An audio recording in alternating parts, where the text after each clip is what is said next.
Congressman Keating, thank you so much for joining, sir. Will the quickly test your audio? Yes, can you hear me? Yes, there's a slight echo in there. Take care. Thank you.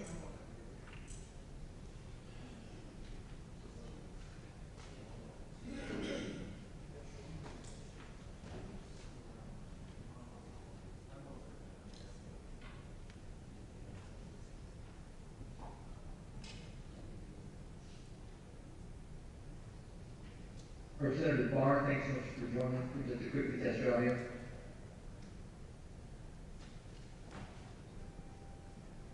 Representative Barr. Okay, and then this Yes. Oh, thank you. Yes, can you hear me? Yes, sir. Thank you. And Congressman Lennon, would you like to quickly test your audio, sir? Yep, here I am, thank you. Perfect, thank you very much. Congressman Allred, would you like to quickly test your audio, sir? Sure, testing 1, 2.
Good afternoon and welcome to a hybrid House Foreign Affairs Committee hearing. In accordance with House rules and regulations, the host will mute all participants. Please keep yourselves muted when not speaking. If you do not remember to mute yourself after speaking, the host will do so to limit background audio. A timekeeper will monitor the time for this hearing. For submission of documents during this hearing, please email hvac.repository@. As a reminder, members must have their video on to be recognized. Madam Chair Meeks, please count down from 5 and pause so the system recognizes your video and you're ready to begin. 5, 4, 3, 2, 1. The Committee on Foreign Affairs will come to order. Without objection, the Chair is authorized to declare a recess of the committee at any point, and all members will have 5 days to submit statements, extraneous material, and questions for the record, subject to the length of the limitation of the rules. To insert something into the record, please have your staff email the previously mentioned address or contact full committee staff. As a reminder to all members, please keep your video function on at all times, even when you are not recognized by the chair. Members are responsible for muting and unmuting themselves. Consistent with House rules, staff will only mute members as appropriate when they are not under recognition to eliminate background noise. Where's the secretary?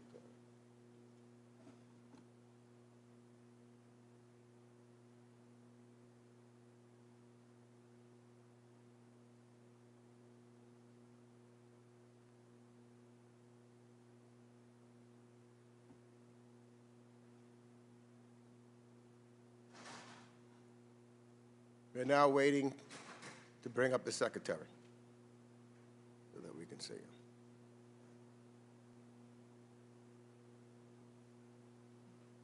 I'm here, Mr. Chairman. Great. Thank you, Mr. Secretary. Before I make my opening remarks, Mr. Secretary, thank you, number one, for being here. And this is the importance, given this topic and the importance of this topic and this committee's constitutional responsibility of oversight, I wanted to ask you whether or not you would be willing to stay to answer all member questions. We want, all members to have the opportunity, knowing that this is the first time that we're having some testimony in regards to pulling out since the August 31st of this year. Would you have the ability to stay to answer all members' questions? Mr. Chairman, I'm prepared to stay until every member's had an opportunity to ask a question. Yes. Thank you, Mr. Secretary. We thank you for that. And I see that we have a quorum, and I now will recognize myself for opening remarks. Pursuant to notice, we meet today to evaluate the United States withdrawal from Afghanistan and the series of policies from the past 20 years that led to the events of August 2021.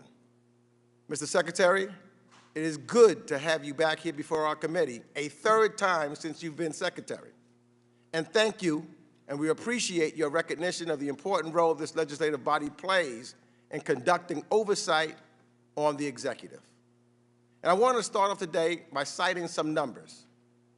800,000. That's the number of Americans who served with the U.S. military in Afghanistan since 2001.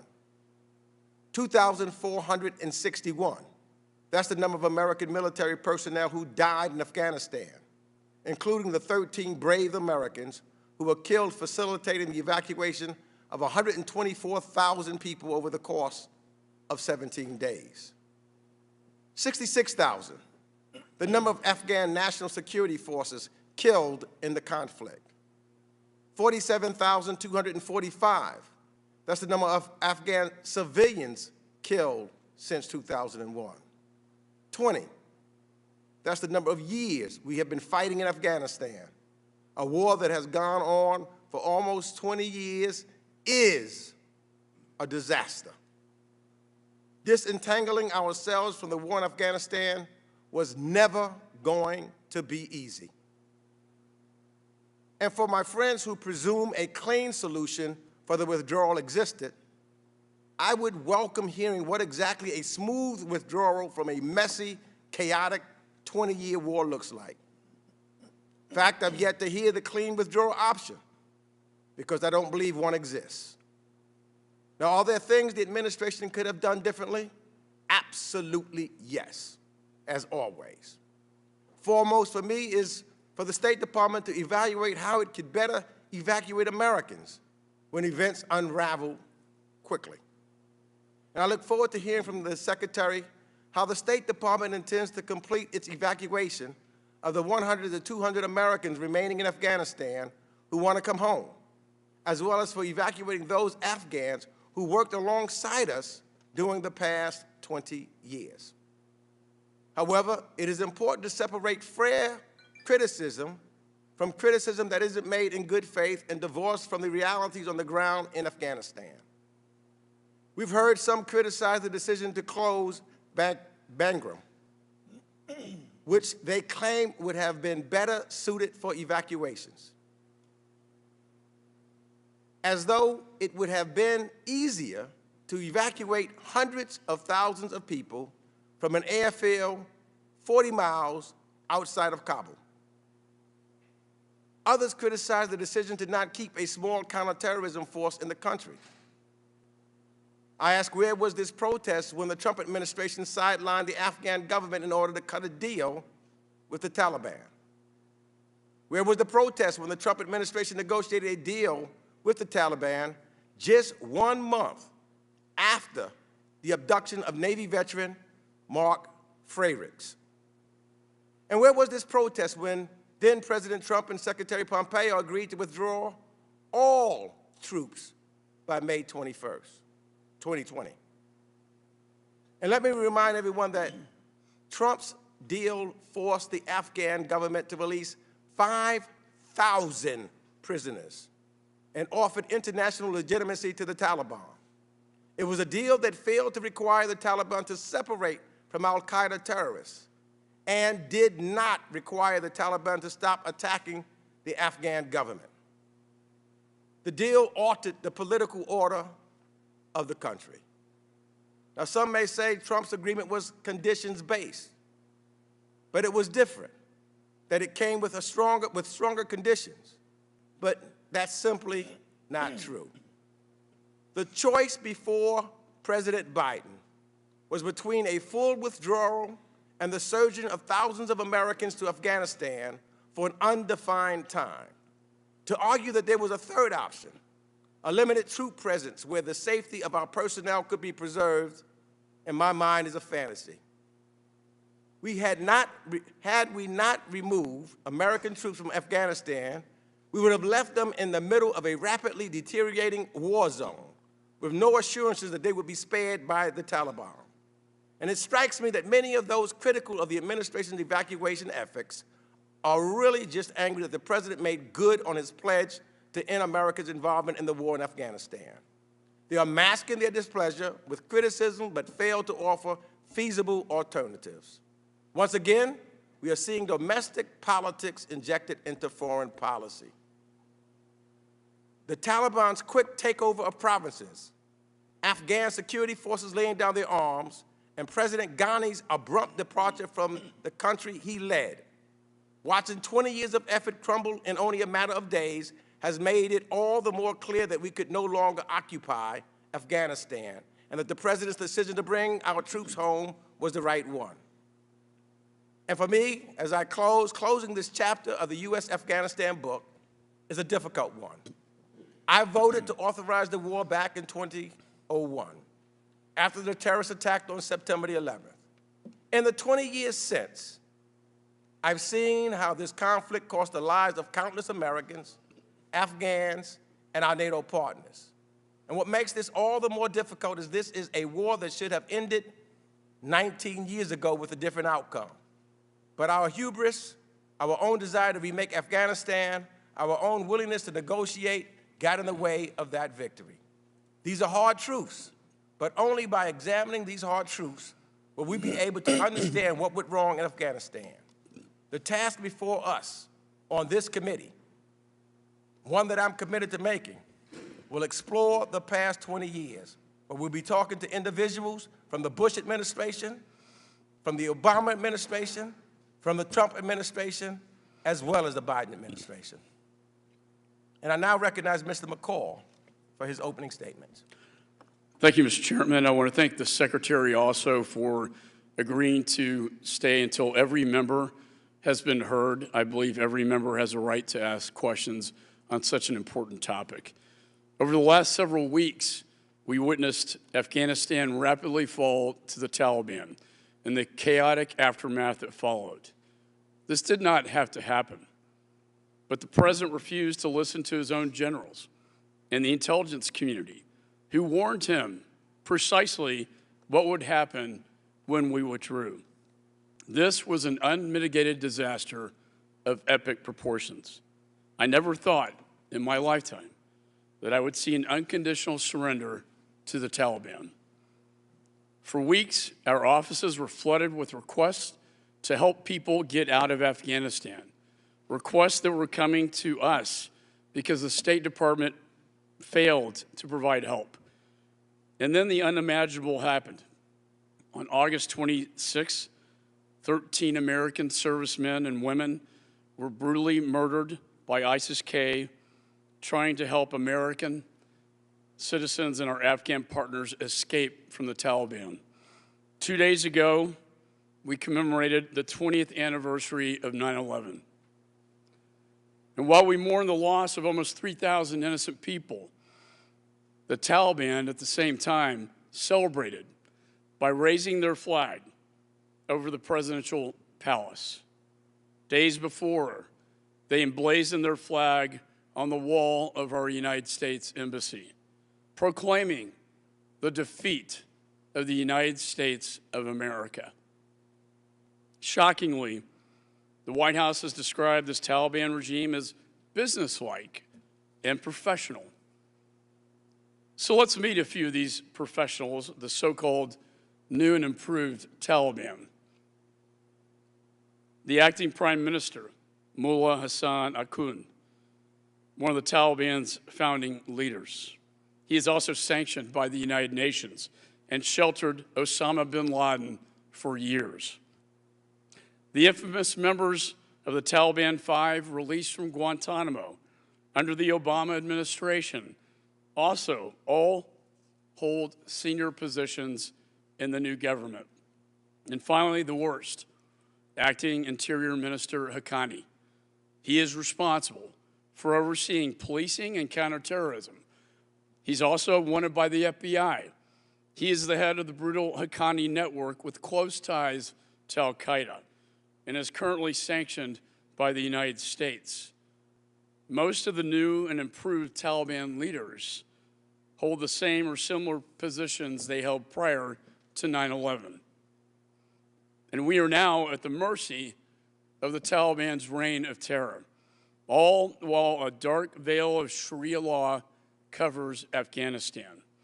The freedoms our troops help secure for Afghan women and girls have been stripped away in a matter of weeks.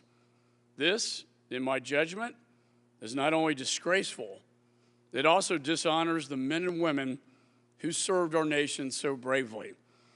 Mr. Secretary, the American people don't like to lose, especially not to the terrorists.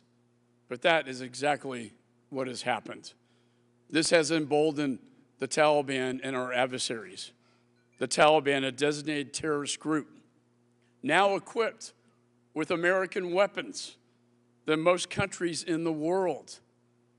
Just a few weeks ago, thousands of terrorists, the worst of the worst, were all released from prisons as the Taliban overran the country. The situation we find ourselves in is far worse, in my judgment, as a former chairman of Homeland Security Committee, far worse than pre-9/11. To make matters worse, we abandoned Americans behind enemy lines. We left behind the interpreters who you, Mr. Secretary, and the President both promised to protect. I can summarize this in one word: betrayal. The America I know keeps its promises. The most important promise in our military is no man left behind, no one left behind. But you broke this promise. Unfortunately, it wasn't the only promise this administration broke. In April, President Biden promised, quote, "We will not conduct a hasty rush to the exit, and we will do it responsibly, deliberately, and safely." But that promise was broken. And then in July, the president said, quote, "There's going to be no circumstance where you see people being lifted off the roof of the United States Embassy in Afghanistan." That promise was also broken. Our standing on the world stage has been greatly diminished. Our enemies no longer fear us, and our allies no longer trust us. And our Afghan veterans are questioning if their sacrifice was worth it. For those veterans who are watching this today, I have a message for you. Your service was not in vain. It is because of your heroism that we have not witnessed a large-scale attack by the terrorists since 9/11 in the last 20 years. And for that, I say to all of you, thank you. And so we are here today to better understand how this administration got it so wrong. And I hope you will directly answer our questions, Mr. Secretary, succinctly, because we have quite a few. And with that, Mr. Chairman, I yield back. Gentleman yields back. I now turn to the chair of the Subcommittee on Asia, the Pacific, Central Asia, and Nonproliferation, Ami Bera, for 1 minute. Thank you, Mr. Chairman, and thank you, Mr. Secretary, for coming before the subcommittee. Obviously, this is not going to be an easy hearing. There'll be a lot of questions back and forth. And we certainly, over the course of the next few months at the subcommittee and full committee level, will do some of our oversight on the information and so forth that decisions were made on. I want to focus, though, on the mission that's still at hand. You know, my district has the largest Afghan refugee population in the country. We've submitted over 10,000 names of U.S. citizens, visa holders, family members, et cetera. And, you know, that mission still remains. I've got close to 30 school-age kids that are still in Afghanistan, U.S. citizens, visa holders, along with their parents. And we've got to do everything we can to get those folks to safety.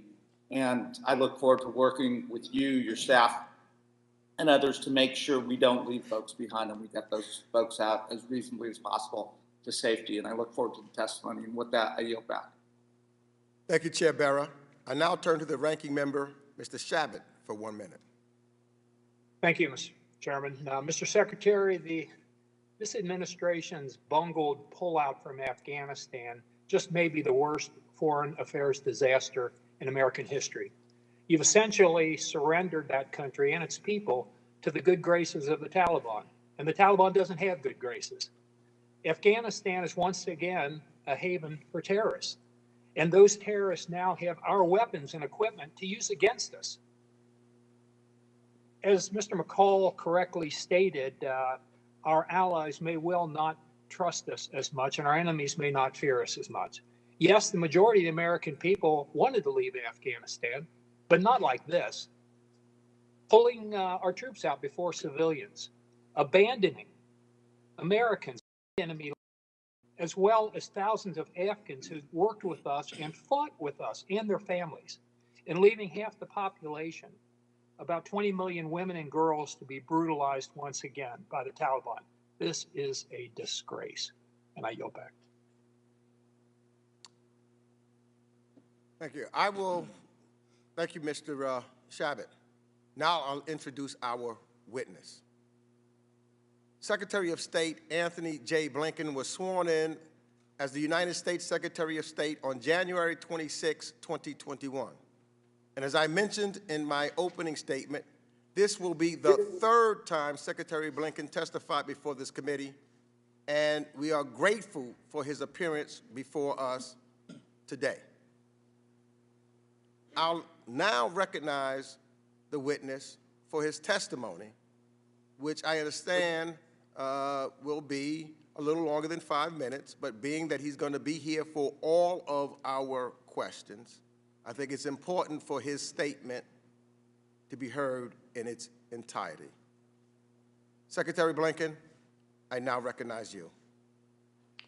Mr. Chairman, thank you very much. And Mr. Chairman, Ranking Member McCall, thank you for today. I welcome this opportunity to discuss our policy on Afghanistan, including where we are, how, and where we're going in the weeks and months ahead. For 20 years, Congress has conducted oversight and provided funding for the mission in Afghanistan. I know from my own time as a staff member for then Senator Biden how invaluable a partner Congress is. As I said when I was nominated, I believe strongly in Congress's traditional role as a partner in foreign policy making. I'm committed to working with you on the path forward in Afghanistan and to advance the interests of the American people.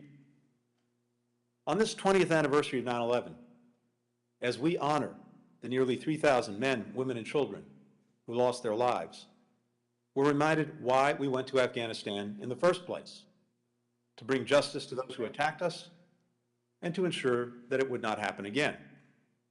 We achieved those objectives long ago. Osama bin Laden was killed in 2011, a decade ago. Al-Qaeda's capabilities were degraded significantly, including its ability to plan and conduct external operations. After 20 years, 2,641 American lives lost, 20,000 injuries, $2 trillion spent, it was time to end America's longest war.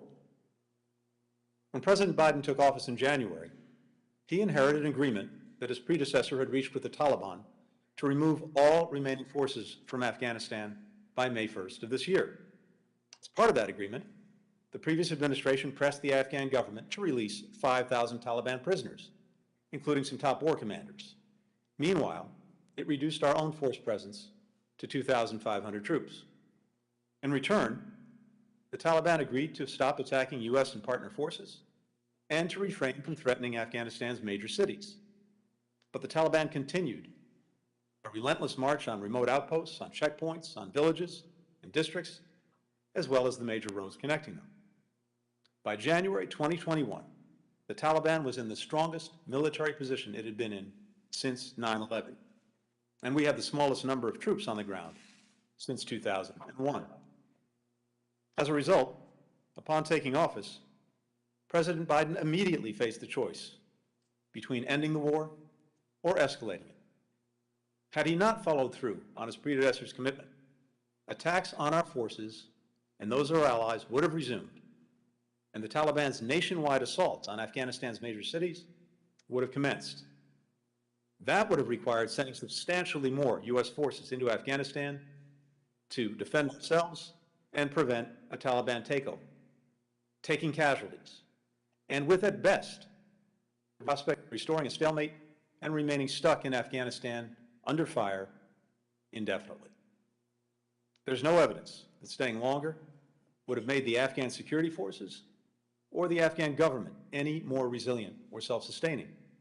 If 20 years and hundreds of billions of dollars in support, equipment, and training did not suffice, why would another year, another 5, another 10? Conversely, there is nothing that our strategic competitors, like China and Russia, or adversaries like Iran and North Korea, would have liked more than for the United States to re-up a 20-year war and remain bogged down in Afghanistan for another decade. In advance of the President's decision, I was in constant contact with our allies and partners to hear their views and factor them into our thinking. When the President announced the withdrawal, NATO immediately and unanimously embraced it. We all set together on the drawdown. Similarly, we were intensely focused on the safety of Americans in Afghanistan. In March, we began urging them to leave the country. In total, between March and August, we sent 19 specific messages with that warning and with offers to help, including financial assistance to pay for plane tickets. Despite this effort, at the time the evacuation began, there were still thousands of American citizens in Afghanistan, almost all of whom we evacuated by August 31st. Many were dual citizens living in Afghanistan for years, decades, generations. Deciding whether or not to leave the place they know as home was an incredibly wrenching decision. In April, we began drawing down our embassy, ordering non-essential personnel to depart. We also used this time to significantly speed up the processing of the special immigrant visas for Afghans who had worked for us and by our side these past 20 years. When we took office, we inherited a program with a 14-step process based on a statutory framework enacted by Congress and involving multiple government agencies, and a backlog of more than 17,000 SIV applicants. There had not been a single interview in the SIV program in Kabul for 9 months, going back to March of 2020. The program was basically in a stall. Within 2 weeks of taking office, we restarted the SIV interview process in Kabul. On February 4th, one of the very first executive orders issued by President Biden directed us to immediately review the SIV program, to identify causes of undue delay, and to find ways to process SIV applications more quickly. This spring, I directed significant additional resources to the program, expanding the team in Washington of people processing applications from 10 to 50, and doubling the number of SIV adjudicators at our embassy in Kabul. Even as many embassy personnel returned to the United States under order of departure, we sent more consular officers to Kabul to process SIV applications. As a result of these and other steps, including working with Congress, by May, we had reduced the average processing time for special immigrant visas by more than a year. Even amid a COVID surge at Embassy Kabul in June, we continued to issue visas.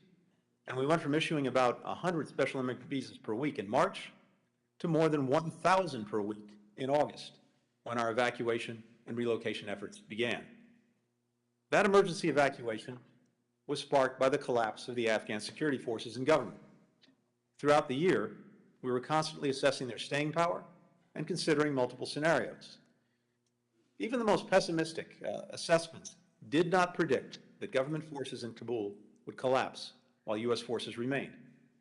As General Milley, the chairman of the Joint Chiefs of Staff, has said, nothing I or anyone else saw indicated a collapse of this army and this government in 11 days.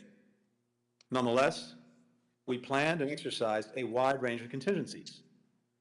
Because of that planning, we were able to draw down our embassy and move our remaining personnel to the airport within 48 hours. And the military, placed on standby by President Biden, was able to secure the airport and start the evacuation within 72 hours. The evacuation itself was an extraordinary effort under the most difficult conditions imaginable by our diplomats, by our military, by our intelligence professionals. They worked around the clock to get American citizens, Afghans who helped us, citizens of our allies and partners, and at-risk Afghans on planes out of the country and off to the United States or to transit locations that our diplomats had arranged and negotiated in multiple countries. Our consular team worked 24/7 to reach out to Americans who could still be in the country, making in those couple of weeks 55,000 phone calls, sending 33,000 emails, and they're still at it. In the midst of this heroic effort, an ISIS-K attack killed 13 service members working the gates at HKIA, wounding 20 others, and killing and wounding scores of Afghans. These American service members gave their lives so that other lives could continue. In the end, we completed one of the biggest airlifts in history, with 124,000 people evacuated to safety. And on August 31st in Kabul, the military mission in Afghanistan officially ended, and a new diplomatic mission began. I want to acknowledge the more than 24 countries that have helped with the relocation effort. Some served as transit hubs, some welcoming Afghan evacuees for longer periods of time. And I want to recognize the extraordinary efforts by Congress as well.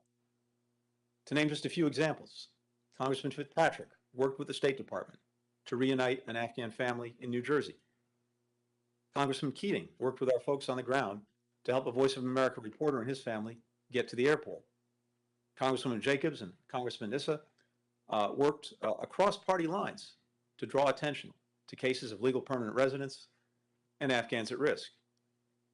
Please know your emails, your calls made a real difference in getting people out, and we continue to use the lists and information you're providing in the next phase of the mission. Let me now just briefly outline what the State Department has done over the last couple of weeks and where we're going in the days and weeks ahead. First, we moved our diplomatic operations from Kabul to Doha, where our new Afghan affairs team is hard at work. Many of our key partners have joined us there. Second, we're continuing our relentless efforts to help any remaining Americans, as well as Afghans and citizens of allied and partner countries, leave Afghanistan if they so choose. This past Thursday, Qatar Airways charter flight with U.S. citizens and others on board departed Kabul and landed in Doha. On Friday, a second flight carrying U.S. citizens and others departed Afghanistan. These flights were the result of a coordinated effort by the United States, Qatar, and Turkey to reopen the airport and intense diplomacy to start the flights. In addition to those flights, a half dozen American citizens, about a dozen permanent residents of the United States have also left Afghanistan via an overland route with our help. We're in constant contact with American citizens still in Afghanistan who have told us that they wish to leave. Each has been assigned a case management team to offer specific guidance and instruction. Some declined to be on the first flights on Thursday and Friday for reasons including needing more time to make arrangements, wanting to remain with extended family for now, or medical issues that precluded traveling last week. We'll continue to help them, and we'll continue to help any American who still wants to leave, and Afghans to whom we have a special commitment. Just as we've done in other countries where we've evacuated our embassy, and hundreds or even thousands of Americans remain behind. For example, in Libya, in Syria, in Venezuela, in Yemen, in Somalia. There is no deadline for this mission. Third, we're focused on counterterrorism. The Taliban is committed to prevent terrorist groups from using Afghanistan as a base for external operations that could threaten the United States or our allies, including Al-Qaeda and ISIS-K. We'll hold them accountable for that. That does not mean we will rely on them. We will remain vigilant in monitoring threats. We'll maintain robust counterterrorism capabilities in the region to neutralize those threats if necessary. And we do that in places around the world where we do not have military forces on the ground. Fourth, we continue our intensive diplomacy with allies and partners. We initiated a statement joined by more than half the world's countries, over 100 countries, as well as the United Nations Security Council resolution, setting out the international community's expectations of a Taliban-led government. We expect the Taliban to ensure freedom of travel, to make good on its commitments on counterterrorism, to uphold the basic rights of the Afghan people, including women, girls, and minorities, to name a broadly representative permanent government, to forswear reprisals. The legitimacy and support that the Taliban seeks from the international community will depend on its conduct. We've organized contact groups of key countries to ensure the international community continues to speak with one voice on Afghanistan and to leverage our combined influence. Last week, I led a ministerial meeting of 22 countries, NATO, the EU, the United Nations, to continue to align our efforts. And fifth, we'll continue to support humanitarian aid to the Afghan people. Consistent with sanctions, this aid will not flow through the government, but rather through independent organizations like NGOs and UN agencies. Just today, we announced that the United States is providing nearly $64 million in new humanitarian assistance to the people of Afghanistan to meet critical health and nutrition needs, address the protection concerns of women, children, and minorities, to help more children, including girls, go back to school. This additional funding means the United States has provided nearly $330 million in assistance to the Afghan people this fiscal year. In Doha and Ramstein, I toured the facilities where Afghans that we evacuated are being processed before moving on to their next destinations. Here at home, I spent some time at the Dulles Expo Center, where more than 45,000 Afghans have been processed after arriving in the United States. It's remarkable to see what our diplomats, our military, and employees from other civilian agencies across the U.S. government have been able to achieve in a very short time. They've met an enormous human need. They've coordinated food, water, sanitation for thousands, tens of thousands of people. They're arranging medical care, including the delivery of babies. They're reuniting families who were separated and caring for unaccompanied minors. It's an extraordinary interagency effort and a powerful testament to the skill, the compassion, and the dedication of our people. We should all be proud of what they're doing. And as we've done throughout our history, Americans are now welcoming families from Afghanistan into our communities and helping them resettle as they start their new lives. That's something to be proud of as well. Thanks very much for listening. And with that, Mr. Chairman, Ranking Member McCall, I look forward to your questions. Thank you. Thank you, Secretary Blinken, for your testimony. I will now recognize members for 5 minutes, and pursuant to House rules, all time yielded is for the purposes of questioning our witness. I'll recognize members by committee seniority, alternating between Democrats and Republicans. Please note that I will be strict in enforcing the 5-minute time limitation for questioning. What do I mean? I don't want members to ask questions for 5 minutes and then not leave the Secretary time to respond. So when addressing your questions, please keep in mind that the 5 minutes is for questions and answers. I'll start by recognizing myself. Mr. Secretary, you've mentioned in an area of concern that I know is shared by all is the status of American citizens, green card holders, and our SIV heroes who are yet to be evacuated. Can you tell us how many of them remain in the country, And what is our plan to facilitate their evacuation now? Yes, thank you, Mr. Chairman. So as of the end of last week, we had about 100 American citizens in Afghanistan who had told us that they wished to leave the country. And I want to emphasize that this is a snapshot in time. It's more accurately a moving picture, as you know, stepping back for a minute. To know precisely at any given moment in time exactly how many American citizens are in any country is something we can't and don't know. Americans are not required to register when they go to a foreign country or if they reside there. And so from the start of this effort, we've been engaged in an intense effort to identify every American citizen that we could in Afghanistan, to be in touch with them, in contact with them, and to work with them if they wanted to leave. We've also benefited greatly from information provided by Congress to help us fill out this picture.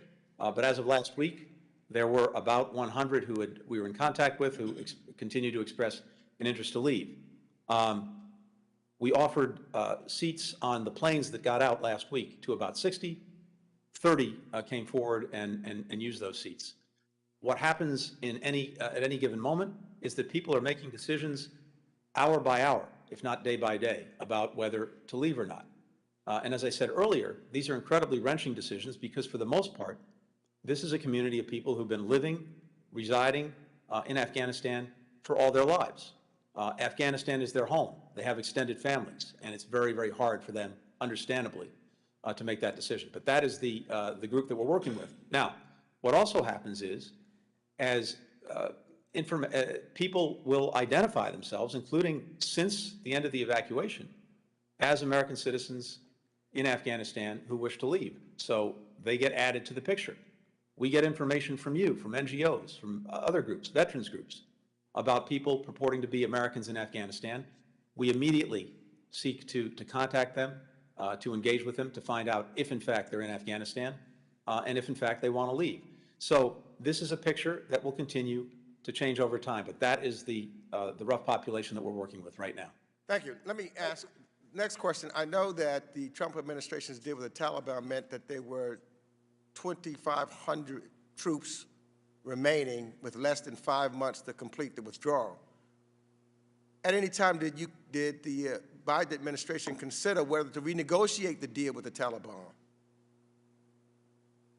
The Taliban made abundantly clear in many public statements, private statements, to us, to others around the world, that it was going to hold us to the deadline that the previous administration negotiated in terms of withdrawing the remaining American forces. It made very clear that if we moved past that deadline, it would resume the attacks that it had stopped on our forces and on our allies and partners, as well as to commence the onslaught on the cities that we've seen in recent months. And so that was exactly the choice that President Biden faced, whether to go forward with the agreement and the commitments that his predecessor had made in terms of withdrawing all forces by May 1st, or return to war with the Taliban and escalate, not end the war. Now, Mr. Chairman, as you know, what the president did do was to take some risk in extending past May 1st the time we would use to actually withdraw our forces so that we could do it in the safest and most orderly way possible. Let me try to get in one more he extended that deadline until September. So also, we know that there was appointed recently in the government hardliners in the new Taliban group. Taliban's commitments to share power with other Afghan political and social groups excludes women and minorities. How does the appointment of this new government factor into the administration's strategy to engage with the Taliban, or assumptions that the Taliban may have changed? So the interim government named by the Taliban falls very short of the mark that was set by the international community for inclusivity, that is to have a government that was broadly representative of the Afghan people, not just the Taliban and its constituency, to include women, which this interim government does not, and as has been noted, it includes many key members who have very challenging track records. We've been very clear that when it comes to engaging with that government or any government to be named on a more permanent basis, we're going to do so on the basis of whether or not it advances our interests. And those interests are very clear. They're the expectations that we've set and the international community has set for the ongoing freedom of travel, for a government that makes good on the Taliban's commitments to combat terrorism, not allow Afghanistan to be used as a haven for launching attacks directed against other countries, to support the basic rights of the Afghan people, including women and minorities, and to allow humanitarian assistance to get to people who so desperately need it. That will be the basis upon which we engage any Taliban-led government, whether it's this interim government or one they may name in the days and weeks ahead. I now yield for questions to the Ranking Member McCall. Thanks, Chairman. Mr. Secretary, in the weeks before the fall of Kabul, the surrender to the Taliban, I was on the phone with very high-ranking officials at State, DOD, White House, trying to save lives. We had Americans that couldn't get out. We had interpreters that couldn't get through the perimeter of the Taliban. They are left behind. They will be executed. They do have a bullseye on their back. We had 4 buses of Afghan girls, orphans, at the American University School of Music that sat there for 17 hours when I was finally told the State Department would not lift the gate to let them into safety, even though they had an aircraft waiting. Will you guarantee to this committee, now we are at the mercy of the Taliban, though, can you guarantee to this committee that we will get them out? First, Ranking Member McCall, thank you for every effort that you made, as well as other members of this committee made, to help people in need, to try to help them get out. Those are deeply appreciated, and going forward, we continue to look to them. Now, I have men and women in my department, the State Department, who raised their hands from around the world and ran into the building. They went from posts around the world into that airport to help people get out. They were serving at the gates right alongside our brothers and sisters in uniform, including the 13 who gave their lives, literally trying to pull people in as necessary, or to walk them in, to talk them in, to do everything they possibly could to bring American citizens, to bring Afghans at risk, to bring the nationals of our partners and others into the airport. If I could reclaim my time, it's just limited. And we thank. No, it's important, sir, for you to recognize. We thank the service. Well, they did. We also thank the service, and we also thank the service of people like that worked in Operation Pineapple in Dunkirk. I would ask that the State Department work with them. Those are heroes as well as the State Department officials you're talking about. My last question, very important. Bagram went down, the embassy went down, and we went dark. We have no eyes and ears on the ground. We've lost intelligence capability in the region. That includes Russia, China, and Iran, as you know. This is a national security threat as China moves in. For all I know, they may take over Bagram Air Base. But this over-the-horizon capability, I believe, is exaggerated. It's not a viable option. It's too far away. Did you negotiate with countries like Uzbekistan or Tajikistan to put an ISR capability there? And my last question is it true that President Putin threatened the President of the United States, saying he could not build intelligence capabilities in the region? This is an important question, and one that in its detail and substance I think we need to take up in another setting for reasons I know that you very much appreciate. Let me just say this very broadly, and you know this very well given your focus and expertise on these issues. The terrorist threat has metastasized dramatically over the last 20 years, and it's most acute in places like Yemen, like Libya, like Iraq, like Syria, like Somalia. And of course, we have much greater and different capabilities than we had 20 years ago in terms of dealing with that threat. And in many countries around the world, we deal with it effectively with no U.S. boots on the ground. We lost some capacity for sure in not having those boots on the ground in Afghanistan, but we have ways, and we are very actively working on that, to make up for that, to mitigate for that, to make sure that we have eyes on the problem, to see if it reemerges in Afghanistan, and to do something about it. But what I would propose, And if I could is that we reclaim, have this sir, conversation I would in a like to different setting. work with you, because if we can't see what's happening on the ground, we can't see the threat, we can't respond to it, the threat's only going to grow, it's going to get worse, not better, and we have to have that capability. Let me ask you one last question. We had these planes grounded at Mazar-e-Sharif, and the Taliban seems to be holding these planes up. What are you currently negotiating with the Taliban with respect to these Americans that are trying to get out on these planes? And also, are you negotiating with the Taliban on the issue of legitimizing them as a real government? Not only us, but virtually the entire international community, including in a United Nations Security Council resolution, has made clear what we expect and will insist on from the Taliban if they want to seek any legitimacy or any support. And that includes, it starts with freedom of travel. So we've been intensely engaged with Turkey and Qatar to get the airport in Kabul up and running again, which is now the case. And we started to get flights out last week with American citizens on board. And with regard to Mazar-e-Sharif, you're correct. There have been charter flights there that have been there for some time that have not been allowed to leave. We want to see those flights leave. We need to see a process put in place to allow those flights to start to move. And we're working on that every day. Thank you. Now yield back. Thank you. Mr. Secretary, we've requested such a classified briefing not too long ago, and we welcome your assurance to schedule this briefing sometime in the immediate future. Yes, absolutely. I now recognize Representative Brad Sherman from California for 5 minutes. Secretary Blinken, thank you for reminding us that Americans were not required to register if they were in Afghanistan, and I hope my colleagues will support my legislation to require Americans to register if they go to a war zone. The ranking member says that he never thought he'd see an unconditional surrender of the United States to the Taliban.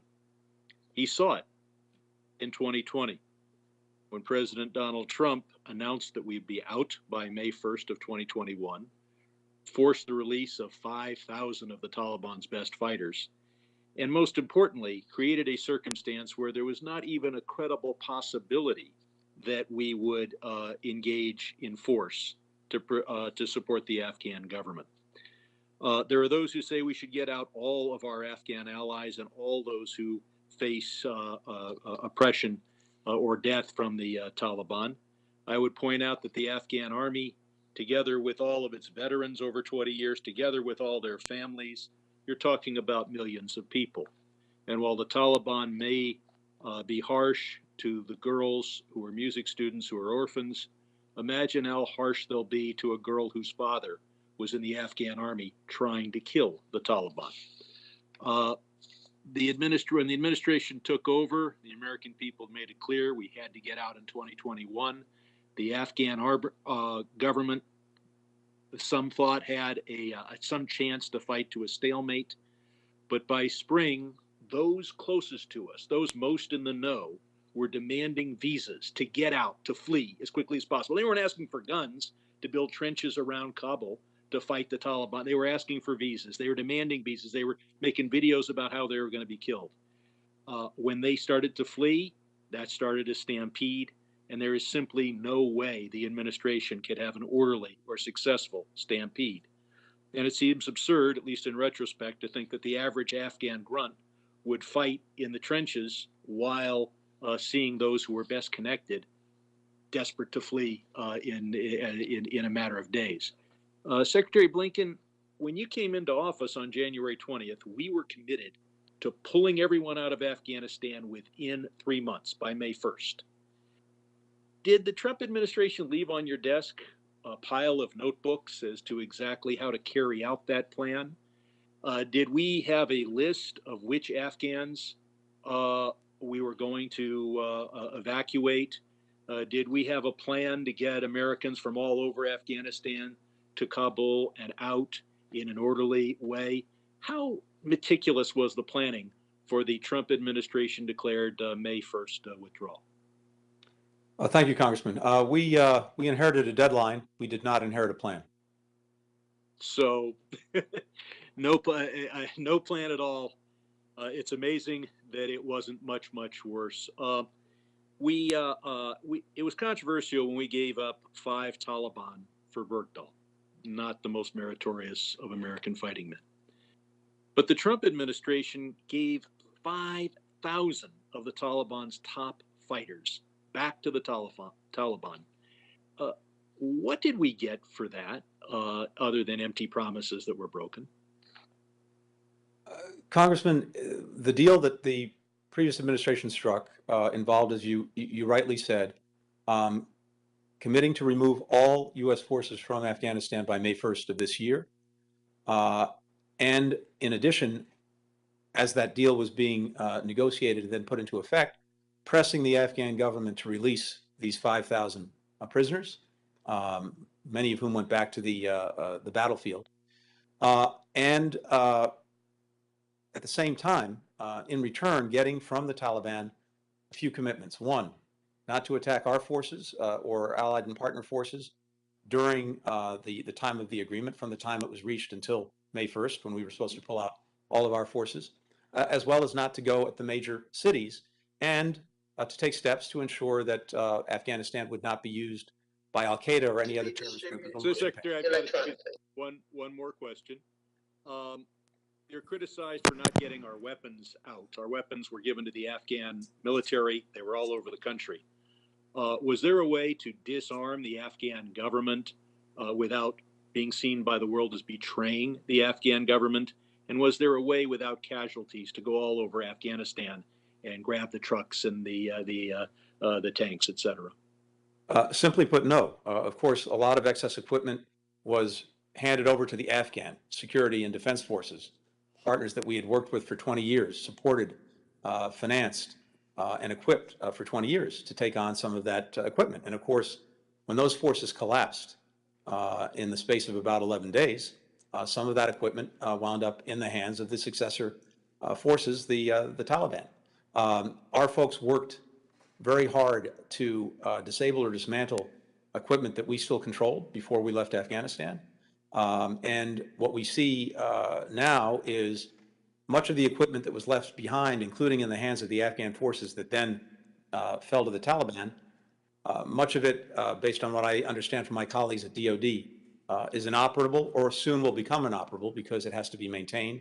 It's not of any great strategic value in terms of threatening us or threatening any of Afghanistan's neighbors, but it does give the Taliban, as we've seen in pictures, all of us, uniforms and guns and some other equipment that is now in their hands. Gentleman's time has expired. I now recognize Representative Chris Smith of New Jersey, who's the ranking member of the Subcommittee on Africa, Global Health, and Global Human Rights, for 5 minutes. Thank you very much, Mr. Chairman. Mr. Secretary, you testified that you had encouraged Americans to leave the country. But, you know, simultaneous with that was statements being made, including by President Biden, that Afghans' military capability was 300,000 man strong, and that they had the best training imaginable. So, at best, I would say they were misled.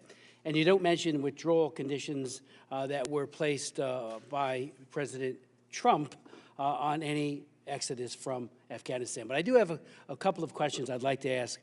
Did you concur and support President Biden's July 23rd phone call telling President Ghani to be untruthful about the Taliban's success? According to Reuters, which reviewed both the transcript and the audio, President Biden said, quote, "And there's a need, whether it be true or not, there is a need to project a different picture."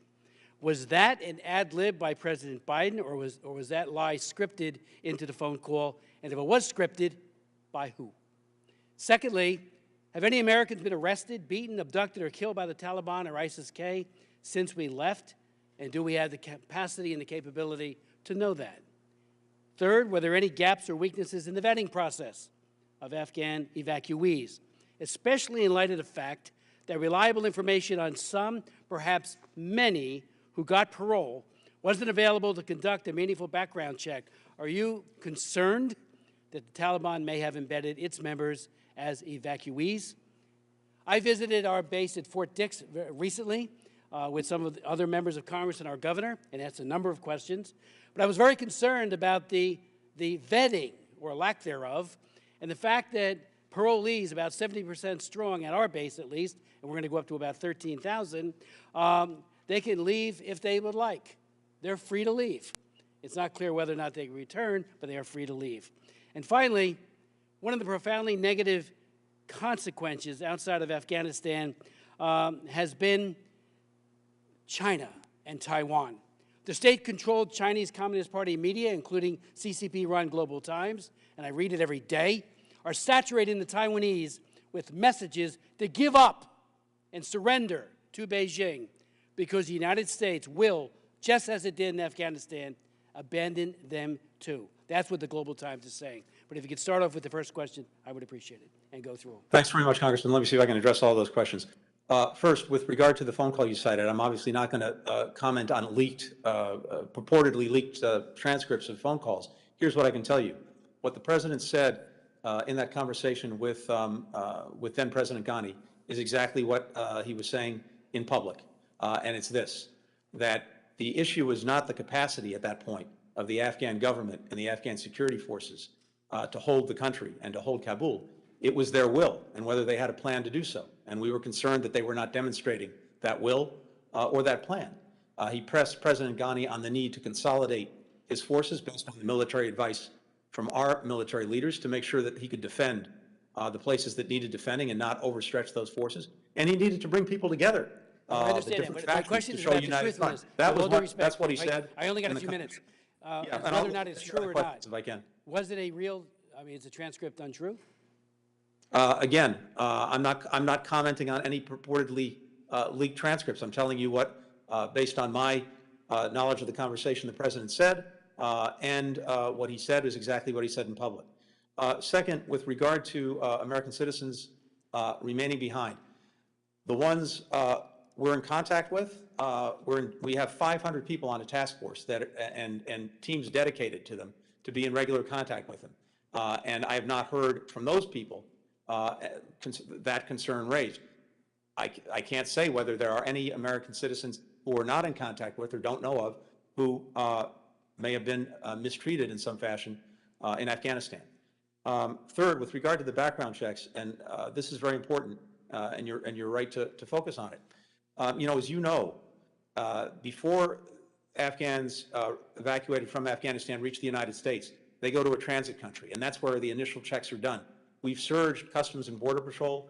We've surged our intelligence and law enforcement capacity to do those initial checks. And then when they get to the United States, first at a military base, those checks are continued using all of law enforcement, intelligence, security agencies to do that, so that we can make sure that we are not letting anyone into the country who could pose a threat or a risk. It's exactly that balance that's so important as well in the SIV program. We all want to bring Afghans at risk into the United States. We also have an obligation that you rightly point out to the security of our fellow citizens. Finally, on China and Taiwan, as I said earlier, whatever protestations they may be making in newspapers or in their propaganda, there is nothing that China would have liked more than for us to have re-upped the war in Afghanistan and to remain bogged down for another 5, 10, or 20 years. That would have been profoundly against our strategic interests and profoundly in China's strategic interests.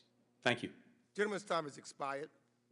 I now recognize Representative Albio Sires of New Jersey, who's the chair of the Subcommittee on the Western Hemisphere, Civilian Security, Migration, and International Economic Policy for 5 minutes. Thank you, Mr. Secretary, for being with us for the third time.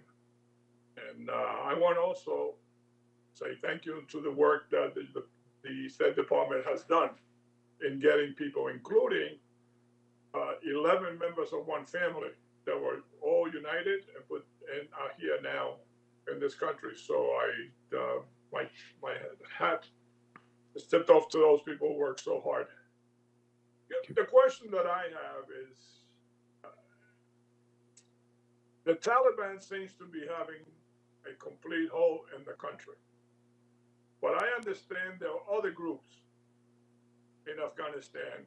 How fragile or how strong, firm is the Taliban's hold on this country, and do you see that breaking apart as everybody wants their peace down the line? Because it seems that this country is made up of pieces of people that control certain pieces of the country. It's thank you. It's a very good question and an important one, and it is very very hard to predict with any certainty. The country is, in so many ways, as you pointed out, fractured among different groups, different ethnic groups, north, south, east, and west, different outside actors that may be supporting one group or another. And so, for the Taliban to fully consolidate control, that I think that remains an open question. It's also why, ironically, it would be profoundly in the Taliban's interest to actually put forward a genuinely inclusive and representative government, because to the extent it doesn't, to the extent that everyone other than the Taliban is left out, that's only likely to, at some period in time, whether it's tomorrow, next week, next year, or thereafter, cause those who are left out to try to assert one way or another their rights and needs. So all of that, I think, is an open question at this point. One last thing I'd mention. The country itself is in desperate straits. The UN estimates that fully half the population is in need of humanitarian assistance. We have severe malnutrition, health problems, COVID-19, droughts, etc. And so there too, the Taliban has a big problem on its hands. And of course, it is generating very, very little revenue in order to deal with that. All of which, I might add, gives the international community very significant leverage and influence going forward. I also read where they're running out of food in the next few months.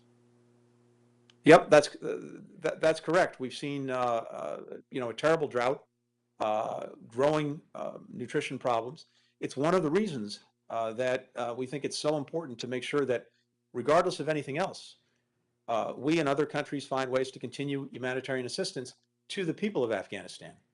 We've committed additional funds to do that. There's a pledging conference called by the United Nations that's ongoing, and we can and will do that consistent with the sanctions, consistent with our laws, by directing assistance through NGOs, through the United Nations agencies, not through the government. We need to do everything we can to make sure the people of Afghanistan don't suffer any more than is already the case.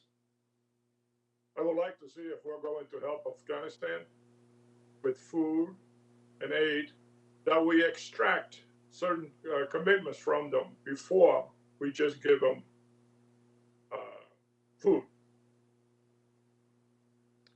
And the Thank you. Go ahead. And the last thing I want to say, I want to commend the country of Colombia.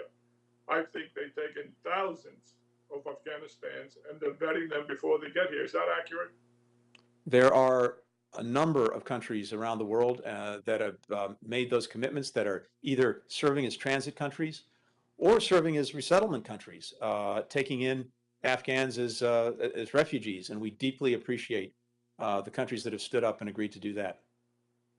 Thank you. I don't have any more questions, Chairman. The gentleman yields back.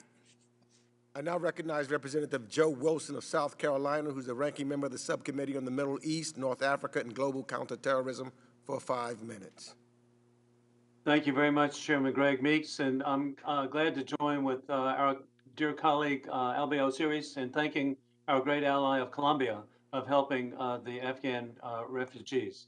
Sir, in my service on the Foreign Affairs Committee, the Global Terrorism Subcommittee, the Armed Services Committee, the NATO Parliamentary Assembly, and the Helsinki Commission, I've always been impressed by American Foreign Service diplomats worldwide.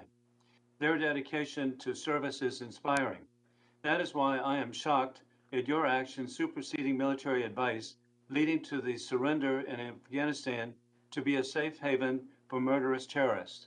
Biden and Harris have also opened the southern border, stopping the wall of President Donald Trump. This allows identified terrorists of the terror watch list to enter American neighborhoods as lone wolf suicide bombers to murder as many Americans as possible. In American history, American families have never been at a greater risk of attack at home than today. As the global war on terrorism is not over, it has been moved from abroad to American homes. As the grateful father of an Afghanistan veteran, I especially see your actions as indefensible. With 12 visits by me across Afghanistan to thank the South Carolina Army National Guard troops, the 218th Brigade, commanded by General Bob Livingston, I know firsthand they appreciated serving with their Afghan brothers. I saw the United States Agency for International Development success in building schools, agricultural projects, hospitals, and bridges and roads. My beliefs have been actually expressed by the New York Post editorial board on September the 1st, and that is, quote, 6 lies Joe Biden told about Afghanistan. How can any American believe anything Biden says after he's lied so blatantly? Lie. If there are American citizens left, we're going to stay until we get them out. Truth. Biden himself admits Americans remain stranded in Afghanistan. Lie. We're making the same commitment Biden said to Afghanistans who assisted America. Truth. A senior State Department official confessed to NBC News that the majority of Afghans didn't make it out of Kabul. Lie. The United States stands by its commitment that we've made to vulnerable Afghans, such as women leaders and journalists. Truth. Team Biden didn't even ensure American employed journalists made it to safety. Lie. Asked by a reporter, do you see any parallels between what happened in Vietnam? None whatsoever. Zero. Truth. Not even a month later, pictures came from Kabul of a helicopter flying over the American embassy. Lie. Biden vowed to continue to provide Afghan army with air support. Truth. In the wake of Biden's withdrawal decision, he pulled the air support, intelligence, and contractors. The Afghan militaries couldn't operate. Lie. July 8th, Biden added that the likelihood there's going to be a Taliban overrunning everything is highly unlikely. Truth. In fact, Biden knew the Taliban were overtaking the Afghan government and asked President Ghani to lie about it, whether it's true or not. Sadly, the advanced military equipment left to the terrorists, and I end the quote of that article. Sadly, the advanced military equipment left to the terrorists is comparable to all of the military equipment that we've provided to Israel since 1948. The countries who have suffered most from Islamic extremist terrorist attacks, India, Israel, and America, are in danger. They chant death to Israel, death to America. We must never forget the May 8th bombing in Kabul, where Islamic extremist terrorists slaughtered over 80 innocent young girls. You should have changed course then because of this gruesome, revealing fact. The murderers of that attack now will have a safe haven to attack American families at home. Your bizarre abandoning of Bagram airfield led directly to 13 Marines murdered in Kabul. You should resign. I yield back.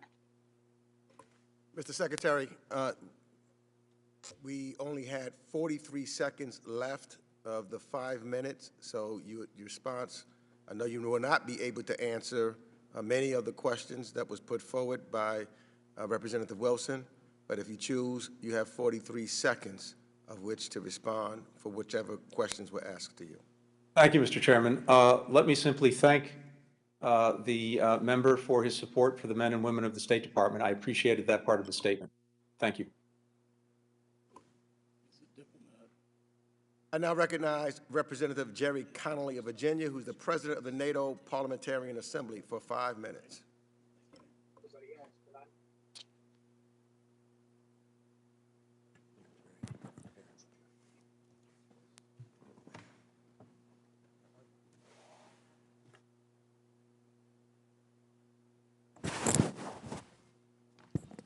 Mr. Chairman, thank you. I guess I would say to my friend from South Carolina, if I were the member of Congress who committed one of the most grievous acts in a State of the Union address when the President of the United States, Mr. Obama, was our guest, to shout out, "You lie," I might take more care about enumerating other alleged lies in a hearing with the Secretary of State. Mr. Secretary, what we're listening to on the other side of the aisle, sadly, is sort of a salad mix of selective facts and a lot of amnesia in the salad dressing. The history of instability in Afghanistan didn't begin on August 14th of this year, did it? It did not.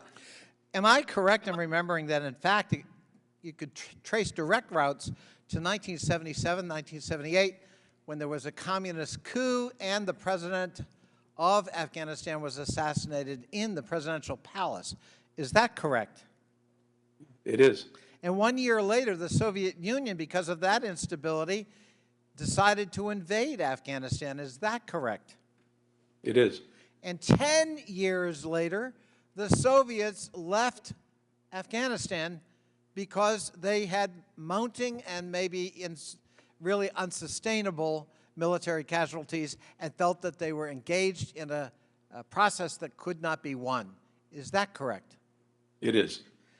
And meanwhile, because the United States decided once that happened, it would disengage primarily from Afghanistan, groups like the Taliban had 12 years in which to create political power. Is that correct? It is. And in 2001, we re-entered Afghanistan in response to the tragedy we just remembered, 20-year remembrance this week, and we rolled up the Taliban by making alliances with various militia groups in the north and moved south until they lost control of the country in that year in 2001. Is that correct? Yes, it is. And the purpose of our involvement was to defeat al-Qaeda because the Taliban were harboring this virulent terrorist group that had attacked America. Is that correct? That's correct. Would it be fair to say that we achieved that objective? It would. Would it be fair to say that, in fact, 10 years later, the leader of that group who masterminded the attacks of 9/11 was, in fact, killed by a United States specially trained military unit? That's correct. So what happened ultimately on August 14th has lots of history. I know it's convenient to pretend that didn't happen. And I know that we want to give ourselves sort of the pleasure of attacking a political leader of the other party. And so let me engage in that too. I'm going to assert that the events of August 14th had their direct antecedent with a bad decision by President Trump and Secretary Pompeo in 2018 to elevate and legitimize the Taliban in Doha, Qatar, by agreeing to have face-to-face negotiations. That tragedy was compounded exponentially by an unbelievable decision to exclude the government of Afghanistan, ostensibly we were defending, from those very negotiations. Is that an accurate statement, Mr. Secretary? Certainly that's what we inherited. But the Afghan government was in fact excluded from the negotiating table in Doha by the Trump administration. Is that not correct? That's essentially correct, yes. And when those 5,000 people were released from prison, since the ranking member is so concerned, and correctly so, about 2 Haqqani members in the current cabinet of the Taliban, were there any known terrorists or declared terrorists by the United States among those 5,000 people released with the consent and negotiated agreement of the Trump administration? Almost certainly, yes. I guess our concern about terrorists is pretty selective and limited to partisanship. I yield back. Gentleman yields back his time. I now recognize Representative Steve Shabbat of Ohio, who's the ranking member of the Subcommittee on Asia, the Pacific, Central Asia, and Non-Proliferation for 5 minutes.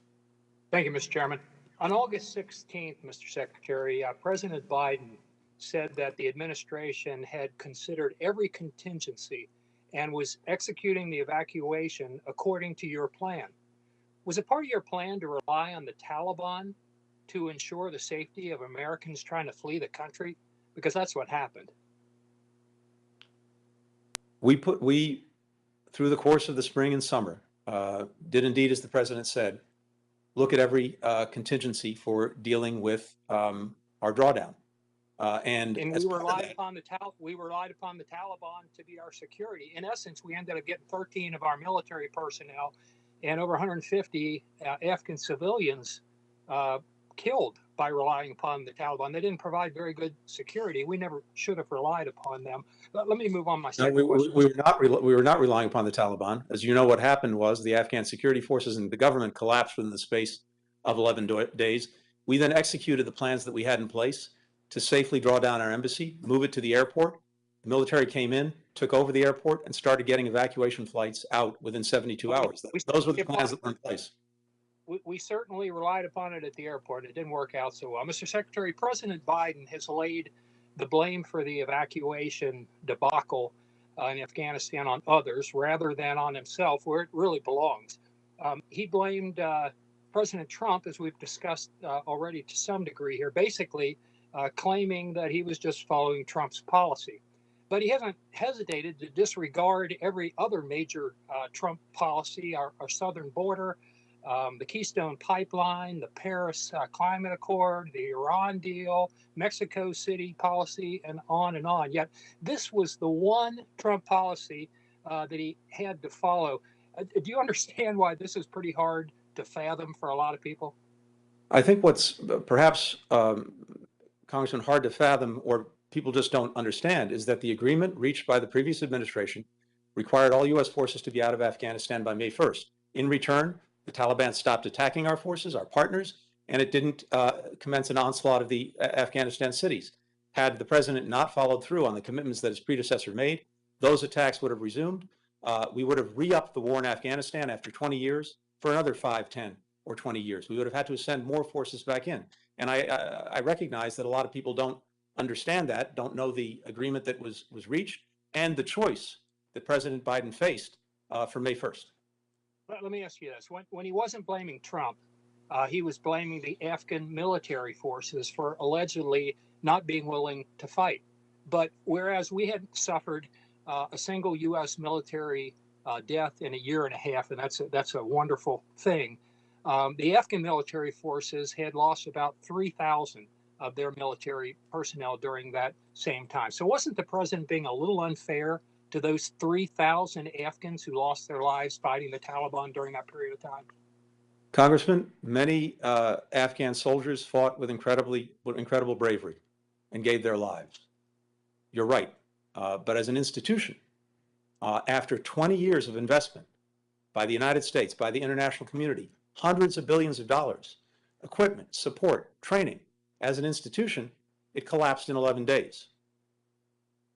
Mr. Secretary, we went into Afghanistan in the first place because the Taliban had harbored al-Qaeda, correct? And they attacked us on September 11th. Now, 20 years later, we have the Taliban back in charge there, and they have billions and billions of dollars worth of our equipment and our weaponry.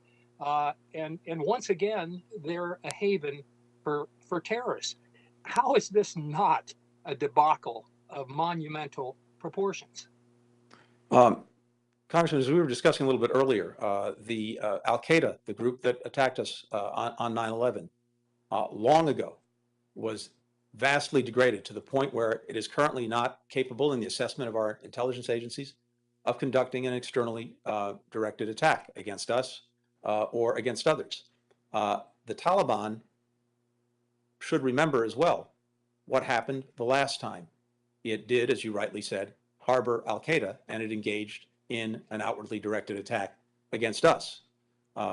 It knows the consequences of continuing to do that, and it has made commitments not to allow that to happen. But of course, we're not relying on those commitments. As we discussed a little bit earlier, we are putting in place what we do in countries around the world where we don't have boots on the ground, which is an over-the-horizon capacity to detect the reemergence, should it happen, of any threat, including from al-Qaeda, and the means to do something about it. Gentleman's time has expired. Gentleman's time has expired. I now recognize Representative Ted Deutsch of Florida, who's the chair of the Subcommittee on the Middle East, North Africa, and Global Counterterrorism, for 5 minutes. Thank you, Mr. Chairman. Mr. Secretary, I appreciate you being here today. And we do need to look back. This is a really important hearing, but we also need to look forward. The reality is We have a Taliban government, we have terrorist groups already surging, potential threats to U.S. interests remain. It is true that we are not the world's policeman, but we know that a strengthened ISIS-K or al-Qaeda pose a threat not only to the U.S. homeland, but to Americans abroad, our interests abroad, and the region. The Middle East and North Africa in particular were fundamentally changed in the aftermath of 9/11 with the rise of al-Qaeda and ISIS affiliates. We clearly can't trust the Taliban to keep terrorists at bay. So, Mr. Secretary, you traveled to Doha to conduct diplomatic talks with partners and allies on our continued counterterrorism role. What do you assess to be the operational capacities of al-Qaeda in Afghanistan? And how is the administration planning to hold the Taliban to its commitment to ensure that al-Qaeda and other terrorist groups are unable to use Afghan soil to plan terrorist attacks on or threaten the security of the U.S. and our allies? Thank you very much. A few things on this. First, as we were discussing a little bit earlier, as you know from your focus on this, the terrorist threat has metastasized significantly from 9/11, and it is much more acute now in terms of potential threats to the homeland and threats beyond the countries in question from Somalia, from Yemen, from Libya, Iraq, Syria, a number of other countries in Africa as well. And so we have to be able to make sure that we're focused everywhere. That's a possibility, and resourced appropriately. And we are. And in a number of those places, as you know very well, we don't have boots on the ground, but we find ways to deal with that threat, including with over-the-horizon capabilities. In the case of Afghanistan, a couple of things. The current assessment of the intelligence community is that long ago, al-Qaeda was so significantly degraded that it's not in a position to conduct externally directed attacks. But we will remain hyper-vigilant about any reemergence of that threat. And we will be working closely with partners and other countries to be in a position to do that. I think the chairman referenced earlier that we hope and expect in the near future to be able to do some classified briefings on this, because there are a number of things that it would not be appropriate to discuss in this setting. Thank you, Mr. Secretary, and we appreciate your commitment to ensuring that those classified briefings occur. Secretary Blinken, the war in Afghanistan was the first mission in the history of NATO arising out of the invocation of Article 5. There are over 50 NATO members and partner countries sent troops. 36, it's been reported, had troops there at the time of the drawdown. They invested political capital, our allies invested political capital and funds, and certainly troops. And often those troops gave their lives as well. The criticism that we've heard from some of our allies is that there was not adequate consultation and coordination with our NATO allies. We heard the Secretary General of NATO say just this week that there was. Others doubted that. I'd like you to speak to that. But finally this, we had an administration, Mr. Secretary, that wanted to go it alone, a president who failed to appreciate and often criticized the importance of NATO allies while embracing Xi and Putin.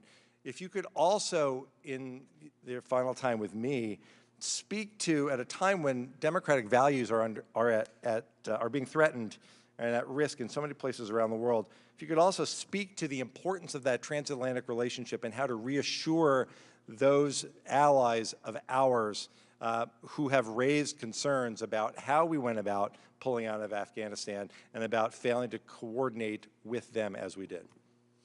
Yeah, thank you. A couple of things. First, you're so right to point to our allies and partners who stood with us on 9/11 and in all the days and time thereafter. And you're exactly right that Article 5 of NATO, an attack on one is an attack on all, in essence, was invoked for the very first time in its history in our defense by our allies and partners, something that I will never forget, and I suspect no one on this video conference today will ever forget. And we determined that when it came to Afghanistan, we went in together and we would go out together. And that's exactly what we did. I engaged with the Secretary of Defense in intense consultations with our NATO partners well before the President made his decision, going to Brussels for a special session of the North Atlantic Council and listening intently to every single partner, relaying what we heard directly to President Biden to factor that into our thinking and into our planning. I've spent more time in Brussels, either in person or virtually, than in any other place since I've been on this job, working very closely with these allies and partners. On the day that the president's decision was announced, I was back in Brussels with the Secretary of Defense, and NATO immediately and unanimously endorsed that decision. Now, in the discussions and conversations that we had throughout this time, including individual conversations, people brought various perspectives to the table, but each recognized that given the deadline that existed, that is, that our forces had to depart Afghanistan by May 1st, pursuant to the agreement negotiated by the previous administration, that the alternative, should we choose to stay, was for the Taliban to resume attacks, not just on us, but on our NATO partners and allies, as well as to engage in this countrywide offensive that we've seen to retake the major cities, in effect, to re-up the war. And all unanimously endorsed the proposition that we would leave together, and that's exactly what we worked on doing and what we've been doing. I know from talking to many allies and partners, the tremendous solidarity we saw together at the Kabul airport, working to help each other to make sure that we could get out our fellow nationals, Afghans who had helped each of us, and our embassy personnel. I heard a lot of gratitude from allies and partners about the work that our folks did in making sure that we could deliver on that commitment to them.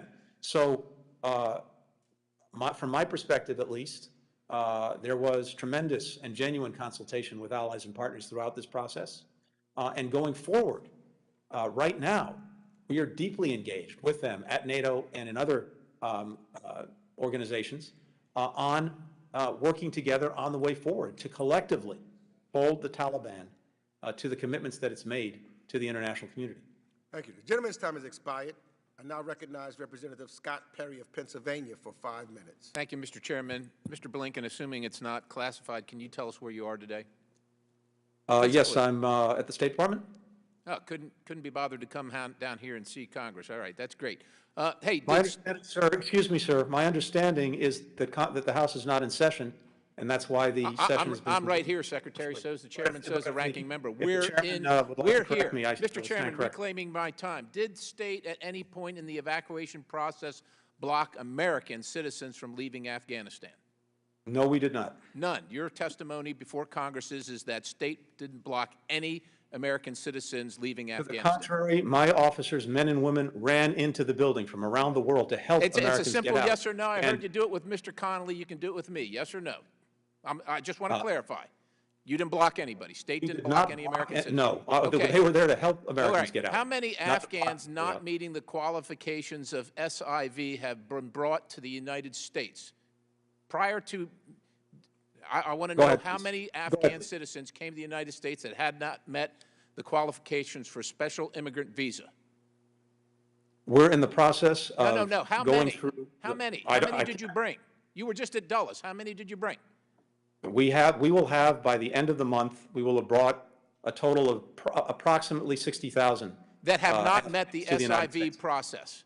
Some of those will have been through the SIV process. All of them, regardless of SIV status, will have gone through rigorous security checks, first at the transit points outside of the United States. It'd be nice if that was done before we brought these people to the United States of America. Mr. Secretary, are Afghan refugees required to be vaccinated for COVID before coming to the United States of America? They are vaccinated in the United States before they are resettled into the United States. There are none of these Afghan citizens that are allowed to leave these resettlement communities, Fort Dix, Dulles, et cetera, that are allowed to leave at any time they want. None of them are leaving unless they are vaccinated for COVID. Is that your testimony? They're tested for COVID and vaccinated for COVID. Vaccinated before they leave? That's my understanding. All right, thank you, Mr. Secretary. Is it the policy of the United States of America to take hard-earned tax dollars and pay terrorist organizations?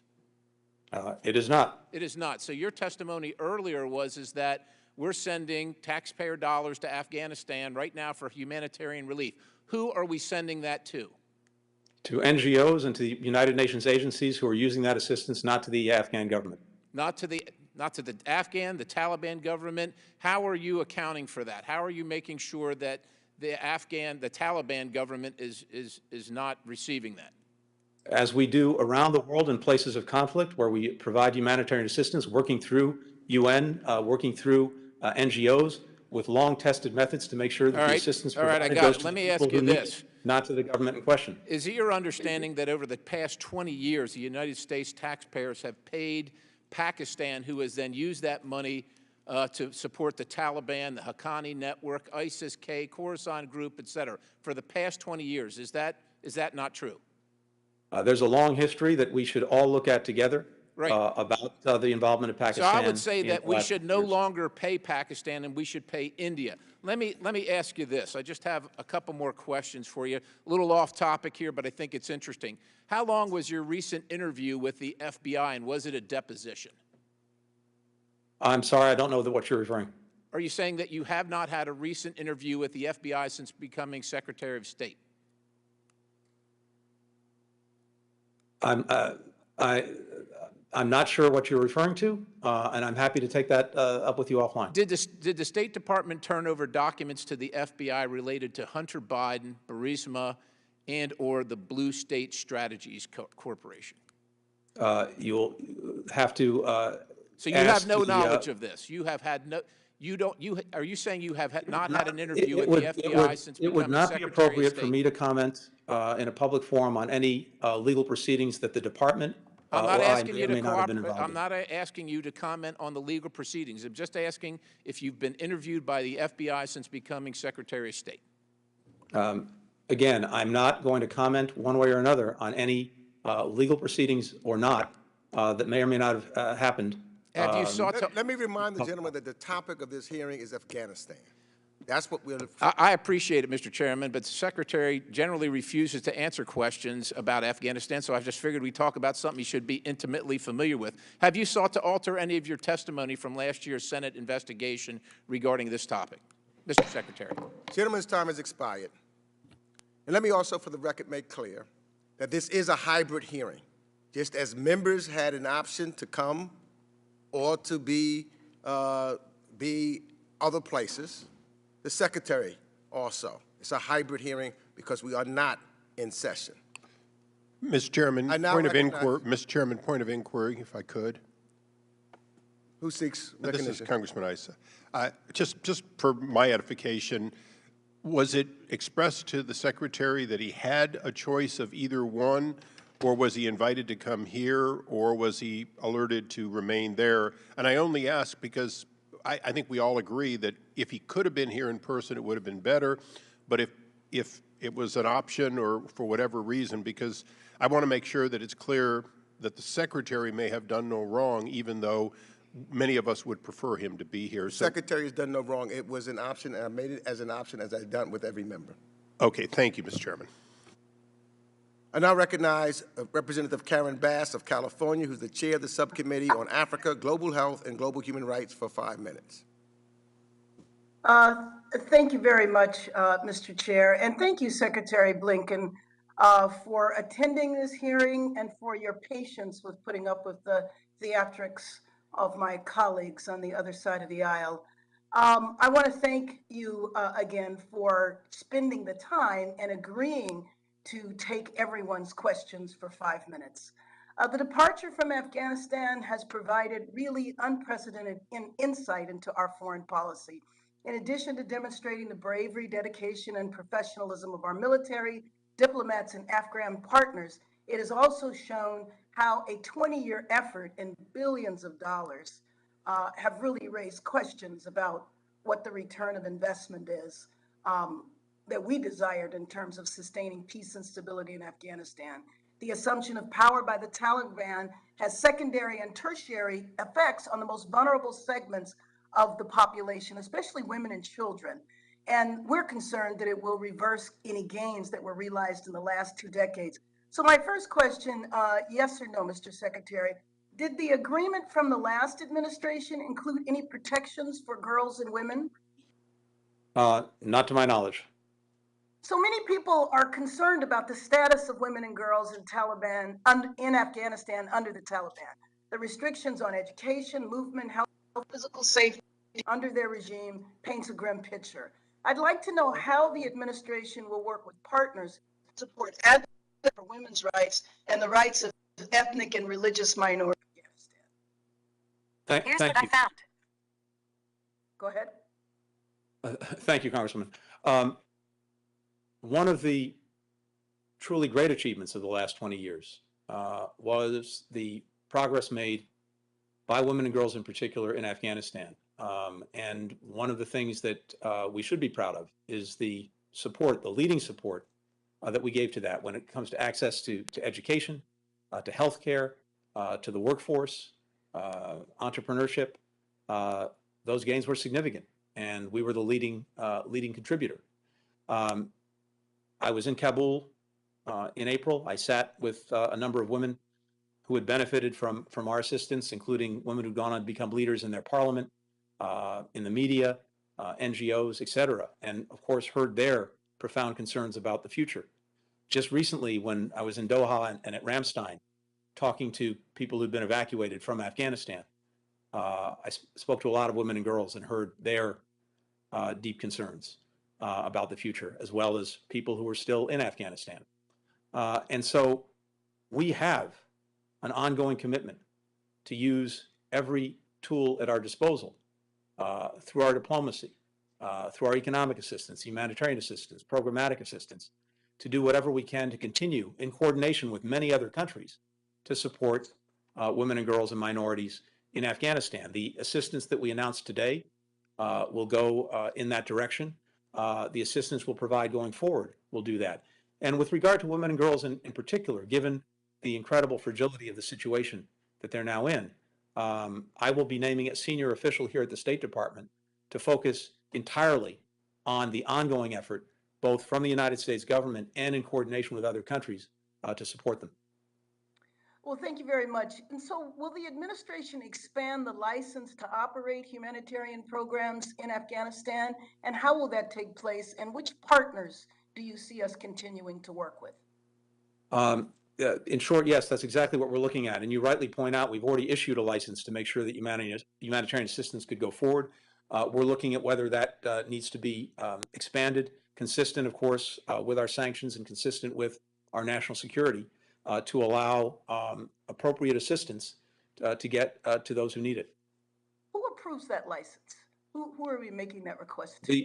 The Treasury Department is responsible for the licenses, but we do this in coordination or consultation with us and other agencies in the government, as well as, of course, the White House. And which partners on the ground are we continuing to work with? We have, and we can get you the list. We have a number of NGOs that remain active in Afghanistan, as well as NGOs or NGOs. Some are. There are, I believe, a couple of U.S. NGOs that are still active, international NGOs, and UN agencies. I met with the head of the UN's Humanitarian Assistance Program just a few days ago when I was in Doha, and we spent a lot of time talking about how this assistance could continue to go forward and what some of the mechanisms were that could be put in place to make sure that it was getting to the right people and being used effectively. Gentlelady's time has expired. I now recognize Representative Dara Issa from California for 5 minutes. Thank you, Mr. Chairman. Mr. Secretary, before we get into the tougher part of this, I want to thank you for the effort that has gone on by the men and women of both the State Department and the Department of Defense, and a lot of independent actions that occurred to try to help get people out in the aftermath of the withdrawal. I would not be doing my job, though, if I didn't ask some tough questions. One of them is up here on this board, and it's pretty straightforward. A response I received from the State Department said to my staff when we asked about continued work to get people out, it said, make contingency plans to leave when it is safe to do so. That do not rely on U.S. government assistance. How do we square the fact that in an official response that I waited weeks for, that we do not have any assurance for assistance, but that when people get out, typically they are lauded by the State Department as success stories. That includes an 80-year-old couple that was announced to have gotten out when, in fact, we saw no real assistance by the State Department, had to find out there was a non-government flight and get these 2 American citizens onto that flight, and we still have a number of others. So in a nutshell, how do I explain don't rely on the United States? Do we or do we not rely on the United States of America for blue passport holder American citizens who want to get out? The answer to that is yes, absolutely. And could you tell me, because I'm sorry, I can't see it clearly from here, you know, when and to whom that statement was made? We'll give it to your staff so that you get it without it being fully disclosed, but it is a correspondence and directly. Congressman, I'd really welcome following up with you, with your team, with your staff to make sure that we are following up on that particular request. I've got here, because I really want to express deep appreciation to members of Congress, this committee. I have here a very lengthy document of all of the inquiries that we've received from HVAC, from members of HVAC on people who've come to you seeking assistance, all of which has been factored into our databases, our information, our efforts. But if someone is not getting the response they need, please come back to us and let me know, and we'd be very happy to work with you on that. Thank you. We'll do that. Thank you, Mr. Secretary. Now, if I can quickly go through a few dates and a few statements. On July 8th, President Biden was asked if he listened to the intelligence assessment that the Afghan government was likely to collapse. He answered, "That is not true. They are not. They did not reach that conclusion." In other words, the IC hadn't reached that conclusion. I believe that we'll find that as of July 8th, the President misspoke. The President also said the likelihood there's going to be the Taliban overrunning everything and owning the whole country is highly unlikely. 2 days later, on July 10th, the Taliban was reported to have 85% of the country. Then on August 12th, the Wall Street Journal reported that on July 13th, you received an urgent dissent memo from 23 U.S. Embassy personnel in Kabul warning that the advances of the Taliban and the rapid collapse of Afghanistan. Your spokesman said you read every memo sent to you from the dissent channel. So if you do, then you knew that, in fact, a major portion of people in the embassy believed that they were going to quickly overrun. On August 18th, President Biden said the intelligence community did not say back in June or July that, in fact, this was going to collapse like it did. But the embassy told you, or at least a great many, in July that it would. The question really is, how do we regain confidence in the State Department and its spokespeople, yourself included, and the President, if, in fact, we cannot square what we receive, members of Congress, both publicly and privately, that indicate some of those statements that I just read, including ones by the President, are not supported by the facts? Thank you. As you know from tracking this as well, throughout the year, assessments were made of the resilience of the Afghan government, the Afghan security forces, and the possibility of the Taliban taking over the country. And this was typically done in a series of different scenarios, worst, mid-case, best-case scenarios. In the worst-case scenarios throughout the spring, I think it's fair to say that the general assessment was that the government and security forces would be able to hold on to the country well into next year, 2022. At some point in July, there was an assessment that it was more likely than not that that time frame was down to the end of the year. And then, of course, as things fully unraveled in August, that changed. To my knowledge, Congressman, no one predicted the unraveling before our forces and embassy left Afghanistan on August 31st. The chairman of the Joint Chiefs, General Milley, has said, nothing I or anyone else saw indicated a collapse of the government and the security forces in 11 days. The Director of National Intelligence has said in the days leading up to the Taliban takeover, intelligence agencies did not say collapse was imminent. This unfolded more quickly than we anticipated, including in the intelligence community. And there are a number of other conclusory statements of that kind that I can share with you. With regard to the so-called descent channel cable, it's something I'm immensely proud of. It's a tradition that we have, and you're right. I read every such cable, I respond to it, I factor it into my own thinking and actions.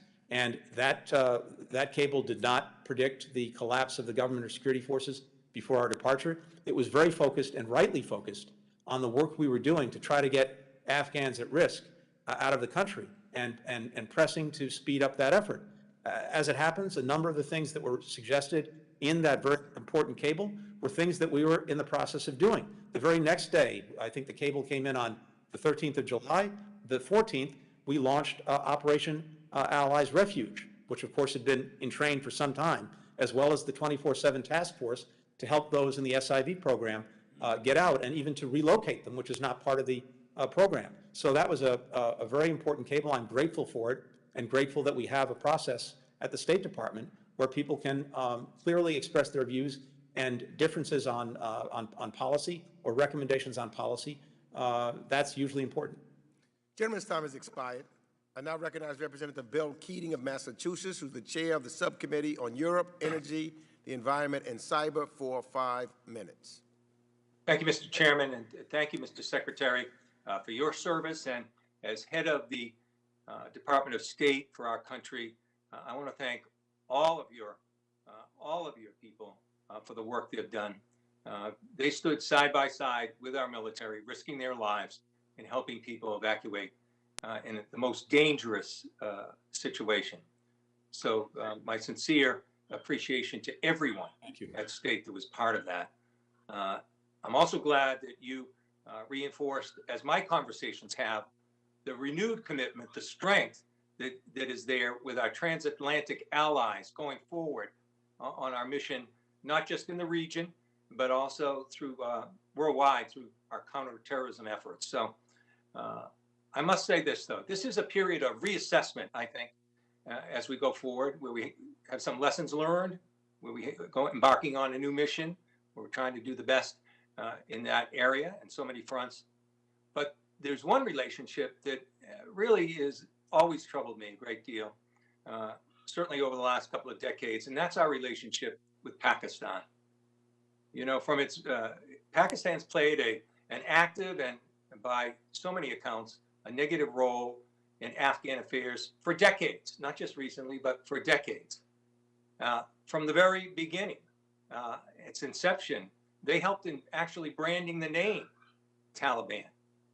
And by 2005, when the Taliban was reconstituting in East and South Afghanistan, and importantly, across the border in Pakistan, and as Pakistan's ISI, their Inter-Services Intelligence Agency, had such strong ties and cooperation with the Haqqani network, responsible for so many things, including the deaths of some of our soldiers.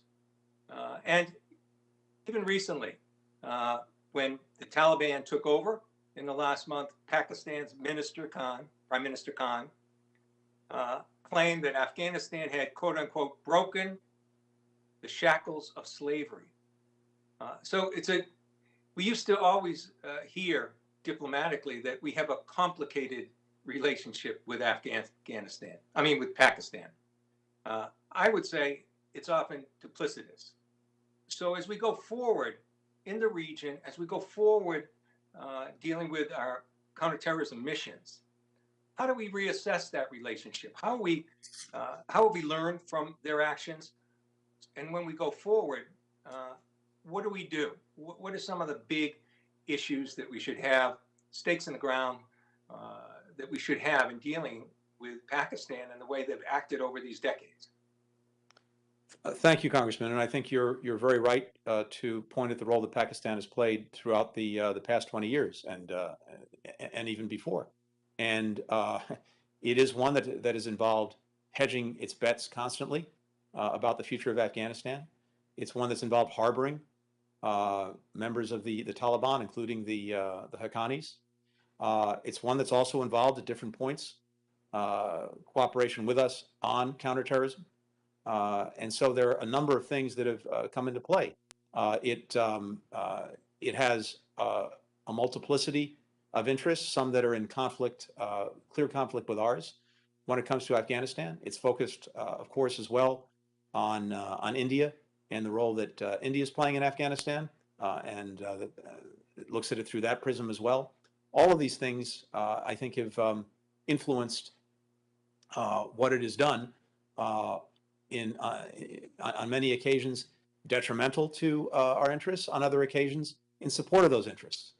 And so going forward, what we are looking at, what we have to look at, is an insistence that every country, to include Pakistan, make good on the expectations that the international community has of what is required of a Taliban-led government if it's to receive any legitimacy of any kind or any support going forward, to include ensuring freedom of travel, to include making good on its commitments on not allowing Afghanistan to be used as a haven for outward-directed terrorism, to include upholding the basic rights of the Afghan people, including women and girls and minorities, to include allowing humanitarian assistance in, to include having a more representative government.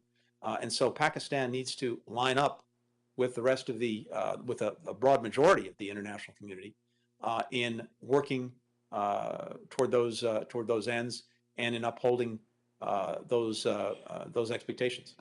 Thank you, Mr. Secretary. I'd like to Gentleman's time has continue this expired. at another time, and thank you for your work with the U.S. Agency for Global Media. We'll continue to work on that front and many others. I yield The back. gentleman's time has expired. I now recognize Representative Adam Kinzinger of Illinois for 5 minutes. Well, thank you, Mr. Chairman, Mr. Secretary. Thank you for being here and spending this time. It's very important. You know, watching some of this debate, I think it's important to remind people, yes, the Trump administration failed in the setup, and I think the Biden administration absolutely failed in the execution of this. I also want to make it clear, Mr. Secretary, we support the members of the State Department and their heroic action in the evacuation. I think the broader point is they never should have been put in a place where they had to act heroically. We found ourselves many times, we talk about Bagram and leaving that, and I think that's important to point out. But there was also moments where the U.S. military, with the 6,000 people that we sent in, could have defended Kabul proper. It was clear that the Taliban were not intending to move into Kabul as early as they did. But we put them in a position where they had to act heroically. And we shouldn't ask that of our State Department employees, even though we appreciate that they did. I also think it's important to point out, you know, there's a lot of blame of the Afghan military. And I certainly, as a military man myself, wish that the Afghan military would have helped. But keep in mind, prior to that, there were assessments coming out that it was only a matter of time. Maybe it's 6 months, maybe it's a year, until the whole place collapsed. You know, we had built a military in our own image that relied on air power, that relied on logistics. And then we pulled our logistic and air power support from the Afghan military. And as they received night letters from the Taliban saying, we're going to kill your family because the United States is vacating, they're leaving you. It's, to me, as much as I would love for them to have stayed and taken a stand heroically, I don't know many even of our allies' militaries that frankly could have stood in those conditions in that kind of an onslaught. Let me ask you, though, Mr. Secretary, you know, you talk a little about the Taliban legitimacy, and we're going to see how they act. I want to ask you a question, because I'm not sure where that changed. At the beginning of all of this, we were talking about building a worldwide coalition to not recognize the Taliban, and all of a sudden this is on the table. Is the Taliban the legitimate government of Afghanistan? And if not, would you consider what the Taliban have done in Afghanistan to be a coup d'etat? First, let me just start by thanking you for your strong words in support of the men and women of the State Department. I very much appreciate them and appreciate you saying them. Second, with regard to the Taliban and your question, it is the de facto government of Afghanistan. Those are just the facts. And I don't mean to interrupt, but I need to. Has there been any discussion of an Afghan government in exile, vice president, even if the president had left. Is there any discussion of that? Because this, to me, appears to be an armed military coup against the legitimate elected government of Afghanistan. Congressman, will certainly look to see what the lawyers say. From where I sit, this is the product, alas, of one side getting the upper hand in a civil war. Let me ask a couple of questions here on something too about that. So if we look at the list of new key players in the regime, we have the current prime minister who was deputy during the 9/11 attacks, the current deputy prime minister who served as #2 defense official during the 9/11 attacks, the current foreign minister who's your counterpart was the Minister of Culture and Information during the 9/11 attacks. And we have designated terrorists in key positions like those that are responsible for preventing Afghanistan from becoming a safe haven and terror once again. So we look at that list and we see those individuals who not only defended al-Qaeda, but have committed crimes against women and vulnerable populations. And I think anybody would look at that and say, this is the same regime that failed to hand over Osama bin Laden 20 years ago. But let me just ask you, have these individuals committed to denouncing al-Qaeda, to denouncing the Haqqani network, and ensuring that they will execute any attacks against them should they try to organize in their territory? Well, in the agreement that was secured by the previous administration, the Taliban, now represented by these individuals, made commitments not to allow Afghanistan to be used as a launching ground for externally directed terrorism, whether by al-Qaeda or by anyone else. The big question now, and you're right to point to it, is whether they will make good on that commitment. But of course, we can't and won't rely on them to do that, even as we insist that they do. Let me ask you too. Just thank you, and I'm sorry to cut you off. Just no, please go ahead. Quick points. Number one, we absolutely have to be executing any attack against al-Qaeda that we can, where we see them form. And secondarily, because I'm running out of time, let me stress to you the importance of State Department working hand in hand in a public and private way with these NGOs made up of former veterans that are doing stuff that unfortunately the government can no longer do. And let me encourage you to give them top cover and work with them to provide the assets necessary to get these people out. Thank you, Mr. Chairman, Mr. Secretary. I yield back. Let me just say, I really appreciate you saying that and putting the spotlight on that, because veterans groups are doing remarkable work. We're in close contact with them. I met with about 75 veterans organizations and groups virtually about a week ago. We followed up with a number of other meetings, and we deeply appreciate the work that many veterans on this committee, as well as organizations, are doing, and we're looking to work even more closely together on that. Thank you. Good news. I now recognize Representative David Cicilline of Rhode Island for 5 minutes. Thank you, Mr. Secretary. You explained that you inherited an agreement with a deadline but no plan, a backlog of 17,000 special immigrant visas, and a responsibility to evacuate safely both Americans and those who helped us in this effort. As a candidate, President Biden promised to end the war in Afghanistan, and he kept his word. I agree with him. It was the right thing to do. And while today's hearing is focused on the U.S. withdrawal, I think it would be a mistake to lose sight of the misjudgments and lessons learned over the long arc of the past 20 years, and I hope Congress will have an opportunity to do its own self-reflection. But I want to begin, Mr. Secretary, my question about the evacuation. You were cut off when you were trying to explain the vetting process, and I wonder if you could quickly finish that answer about what the State Department did with respect to vetting people that were being evacuated out of Afghanistan. Sure. And two things, and by the way, I very much agree with you, and I heard the chairman say at the outset that this committee, among other things, will be focusing on the 20-year history of our engagement in Afghanistan, and I think there are lots of lessons to be learned across the board through every administration, including our own. With regard to the vetting, two things I would point out here.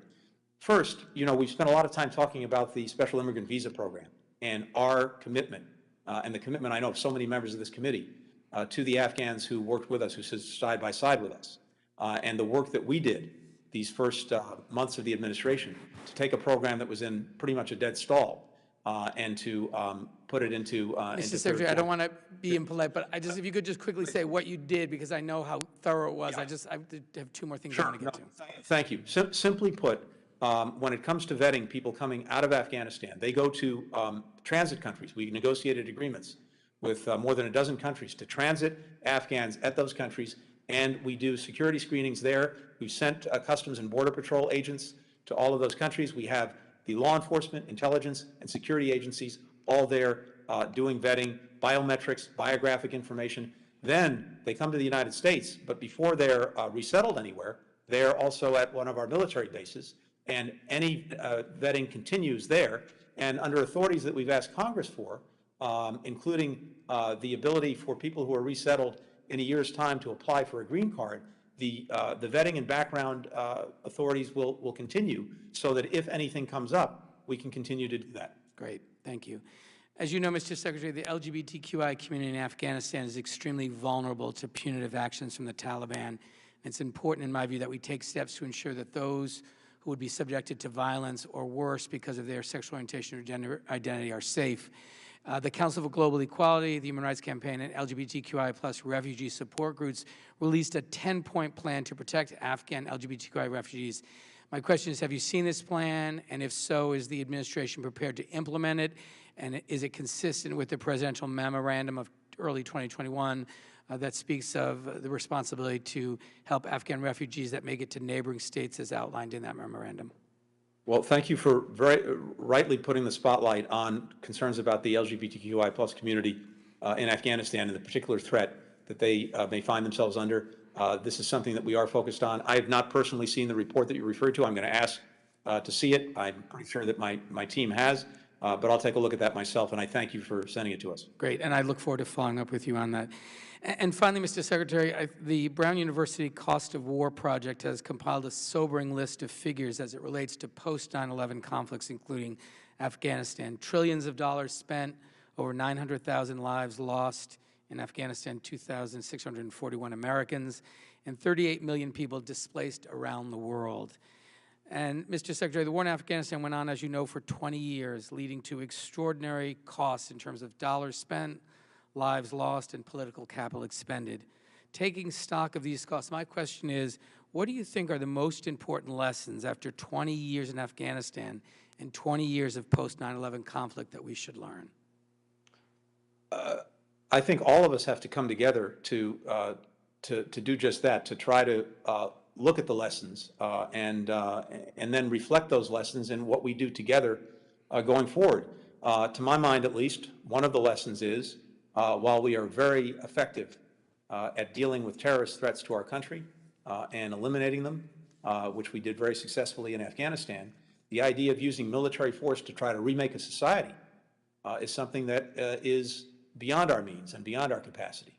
And we need to think really hard about whether we want to engage in these enterprises going forward. You're right to point to the cost. Let me just say very quickly, I think that Brown study concluded that on the basis of about $2 trillion being spent on Afghanistan over the last 20 years, when you include indirect costs, that averages out to $300 million a day for 20 years.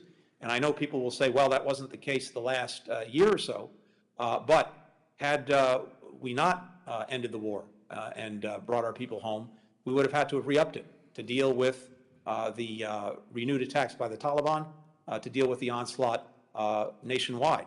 And those costs would have gone right back up again. And we have to ask ourselves very hard questions about whether that is the right way to spend our money. Thank you. Gentleman's Thank time you, has Mr. expired. I now recognize Representative Lee Zeldin of New York for 5 minutes. Mr. Secretary, one of my colleagues claimed earlier in this hearing that the last administration's agreement with the Taliban was unconditional. That was false. In fact, you, sir, actually started to outline some of those conditions and you were stopped. To recap, Mr. Secretary, the last administration's agreement with the Taliban was conditions-based, correct? The conditions that you refer to included a commitment not to allow Afghanistan to harbor outwardly directed terrorists. It had very loose, let me just be clear though, in response to your question. No, I know you listed it earlier, but the question is, it was a conditions-based agreement, correct? Yes, except that those conditions were so loose, particularly with regard to commitments it made. You can criticize the agreement all you want, Mr. Secretary. I just wanted you to answer the question. Next, are you aware that President Biden says in the transcript of his George Stephanopoulos interview that he would have withdrawn from Afghanistan regardless of that prior agreement? Yes, that's right. Okay. But not necessarily in the time, place, and manner that we did, which was imposed upon us by that agreement. On July 8th, as Congressman Issa referred to earlier in this hearing, President Biden said, quote, "The likelihood that there's going to be the Taliban overrunning everything and owning the whole country is highly unlikely." That is a very different prediction than what the U.S. intelligence community actually was saying. Mr. Secretary, where did the president get the highly unlikely intelligence estimate from? As the intelligence community has actually said, including in the days leading up to the Taliban takeover, they were not, and no one was predicting the rapid collapse of the government and the security forces throughout the year. Throughout the year, the intelligence community looked at a range of scenarios, worst case to best case, about the durability, resilience of the government security forces. In the springtime, it was anticipated to be. The question, where did the president get highly unlikely from? Again, based on what the intelligence community was saying and the military. The chairman of the Joint Chiefs has said that no one anticipated that the government or the security forces would collapse in 11 days. Nothing I appreciate that, Mr. Secretary. It would be good, though, if you were giving answers that were consistent with the answers that we were getting behind a closed-door briefing that we had with you and others. What is the number of Americans who are in Afghanistan as of the last update you received? The Congressman, going back to this weekend, we had about 100 American citizens in contact with us who seek to leave Afghanistan. Those are the Americans we're working with. Do you have an exact number? I can't give you an exact number. We were talking about this a little bit earlier. It's really a snapshot at any given moment, because what happens is. I asked you as of the last update you received. Yeah, as of the last update, it was about 100. Okay, how many green card holders? Green card holders is something that we don't track directly. So what we've done is we've solicited people, if they are green card holders, to let us know. I think the best estimates are that there's several thousand green card holders in Afghanistan. How many SIV applicants? SIV applicants, those are numbers that we're working on right now as people come out of Afghanistan, some of them in the United States already, others at these transit points. We're collecting all of that information. The overwhelming majority of Afghans who've come out are Afghans who are at risk in one way or another. Some of them will be SIVs, applicants. Others will be people who are eligible for refugee visas. Still others will be at risk in some fashion. We are putting all those numbers together, and we should have that in the next couple of weeks. Yeah, I mean, this was fatally flawed, poorly executed. We had the loss of U.S. service members as a result. We should not have been operating off of an arbitrary July 31st deadline. Instead, what we should have done was tell the Taliban that we are going to leave Afghanistan when we're done bringing every last American home, not operating off of some arbitrary date. We shouldn't have collapsed Bagram when we did. We shouldn't have been relying on the Taliban to provide security at the airport. We shouldn't have been allowing billions of dollars worth of U.S. weapons and equipment to get turned over to Afghanistan. The administration should not have been lying and misleading the American public, like when the White House press secretary is standing out there to the press and to the American public and saying that Americans aren't stranded, even though we all know that they are. And I'm concerned that this administration, with incompetency, is exposing a vulnerability that other countries, like we see North Korea now testing long-range missiles. We see Iran enhancing uranium enrichment. What happens when China and Russia and Hamas and Hezbollah and Al-Qaeda and the Taliban, they continue to press forward because we have an administration that doesn't know how to confront an adversary, understanding that they do not respect weakness, they only respect strength. And it is so greatly unfortunate, the consequences, and I believe that you, sir, should resign. That would be leadership. I yield back. To the contrary, Congressman, I believe that there's nothing that our strategic competitors like China or Russia or our adversaries like Iran, like North Korea, would have liked more than for President Biden to have re-upped the war in Afghanistan for another 5, 10, or 20 years, to be bogged down in that conflict. Nothing they would have liked more. And we're now able, as a result of the decision the President made, that none of his predecessors made, to end the war after 20 years, to ensure that a third generation of Americans didn't have to go off and fight and die in Afghanistan, while bringing 125,000 people out. We are now in a much better position to confront the challenges and threats that we actually face in 2021. This isn't a Democratic. Gentleman's time has expired. I now recognize Representative Ami Bera of California, the chair of the Subcommittee on Asia, the Pacific, Central Asia, and Nonproliferation, for 5 minutes. Thank you, Mr. Chairman. And Mr. Secretary, once again, I want to reiterate our thanks as a committee for your appearing before us, answering all the questions and giving every member a chance. That is not something your predecessor did very easily. Look, I agree with President Biden's decision to withdraw. I think most of the American public agrees with that decision. I sat in many hearings, sat in many classified and open briefings as we were looking at various scenarios of what that withdrawal looks like, what the capabilities of the Afghan government were. And, you know, unfortunately, the worst case scenario played out. And, you know, the images that we saw coming out of Afghanistan were painful, frankly, in the last few weeks of August. And I do think the men and women in the military and State Department in difficult circumstances stepped up. I do think the logistics of that airlift and getting the numbers of American citizens, visa holders, SIVs, vulnerable Afghans out in such a short period of time was remarkable. I think we all mourn the loss of life of Afghan civilians, but also the 13 men and women that were serving our country and meeting the mission. And there will be time to kind of go through and do the oversight and get a sense of where did our estimates go wrong? Where were the flaws? But at this moment in time, knowing that we still have American citizens there, knowing that we still have vulnerable Afghans and so forth, I really do want our focus to be getting those folks to safety, the visa holders, the SIVs, and others. And I won't ask you to guarantee a commitment that you'll get everyone out. Nobody can make that promise. But what I will ask is working with my office, working with the various congressional offices, the men and women in the State Department, that we will use every resource that we can in a difficult situation, in a challenging security situation on the ground, to do the best job possible to get every American citizen, visa holder, SIV, and vulnerable Afghan out to safety. Can I get that promise that we'll do everything? Absolutely. You have that commitment, and I welcome working with every member of this committee to do just that. Great, thank you. And your staff, and again, the men and women within the State Department and elsewhere, again, in trying circumstances, have been very readily available to work with us. As, you know, again, we've submitted over 10,000 names of folks, just given the size of our population in the community. Secondly, and we haven't talked about this, is, as I mentioned earlier, we have the largest Afghan refugee population in the country, and we're proud of that. You know, we've welcomed these men and women. We've got great resettlement agencies that are working with folks, but we've also got real challenges just because of the rapidity of folks leaving country and arriving after being vetted in the United States. Many of these folks now are coming as humanitarian parolees under a visa status that doesn't necessarily have the resources that are available. I know we will be working on a budget supplemental to help provide the resources to get medical resources, get visa resources, and ramp up your staffing at the State Department to process these refugees.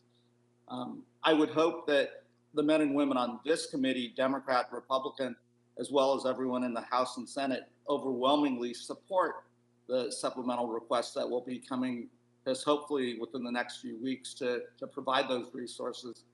Because the one thing, when I talk to our veterans community, and many that are served in Afghanistan and are wondering about that service, the one thing we can do to make them whole is to welcome these folks that served them, worked side by side, often saved their lives, and really do everything we can to get those folks to safety. Those that are coming to the United States, to help them reassemble their lives. So, Mr. Secretary, I would imagine that supplemental is coming. We've already heard some top line numbers the president's asked for. Are there specifics that, from your vantage point with the men and women who work for you, that you see on that horizon? Yeah, thank you so much for flagging that. Let me just say very quickly, yes, we're going to be looking for support from all of you on this, and particularly a few things. For Afghans who are paroled into the United States to receive the same benefits that refugees do, so that they have some ongoing support, the ability to work in the United States, HHS benefits that they wouldn't otherwise get.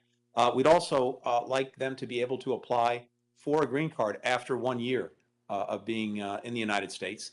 And there's some significant funds that will be requested to support both the efforts that we've already made at the different transit points where we've incurred significant expenses, as well as to continue to relocate people, to bring them to transit points into the United States, process them, et cetera. So that is coming, and in fact, we need to get this done quickly in the CR, I think, so we have just a few weeks to do it, and I really welcome your support and everyone's support for that. Thank you. I now recognize Representative Ann Wagner of Missouri, who's the vice ranking member of the full committee, for 5 minutes. Secretary Blinken, I represent the people of Missouri's 2nd Congressional District, and today I'm also here on behalf of the family of Lance Corporal Jared Schmitz of our region. Let me tell you about this heroic and selfless young man. Lance Corporal Schmitz from Wentzville, Missouri, was 20 years old when he lost his life in the terrorist attack at the airport in Kabul just days before Joe Biden's arbitrary deadline of August 31st. He was passionate about his military service. He was totally committed to making a difference as a U.S. Marine and had gotten his parents' permission to enlist at just 17 years old. I don't believe that this hearing will allow us to truly understand why he and his fellow military servicemen and women were killed on August 26th of 2021. His family, their families, and all Americans deserve answers, sir. I am outraged to hear this administration claim its retreat from Afghanistan, its surrender, was a success. How could anyone say that 13 precious young men and women who lost their lives is a success? I'm not asking for my own peace of mind. I'm asking on behalf of the families. They're burying their sons and their daughters this week, and they deserve accountability, and they deserve transparency, and they deserve answers. The Biden administration outsourced the security of our military stationed at the Kabul airport to the Taliban. It was a total betrayal. You put the lives of our men and women in the hands of a brutal terrorist organization after you claimed that the Taliban would never even be in charge of the country. Then you said they would never be in charge of Kabul. You said we would never leave Americans and allies behind. It was lie after lie. President Biden wanted out at any cost, and that cost, sir, was 13 American lives, and $85 billion in equipment, our Bagram Air Base, our United States Embassy, our credibility with the allies and the Afghans who stood and fought with us, and our national security and safety of our homeland. Make no mistake, Mr. Secretary, the Biden administration's egregiously inept withdrawal has left America and the world a much less safe place 20 years after September 11th. Secretary Blinken, will you honor these families and give the American people the answers they deserve in the wake of this ongoing disaster? Who will be held accountable? In your opening statement, you said the Taliban, you said several times, the Taliban made it clear we had to withdraw. The Taliban made it clear, or they would escalate. Now we hear in testimony, President Putin was dictating our counterintelligence. And you tell us NATO made us do it. Trump made us do it. The Taliban made it clear. Do you take any responsibility, Secretary Blinken, for this disastrous withdrawal, or do you still want to call it a success? Congresswoman, I'm responsible for the decisions that I make, I'm responsible for the actions of the State Department. I'm responsible for looking at any lessons to be taken from those decisions and those actions. I'm also responsible for being accountable for those decisions and Let me actions. ask you a simple And if you let me finish, please. My time, The way that I'm accountable is doing exactly what I'm doing today, which is to you and through you to the American people, to hold myself accountable plan on for all those resigning. decisions. And we made the right decision in ending America's longest war. We made the right decision in not sending a third generation of Americans to fight and die in Afghanistan. We did the right thing by our citizens in working feverishly to get every one of them out. We did the right thing by 125,000 Afghans to bring them to safety. And now we're working to do the right thing to hold the Taliban to the expectations of the international community, to ensure people can continue to travel freely, to ensure that the rights of Afghans are upheld, to ensure that they make good on commitments they've made on counterterrorism. That's what we're doing. Gentlewoman's time has expired. I now recognize Representative Castro of Texas for 5 minutes. Thank you, Chairman, and thank you, Secretary, for your testimony today. Thank you for your work and the work of the many very devoted employees at the State Department. And I want to talk to you for a second about a way that Congress can be helpful in that work. Secretary Blinken, the 9/11 Commission's report held that only 56% of the Bush administration's senior national security positions were filled at the beginning of September 2001, impeding its ability to respond to crises. Today, only 26% of the State Department's Senate-confirmed positions are filled. This isn't because President Biden hasn't presented nominees. It's because a single senator has thrown a tantrum and blocked these nominees from getting a vote and prevented national security positions from being filled.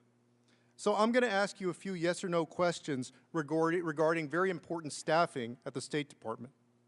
Do we have a Senate-confirmed Assistant Secretary of State for Conflict and Stabilization Operations who would inform U.S. policy in war zones like Afghanistan?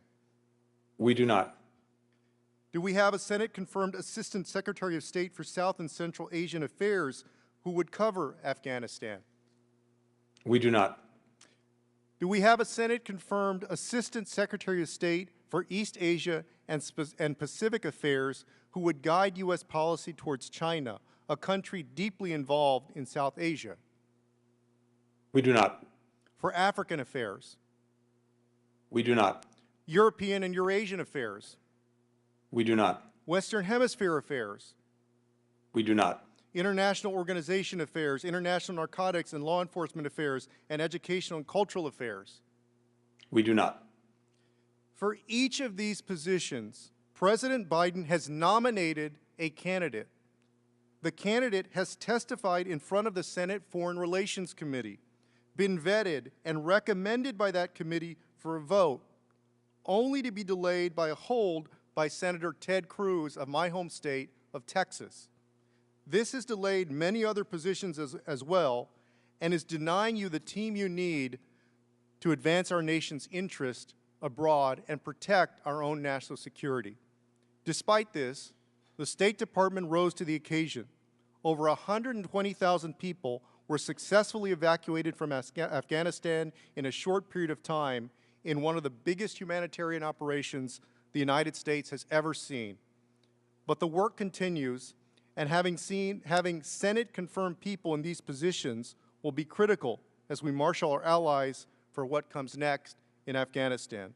And I want to ask you, Mr. Secretary, as you've done this very hard work and your people at the department are stretched thin because the Senate has not confirmed these nominees, what would you say to Senator Cruz, who's single-handedly blocking key national security appointments and jeopardizing our national security? Look, I would just simply ask the Senator and ask the Senate to move forward in confirming our nominees, virtually all of whom went through the Senate Foreign Relations Committee and were sent to the floor, and that's where they now lie. And to your point, we need all these people.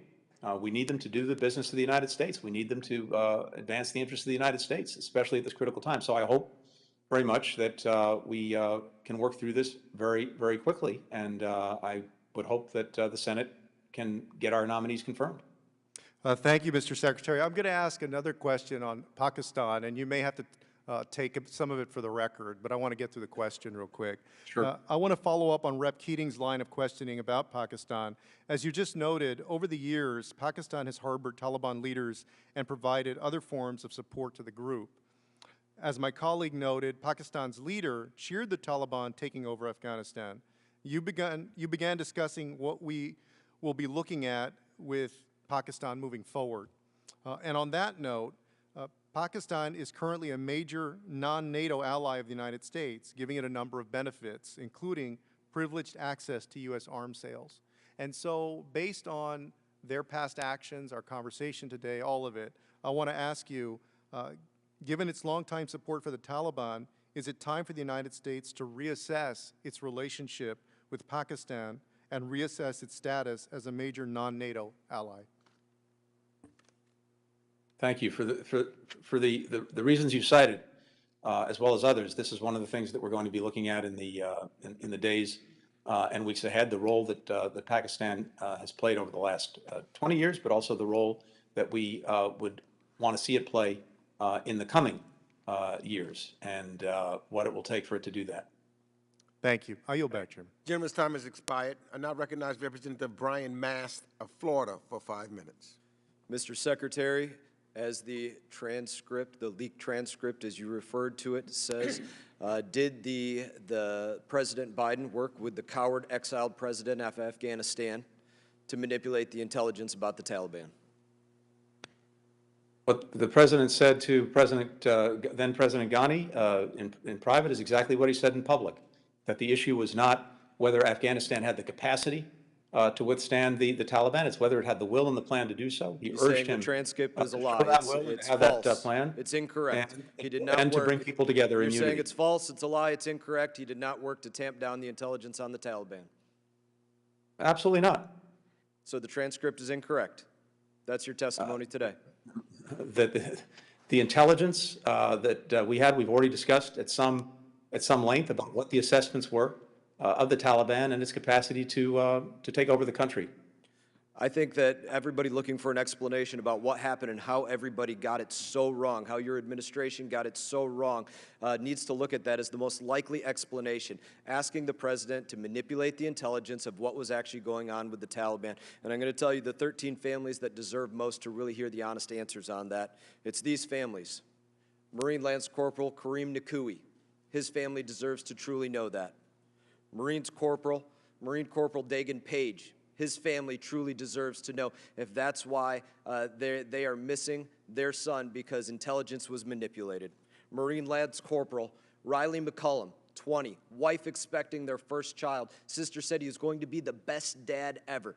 They deserve to know if that's what happened and that's why everything went so wrong. Marine Sergeant Nicole Gee, 23 years old. You can see her there holding a young child. Her family deserves to know if that's why everything went so wrong, because that intelligence was manipulated. Marine Lance Corporal David Espinoza, just 20 years old. Family deserves to know if that's why everything went so wrong is because the intelligence was manipulated. Marine Corporal Humberto Sanchez, just 22 years old. Mother said, "My kid was a hero." That's what was said. That's what his mother said. Deserves to know if that's why everything went so wrong, because the intelligence got manipulated. Marine Lance Corporal Jared Smits, just 20 years old. Family deserves to know if that's why everything went so wrong. Marine Corporal Hunter Lopez, just 22, son of 2 sheriffs, plan to follow in their footsteps. Their family deserves to know if that's why everything went so wrong is because you all worked to manipulate the intelligence of what was going on the ground there. Marine Corps Staff Sergeant Darren Hoover. His family said, "I love you, son. Check in on us.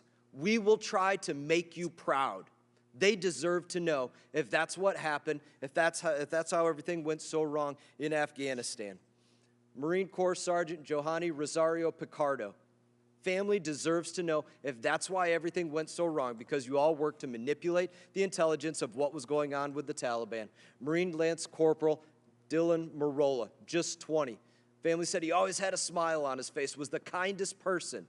They deserve to know if that's why everything went so wrong, because you all manipulated intelligence. Army Staff Sergeant Ryan Canals. The ultimate honor he could give was to give back to his country. He would not be sorry. He would not regret it. That's what his family said. They deserve to know if you manipulated intelligence, if President Biden manipulated intelligence, and that's what led to everything going so wrong. Navy Corpsman Maxton Soviak, just 22. His family deserves to know if that's why everything went so wrong. We deserve hearings on what's going on with that leaked transcript. We deserve to know why there are others that remain in Afghanistan. Mark Frericks, Navy veteran, disappeared in Coast Province January 30 of 2020. We deserve to know what's going on with his release. These are things that have to be answered for. I do not believe whatsoever what you're saying about the administration not working to manipulate that intelligence. To me, that is the most logical explanation of how so many in the intelligence community got this so wrong about what was going to happen in Afghanistan. Why it would seem somehow logical for President Biden to leave the, quote, most advanced military weaponry, why some would not speak out against that if they were getting the false intelligence because it was coming from the top down to manipulate it. In my opinion, that's absolutely aid and comfort to the enemy. I absolutely wonder if you were complicit in this as well. I find it hard to believe that President Biden would do that without you being aware of this, and these are things that we deserve to know better answers, have better hearings on this. I do not believe a word that you're saying on this. Simply put, I do not wish to hear from you. I'm not simply yielding you a put, moment of Congressman, time. what you I'm said not is yielding dead you a moment wrong. of time. I don't wish There to is hear no your lies. manipulation You've of heard your intelligence, lies when you step period. up in front of the camera. And Not you listening have to you. all been Don't wish to hear regularly your lies. apprised of the intelligence No, thank you for your assessments. lies. All Not Gentlemen, through over the gentleman will months. suspend. Not looking to hear And your lies. The gentleman's not true. time. Not looking to hear The gentleman's time has expired. And so has the The secretary. gentleman's time has Yes, so expired. has the secretary. The secretary can answer the question. I didn't ask him a question. You did ask a question. I don't want to hear from the secretary. The gentleman's time he lies has to us when he expired. steps in front of the camera. That's The what he gentleman's does. time Lies to us when he has steps in front of the expired. camera. Expect the Secretary, Taliban to live up the to their gentleman's commitment to time counterterrorism. Least has believable answered- thing I've ever heard. The gentleman's time has expired. People need to use common The sense with gentleman's this time secretary. has expired. We're here to hear from the secretary. Not to hear lies. The gentleman's time has expired. Mr. Secretary, if you wish, you may answer the question. We don't need to hear lies. Thank you, Mr. Chairman. Just to respond briefly, what the congressman said is simply wrong, period. Second, I think virtually every member of this committee has had access to or been apprised of the intelligence assessments throughout the year. And you know what they were, you know what they are. And we will continue to provide those assessments and those briefings in the weeks and months ahead. You've heard the chairman of the Joint Chiefs of Staff say that he has not seen anything that indicated to him or to anyone else that the Afghan government and military would collapse in 11 days. The Director of National Intelligence has said that even in the days leading up to the Taliban takeover, intelligence agencies did not say collapse was imminent. This unfolded more quickly than we anticipated, including in the intelligence community. And I could go on. So what has been said and alleged is simply not true. And that would be. I now recognize the gentlewoman from Nevada, President Ms. Dina Biden was Titus from manipulating Nevada, intelligence. is now Obvious recognized assessment. for That 5 makes minutes. sense. That's why it all adds up. The Thank you, gentleman's Mr. time has Chairman. expired. He definitely And the proved gentleman point. will cease immediately. He definitely proved the point. The gentleman well. will Thank you. cease immediately. Well, he proved the point. Thank you for letting him prove it. I appreciate that. I now recognize the gentlelady from Nevada, Representative Dina Titus, for 5 minutes. Thank you very much, Mr. Chairman and Mr. Secretary, for being here. I'd like to go back to a point made by Mr. Conley on the Doha agreement. I wonder if you would discuss for us what impact you think that agreement may have had on the morale of the Afghan Defense Forces and on the unity of the Afghan government. Well, that agreement committed the United States to leave Afghanistan by May 1st of this year. And so that certainly factored into the thinking and concerns of the Afghan government and of the Afghan security forces. The extent of that impact, hard to know for sure, but certainly that had to factor into their thinking and as well as into their concerns. I believe so, and that led to that perhaps quicker than realized collapse that occurred that we didn't anticipate. I get just a couple of other questions. We've been hearing about domestic and foreign journalists being abused by the Taliban, and also some of the NGO or healthcare workers or just non-government humanitarian workers. I wonder if there's anything going on, any talks between the U.S. and any of our international partners of how to defend them to be sure that they are able to continue their work once we're gone. Yes, very much so. Two things. One, we've been working very hard to make sure that basic humanitarian assistance can still get into Afghanistan, working with and through NGOs, working with and through the United Nations agencies, and also putting in place mechanisms to make sure that that assistance is used in the way we intend it to be used, that is to the benefit of the Afghan people, the recipients, not the Taliban-led government. Second, we've been working full-time around the world to bring country after country on board with the expectations that we're setting of the conduct of a Taliban-led government, to include upholding the basic rights of the Afghan people, to include women and minorities. And we have put in place a UN Security Council resolution setting those clear expectations. More than 100 countries around the world, led by our efforts, have signed on to that.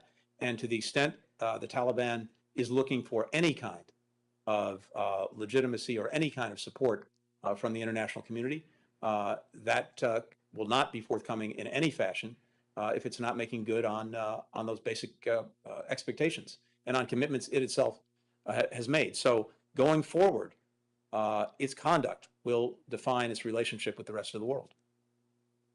Thank you. They seek to be legitimate, I know, but in the meantime, that one of the challenges they're facing, of course, is the economy, and that's not new. That existed under the Ghani government.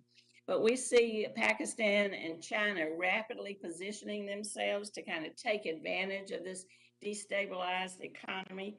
I wonder how that's going to impact the U.S. and U.S. international relations, especially in light of the World Bank and the International Monetary Fund freezing distributions of funds to Afghanistan. Could you talk about that?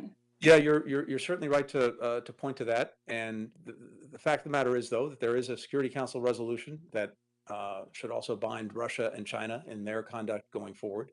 The international community over the last years was providing every year about 75% of the Afghan government's budget. Needless to say, that's been frozen. Virtually all of Afghanistan's foreign reserves are here in the United States. They are frozen. International financial institutions are not going forward with their own assistance or the ability for Afghanistan to engage in international financial transactions. And so all of that is on the ledger when it comes to what we can do to have the Taliban meet the expectations that have been set by the international community when it comes to how it conducts itself. Well, thank you, Mr. Secretary. Now yield back. Gentlelady yields back. I now recognize Representative Brian Fitzpatrick of Pennsylvania, who's the ranking member of the Subcommittee on Europe, Energy, and the Environment and Cyber, for 5 minutes. Mr. Secretary, just to get to the core of what your philosophy is on national and international security, sir, do you believe in the maxim and the precept of the stronger that we exert ourselves overseas, the safer we are here in America, i.e. peace through strength? I believe, first, the stronger we are at home, the stronger we're going to be overseas, and that requires unity. It requires coming together. It requires making investments in ourselves, and I hope we can see those forward together.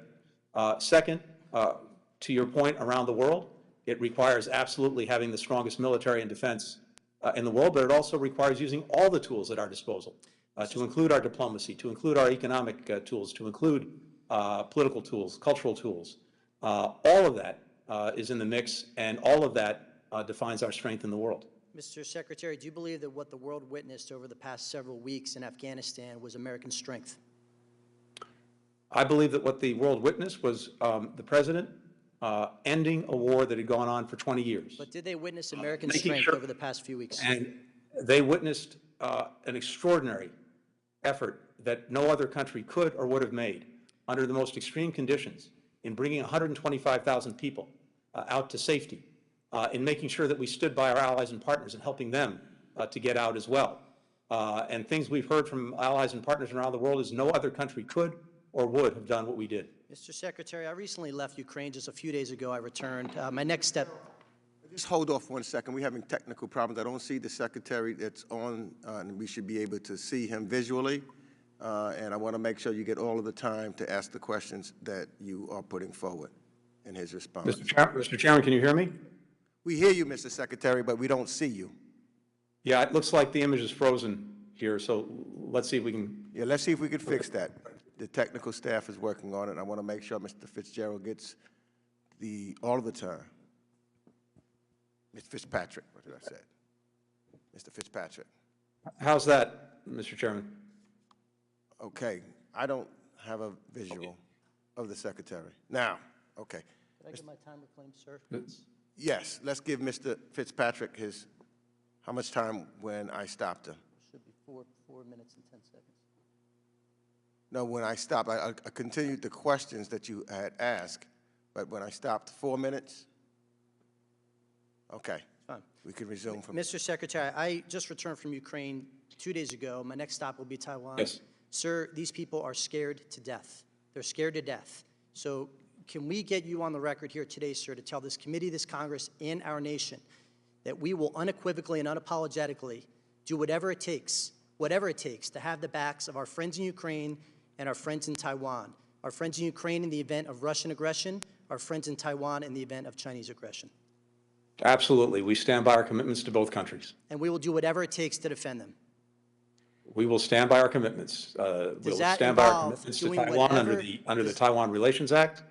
We'll stand by the commitments we have to Ukraine, including, by the way, commitments that President Zelensky discussed and put out just about a week, maybe 2 weeks ago. Sir, I can tell you, I just left there. They are scared to death, and they question the commitment of this country. So I will take you at your word that we will do whatever it takes to defend Taiwan and Ukraine.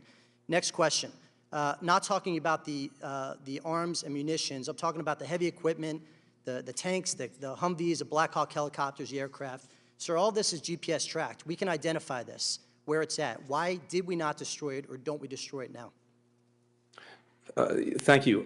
So let me say this. I know my colleagues from the Defense Department, the Joint Chiefs, et cetera, will have an opportunity to speak to you, to speak to Congress in the weeks ahead. They're the experts on this. Since 2004, roughly, something like $80 billion in defense articles was provided to Afghanistan. So that goes back over the last roughly.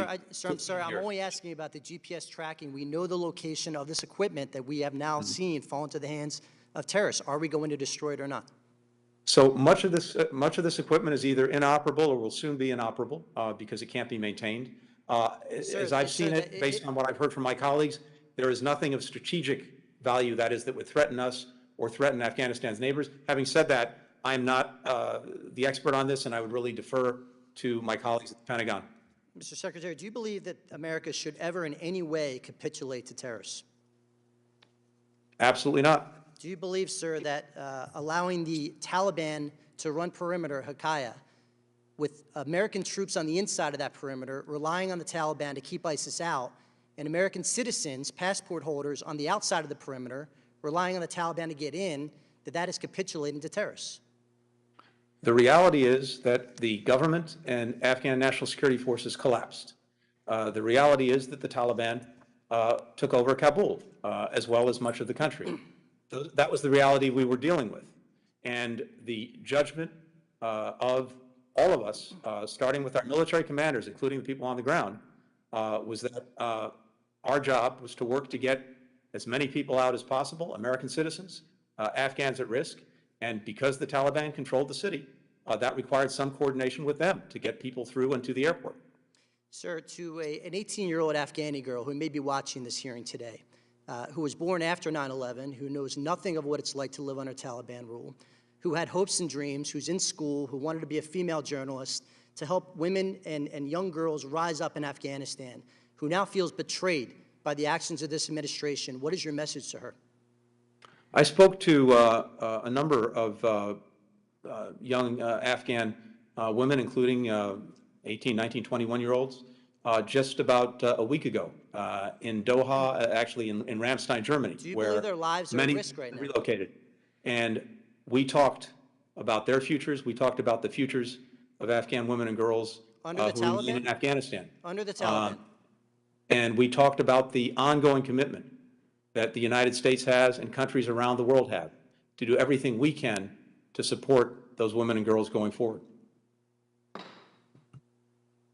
Gentleman's time has expired. I now recognize Representative Ted Lieu of California for 5 minutes. Thank you, Chairman Meek, and thank you, Secretary Blinken, for your public service. When I served on active duty in the United States Air Force, I participated in Operation Pacific Haven, where we airlifted thousands and thousands of Kurds out of northern Iraq because Saddam Hussein was going to go in and kill them. We worked with the State Department and other U.S. agencies, and it was a very difficult mission. So I want to commend you and the State Department and all the U.S. personnel who executed an evacuation of over 120,000 people under immense danger. That was a remarkable feat that all of you did. And I also want to honor the 13 Marines that gave their lives in service to our country. What I'd like to ask you about is the document that started all of this, the February 29th document, 2020. That document was negotiated by the Trump administration with the Taliban, correct? That's correct. The Trump administration signed that document, correct? That's correct. And under that document, it had a very specific date for withdrawal of all U.S. forces. Isn't that right? That's correct.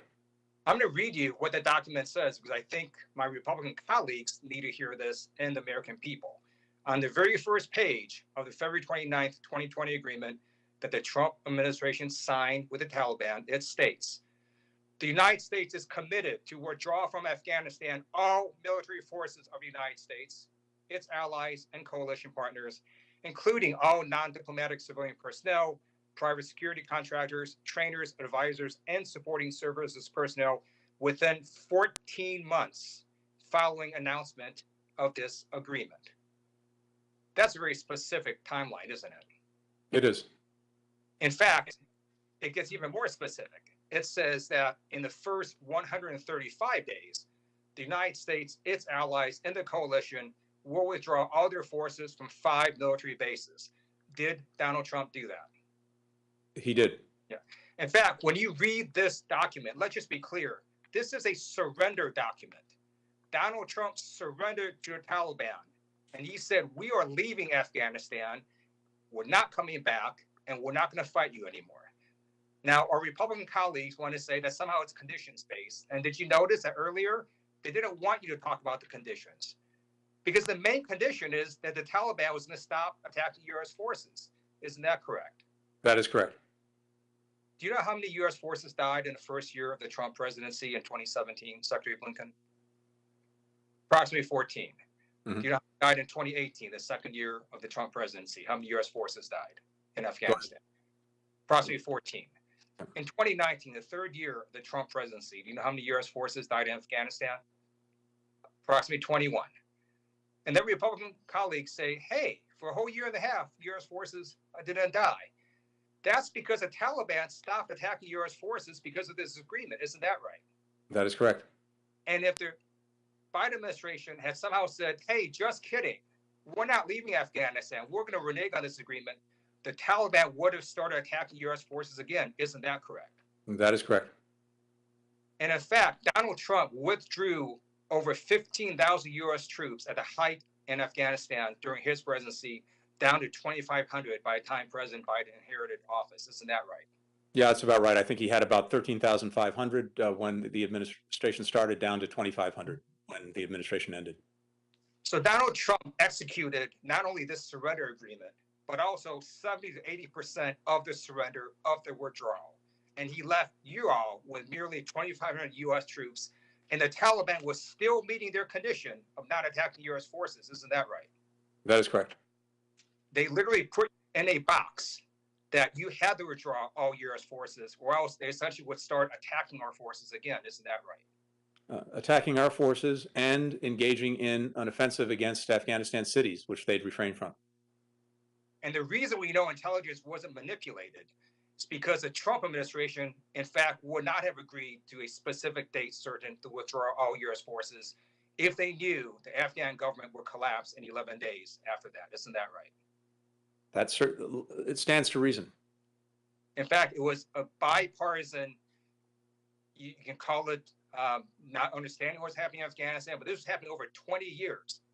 Isn't that right? That we were getting rosy assessments on a bipartisan basis that turned out not to be all that accurate. I believe that's correct, and certainly I saw that from my previous service in government. Great. So let's just be clear here. It was Donald Trump who signed and negotiated the surrender agreement that, by the way, released 5,000 Taliban prisoners. Isn't that right? It did release 5,000 prisoners, yes. So Donald Trump, the administration, signed this agreement, negotiated it, executed it, and then President Biden completed the withdrawal. That is what happened. Gentleman's time has expired. The gentleman's time has expired. I now recognize Representative Tim Burchett of Tennessee for 5 minutes.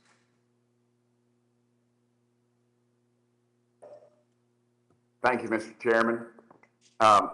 This is a picture of Staff Sergeant Ryan Knaus in my local paper, the Knoxville Focus. I want to read you something that his mama said this weekend at the funeral. He was a God-loving man. He died helping people. He died doing what he loved to do. You know, my constituent, Staff Sergeant Ryan Knaus, he was one of the 13 souls lost while allowing over 100,000 people to escape the Taliban. Sadly, the death of Sergeant Knaus, his fellow heroes, I feel like was entirely preventable. If your department and this administration had a plan and had not been caught flat-footed in Afghanistan, there would have been no need to surge 6,000 additional soldiers into the country to secure that airport. You have repeatedly stated that every contingency was planned for, but clearly the rapid collapse of the Afghan government was something that you had not planned for. Their blood is on your hands in this administration, sir. I call on you to resign, and I yield the remainder of my time to Mark Green. Congressman, Mr. Chairman, may I respond, Mr. Chairman? Mr. Chairman, he yielded to me. Can I go ahead? Mark Green. Thank you, Mr. Chairman. The gentleman did yield his time back. I now recognize Representative Susan Weil of Pennsylvania. He yielded his time to me, Mr. Chairman. He yielded his time to me. He yielded his time. Yes, you may proceed. Thank you, Mr. Chairman. Mr. Secretary, yes or no, and I do mean yes or no, is the Taliban a terrorist organization? The Taliban has been designated as a terrorist organization. That's correct. And are you aware that news reports last week show that the Taliban has already set up a school to teach suicide bombers? Are you aware of that reporting? I've not seen that report. I'll make but sure. I'd be welcome if you'd like to share it. Please do. I'll absolutely do that. Thank you very much. You guys keep talking about insinuating that you're going to make an agreement with the Taliban. If they're a terrorist organization, if they have people in their leadership that are on the FBI's terrorist watch list, if they have leadership that is known to be terrorists, and you here have said they are a terrorist organization, what makes it right to even negotiate with these people? Anything we do, Congressman, will be for purposes of advancing the interests and national security of the United States. And those interests, among other things, involve ensuring that people can continue to travel freely out of Afghanistan, including any remaining American citizens who want to leave. If I could on that note, counterterrorism commitments, very much related to that point, if I could, government, we will do so in a way that's fully consistent with our laws. Mr. Secretary, I'm reclaiming my time. On that note, you have said, and we have said, and your department has said, and the DOD has said to people who are sitting over there, now that we're all gone, they should destroy their documents because the Taliban are searching them and killing them with those documents. You say you got a plan to get those people out of there, but they can't get on an airplane without documents. You have nobody over there to print them documents. How are they going to get out of there? What is your plan if they have no documents? Your people told them to destroy the documents. DOD said destroy the documents. We've told them, because we're talking to hundreds of them on the phone, U.S. citizens, SIVs. What's the plan? We did not tell people to destroy documents, although I understand that some people did. for understandable reasons in many cases. Yeah, we've got the pictures of the people- dead bodies. I mean, I can show you the videos that friends of mine, former interpreters that I know, are videoing and sending to me. I can send those to you. They're destroying those documents because they don't want to wind up on a dirt road bleeding to death. So what's the plan to get those individuals who have no documents now out of that country? The plan is this. First, the Taliban-led government has made commitments to recognize documents to exit the country, to include U.S. passports, to include green cards, to include visas. For those who have those documents, we're working with other partners, including Qatar.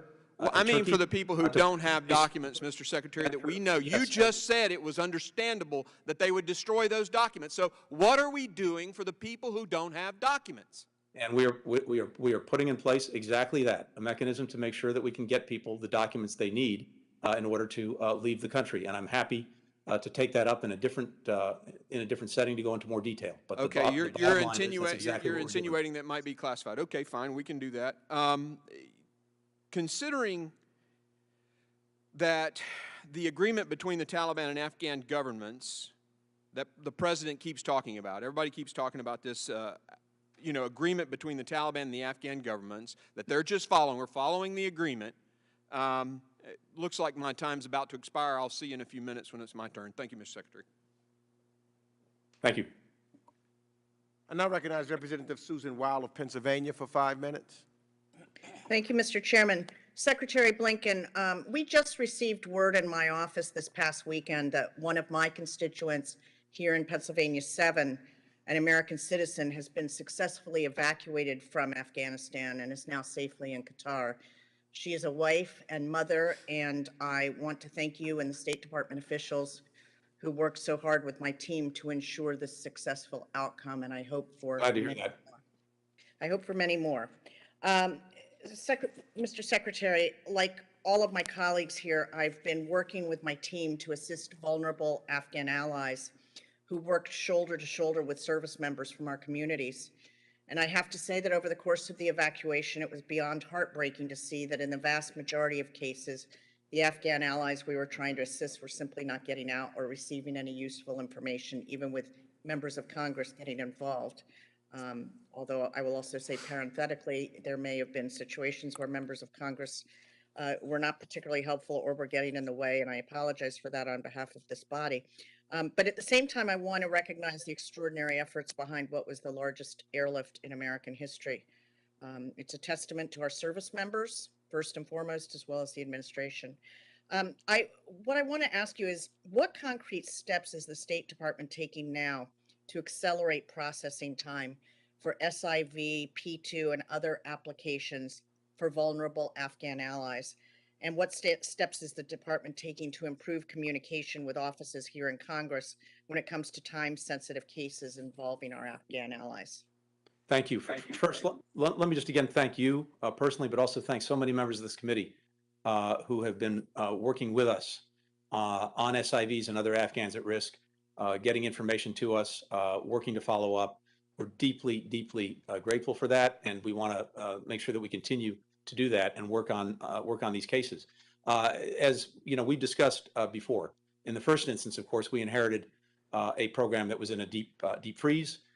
We got it back up into second and third gear, and well before the collapse of the government, we went from issuing about 100 visas a week to 1,000, and we were working with Congress to try to streamline and make more efficient this program. As you know, there are 14 steps involving half a dozen agencies that are required by law or by the different implementing rules that came into place as a result of that law. However, having said all of that, going forward, a few things. We have about 20,000 people in the SIV pipeline. That's basically been the number for a long time. It's accumulated over many years, and it stayed more or less in that area because more people, even today, continue to start the application process. But as you know, the most critical moment in the application process is what's called chief admission approval. That's the point at which people are found to be, in fact, eligible for the program. They meet the requirements. And of all the people applying to the program, 40% don't make it through chief of mission approval because it turns out that they don't qualify. Now, some of that is because they don't have the necessary documentation required, again, by law to demonstrate their eligibility. Much of that is because of the many people applying for SIVs, the majority, well over the majority, worked for DoD contractors primarily. These are not the interpreters and translators. These are folks who work for contractors or subcontractors. Getting a letter demonstrating that they provided faithful service can be very, very difficult, especially if the contractor or the sub went out of business. We need to find a way to deal with that and also to work with all the other agencies to make sure they have the appropriate records. But let me just quickly fast forward to your question. We have about 4,000 or so people who are at the chief of mission approval stage right now, and we're going to work to get them through that in the coming weeks. And then we have another roughly 4,000 who already have chief of mission approval. There's still a number of other steps mandated by law that go into this, including interviews, fingerprinting, et cetera. We're looking to see with you how we can expedite all of that while keeping security foremost in our minds, move people to third countries to finish whatever processing is necessary, and then bring them to the United States. But we need to come to you, I think, to work on ways that we can make this program even more efficient and more streamlined beyond even what we were able to do over the last 9 months. Thank you so much. Mr. Chairman, I yield back. Gentlelady's time has expired. I now recognize Representative Mark Green of Tennessee, who's the ranking member of the Subcommittee in the Western Hemisphere, Civilian Security, Migration, and International Economic Policy for 5 minutes. Thank you, Mr. Chairman. And Secretary Blinken, your credibility, I think, would be a lot greater if you'd at least own something. Something, X, Y, Z, something. Yet you follow the lead of your president and you blame everybody else. It's not your problem. It's Trump. It's somebody else. You'd have credibility. Let me give you an example. HKIA. You had no plan or a horrible plan to get people into the gate. Just get them through the gate.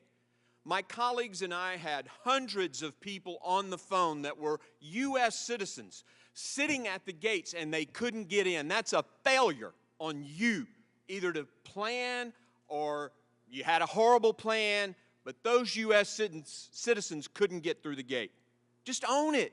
Get some credibility. Own it. You keep telling us that the DOD and President Biden had no idea that the Taliban would be so successful, the collapse of the Afghan forces. And then you want us to believe you when you say the Russians and the Chinese aren't empowered by this. That kills your credibility by saying, hey, we failed to predict that this would happen. Nobody had an idea that they'd collapse like that. And then you say, oh, but I assure you, the Russians and the Chinese aren't empowered by this, and we're supposed to believe you. I've already talked about the documents. The United Kingdom, I'm sure you're familiar, it went viral. A member of Parliament in the United Kingdom on the floor of the House of Commons, Tom Tugendhat, basically called the withdrawal, President Biden's withdrawal, shameful, and said that the UK, our greatest ally, should reconsider how dependent they are on the United States. Yet you sit here today and tell us that NATO was completely fine with everything. Y'all coordinated everything with NATO and it was all good. That's what you've communicated to me, at least, or here today. And yet a member of Parliament is saying it was a shameful withdrawal on the floor of the House of Commons, our greatest ally. The headline of The Economist a few weeks ago, I don't know if you saw it, but it said, Biden's debacle. I'm not so sure NATO will agree with you that they were all in on this together. Now, I will say this. It is against the law, the United States law, to give material aid to a terrorist organization. You said earlier today, when I asked you before, if the Taliban was a terrorist organization, you said yes. $85 billion, I would consider that material aid to a terrorist organization, Mr. Secretary. And you had here we are. Oh, well, but wait, you admitted we had no idea that the Taliban would be so successful. We had no idea that, you know, the Afghans would fail like this. Well, that's your fault. That's your administration's fault. I guess maybe it's the intel community's fault. That's what you're really saying. Hey, CIA and all you other guys, you failed to give us good intel here. We had no idea this was going to happen. And but we're supposed to trust you when you tell us other things about the Chinese and the Russians. Considering rumors of ISIS support for the, ISI's support for the Taliban, have you guys reached out to India as a possible staging area for the over-the-horizon forces? And I'm talking northwest India as a potential, because we all know Qatar and the Doha, the other places are just a little bit too far, Kuwait, all that. What about northwest India, and have you reached out, have you thought about that? Let me just say generally, Congressman, we're deeply engaged with India across the board. With regard, though, to any specifics about over-the-horizon capabilities and the plans that we put in place or will continue to put in place, I'd rather take that up in a different setting, and I think the chairman referenced that at the start of the hearing. I think that's very fair, and I appreciate you saying that, and I'm glad to at least know that there's an opportunity to talk about that, because I think that, from my standpoint, is an opportunity we should seize. I'd like to go back to the documents and give you a few seconds to talk about that, because I do want to hear your plan for those individuals, if you can, today. And if you can't, then fine, we'll talk about it behind closed doors. But I am very concerned about people who destroyed documents. Can you elaborate at all on that? And I really appreciate that. And I just want to assure you, but I'd rather have this conversation in a different setting, that we are putting in place plans to make sure that people can get documents that they need, and documents that the Taliban says it will recognize to allow them to leave the country. I'd be happy to pursue that conversation. Thank you, Mr. Chairman. I yield. Gentleman's time has expired. I now recognize Representative Dean Phillips of Minnesota for 5 minutes. Thank you, Mr. Chairman. Mr. Secretary, I'm one of 20,000 Gold Star children from the Vietnam War, and now joined by 5,000 more Gold Star children from both Iraq and Afghanistan. And I just want to acknowledge all of my brothers and sisters who've had to watch the events of the last month that so sadly look so strangely familiar as it relates to the fall of Saigon, of course, 50 years ago. I also want to honor the service of many of my colleagues, many of whom serve on this very committee, including my friend Brian Mast, who just about gave his entire life to our country, and I honor all of you. I want to start with that. And let me assure you, it's been difficult, heartbreaking, and disappointing to watch the last number of years, and of course the last month. But I also have to say I'm terribly disappointed in my colleagues, some of them on this committee today.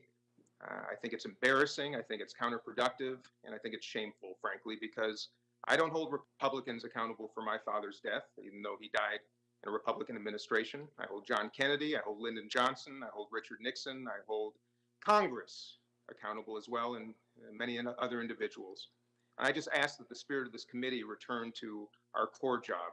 With that, Mr. Secretary, you've spoken about lessons learned for both our country. Not terribly specifically. I'd welcome you to cover that again. What specifically did we learn? What should we have learned collectively? And also personally, what have you learned? What might you do differently as you look back over the last number of months in preparation for this exit?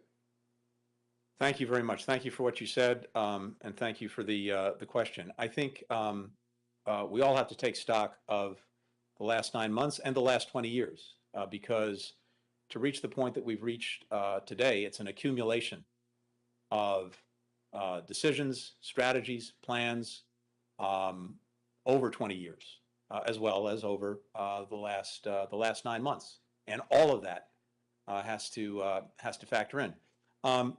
Look, my biggest takeaway is that when it comes to using force, we are very good and very effective at doing that to deal with a terrorist threat to this country, as we've demonstrated time and again, and as we demonstrated after 9/11. And we need to make sure that we always have the capacity to be the most effective country on earth when it comes to that. At the same time, I think one of the hard lessons, at least to me, of Afghanistan is even the best intentions, and these were really good intentions, to try to remake a society, remake a country in an image that looks a little bit more like what we believe is right, may be beyond our capacity. And inserting ourselves into the middle of a civil war and staying there with no prospect of actually creating a decisive effect also is something we need to think really, really hard about. I think we got to a point in Afghanistan, not when it comes to counterterrorism, where thanks to the extraordinary courage, bravery, and success of generations now of men and women in uniform, as well as the diplomats and intelligence officials who worked with them, they did a remarkable job in dealing with the people who attacked us on 9/11. But when it came to this much more expansive effort to defeat the Taliban and to remake Afghanistan, that was a different story. And I think we got to the point where arguably we knew how not to lose, but we were not capable in that frame of winning. And the result was it went on. I've got about a minute left. I just want to reclaim a little bit of time. Please go ahead. Thank you. I also want to salute our staffers in Democratic offices, Yes. Republican officers, many of them very early career staffers who have done yeoman's work to help people evacuate from Afghanistan. I want to celebrate them. But what I've heard from many, Mr. Secretary, is that the coordination of this effort was very challenging. Very quickly, what grade would you give the United States of America for its whole of government planning and execution of the withdrawal plan? What grade? I can't give it a grade, but here's what I can say. I think that you're right. We, in this extraordinary situation, had to do a tremendous amount of work to get to a better place, especially when it comes to coordination. And there's a lot of work yet to be done, learning from what we did and what we didn't do going forward to put us in a better place. And so I think from my perspective at least, it definitely improved, but it did not start from a great place, largely because of the exigency of the situation that we were in. But here's the question that I hope we can work on together. Knowing that, how do we put ourselves in a better position going forward so that we can get that kind of coordination and cooperation stood up much more quickly? I appreciate your candor, and I yield back. Thank you, sir. Gentleman's time has expired. I now recognize Representative Andy Barr of Kentucky for 5 minutes. Mr. Secretary, let me return to the dissent cable. You said you read the July 13th dissent cable prepared by the career diplomats at the Kabul embassy. And you said you're very proud of that. Is that, again, correct? That is correct, yes. And that warning came over 1 month before the fall of Kabul, right? The cable was, I believe, on July 13th, yes. July 13th, so over a month. And the cable warned that the Afghan government was at risk of collapse. And your response was, quote, the thoughts of the drafters reflected much of the thinking of the department, unquote. And you still maintain that to be the case? The cable did not predict that the government or security forces would collapse before we departed. Well, but the cable did say the Afghan government was at risk of collapse, and you said that the thoughts of the drafters reflected much of the thinking of the department. By the way, at the exact same time, the Bureau of Intelligence and Research in the department was briefing this committee that the Taliban was moving quickly toward a takeover of the country. You presumably had access to that same intelligence from INR, which corroborated the dissent cable and was alarming to many members of this committee. Do you dispute that? As we've had an opportunity to discuss throughout these many months, there were ongoing intelligence assessments about the durability, resilience of the Afghan government. Look, I mean, let's just be honest, Mr. Secretary. These were alarming cables. They were warnings. There were warnings to you. You said they reflected the majority position of the department. Did you share this intelligence with the President of the United States? Two things on the cable, Congressman. First, The main focus of the cable was on taking steps to expedite the efforts we were making to bring out the SIV applicants and others from Afghanistan. And why was that? Because the collapse was imminent. Did you share that intelligence with the president? It did not say that the collapse was imminent. It expressed. Well, why did you accelerate the process? Because it expressed real concerns about two things. Because we got it too. We saw it too. We knew this was totally avoidable. Did you share that intelligence with the president? Did you advise him for a shift in strategy as a result of this intelligence? Again, this is not, first of all, it's not intelligence. It's information analysis assessment that's very important coming from our embassy. INR is intelligence, and the cable was analysis. Did you share it with the president? The dissent channel, which is an important, very important tradition in the State Department, under its regulations, is shared only with the senior leadership. You're not answering the question, but I want to know if you recommended a shift in policy, and if not, why not? I want to know if the president contemplated shifting any part of this strategy when it was very apparent that this strategy of unconditional retreat was failing, and it was failing over a month before the fall of Kabul. Let me move on. Bagram, real quick. In April, I warned you not to abandon Bagram. Little did I know the Biden administration would abandon it even before evacuating all Americans, our allies, and advanced military equipment, leaving the world's most dangerous airport, HKIA, as the exclusive point of extraction. Who made the decision to abandon Bagram at that time? Congressman, as you know, the military was engaged in a drawdown from Afghanistan, and part of that drawdown was moving out of different positions to include Bagram Air Base, which was given to the Afghan security and defense forces. You're telling me that the military advised evacuating Bagram before you extracted all Americans and the equipment? Or was that a State Department decision? We certainly did not make a decision about Bagram. The military is charged with doing the planning and the work and any drawdown, and they make decisions. They make decisions based on force protection and the security of our men and women in uniform. You say that there's nothing the Chinese would have wanted us more than to stay in Afghanistan. Is it your testimony that the Chinese wanted the United States to remain in the only air base in the country with a physical border with China? You think that's the Chinese position, that they wanted us to keep Bagram? I think the Chinese would have liked to have seen us remain in a re-upped war in which our forces were under attack, in which we were putting more and more forces into Afghanistan, in which you think the Chinese are celebrating us? You think the Chinese are celebrating us abandoning an airbase, the largest airbase on their border? Come on.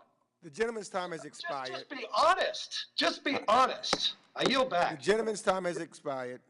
I now recognize Representative Ilhan Omar of Minnesota, who's the Vice Chair of the Subcommittee on Africa, Global Health, and Global Human Rights, for 5 minutes. Thank you, Chairman. Mr. Secretary, I know it is harder to end a war than start one in this town, so I thank you and the President for ending our longest war. Over the weekend, both the New York Times and Washington Post reported that August 29th drone strike that supposedly prevented a car bomb attack at the airport in Kabul instead killed Samari Ahmadi, an aid worker, and his family. The strike happened when there was a lot of eyes on Kabul, but it's not unusual for U.S. drone strikes to kill civilians. It is not unusual for the U.S. government to claim it killed terrorists instead. And this is coming on the heels of reporting that DOD failed to spend a single dollar of the redress payments that Congress has provided for civilian casualties. As Congress considers the continuing utility of the 2001 AUMF, how can you possibly ensure us that our drone strikes and over-the-horizon capabilities will actually reach their targets? First, when it comes to moving forward, I hope that we can, again, take this up in a different setting and different session. I know with regard to the drone strike that you're referring to, that is being looked at very, very, very carefully by others in the administration so that we understand exactly what happened or what didn't happen. And no country on earth, no government takes more effort, takes more precautions to try to ensure that anyone other than the intended terrorist target is struck using a drone or by any other means. But certainly we know that in the past, civilians have been hurt and have been killed in these strikes. And we have to make sure that we have in place every possible measure to allow us to continue to use the tool to defend and protect ourselves while avoiding anyone on the civilian side from being hit. And we also need to look, as you rightly said, at the authorizations going back to 2001 and 2002. We strongly support that. Those need to be updated to reflect present realities, not the reality as it was in 2001 or 2002. And Mr. Secretary, from the State Department's point of view, what is the impact of the uncountable and accountable civilian harm on our counterterrorism goals? It certainly runs counter to those goals. Whenever there are civilian casualties, whenever there are unintended injuries or deaths, it does not advance what we're trying to do. And so that's besides the moral obligation we have to do everything we possibly can to make sure that civilians are not harmed or killed. It's also true that in terms of the mission itself, we want to make sure that that doesn't happen, because if people lose faith and confidence in it, if they, and particularly in the countries in question, if people see it as a tool to do harm to innocent civilians as opposed to terrorists who are a threat to everyone, that will undermine support for what we're doing. And in your role and previous roles in other administrations, how much of an analysis is being done to look at whether our counterterrorism efforts are actually being counter to the work that we are trying to do in ending terrorism around the world? I would call it very, very significant. Certainly in the Obama administration, we spent a tremendous amount of time looking at, reviewing, and modifying all of these procedures, all of the safeguards, all of the criteria that went along with using these tools. And we've been in the midst of conducting just such a review in this administration to make sure, to the best of our ability, that when we take a strike, we get the intended person and no one else. Gentlelady's time has expired. I now recognize Representative Greg Stubbe of Florida, who's the ranking member of the Subcommittee on the Middle East, North Africa, and Global Counterterrorism, for 5 minutes. Thank you, Mr. Chairman. Mr. Blinken, even in your opening statement, you can't be honest with the American people. You stated, and I quote, that by January 2021, the Taliban was in its strongest military position since 9/11. I'm pretty sure their strongest military position has been during your entire administration, not prior to it. In fact, their strongest military position since the towers were hit in 2001 was this past September 11th, the 20th anniversary, all of which happened on your watch, not your predecessors. In fact, on April 27th of this year, days before the original deadline negotiated by the Trump administration that you and the Biden administration violated, the Taliban controlled 77 districts in Afghanistan. The Afghan government controlled 129, and there were 194 contested districts. By August 15th, while you and Biden were on vacation, the Taliban had taken and controlled 304 districts, and the government only controlled 37. From May to August of this year, while you, the Department of Defense, and the President did absolutely nothing, the Taliban gained 227 districts in Afghanistan in just 4 months. You can't claim ignorance to what was going on there, and you can't blame the Trump administration for your failure. I served in Iraq and I'm well aware of our capabilities. Your administration in the White House was seeing in real time what was happening in Afghanistan, and you did absolutely nothing to stop it. In fact, you did what you could to conceal the facts. Biden himself tried to get President Ghani to lie about what was happening on the ground. Biden told Ghani that, quote, the perception around the world, and in parts of Afghanistan, I believe, is that things aren't going well in terms of the fight against the Taliban. And there's a need, whether it's true or not, there's a need to project a different picture. That was on July 23rd, before all of you went on vacation. So you knew exactly what was going on there and did nothing to start moving our people out or our SIVs out until it was too late and the Taliban controlled the entire nation. You earlier stated under questioning today, and I quote, we inherited a deadline, not a plan. Yet you didn't even follow the deadline that you cascade as something you couldn't do anything about.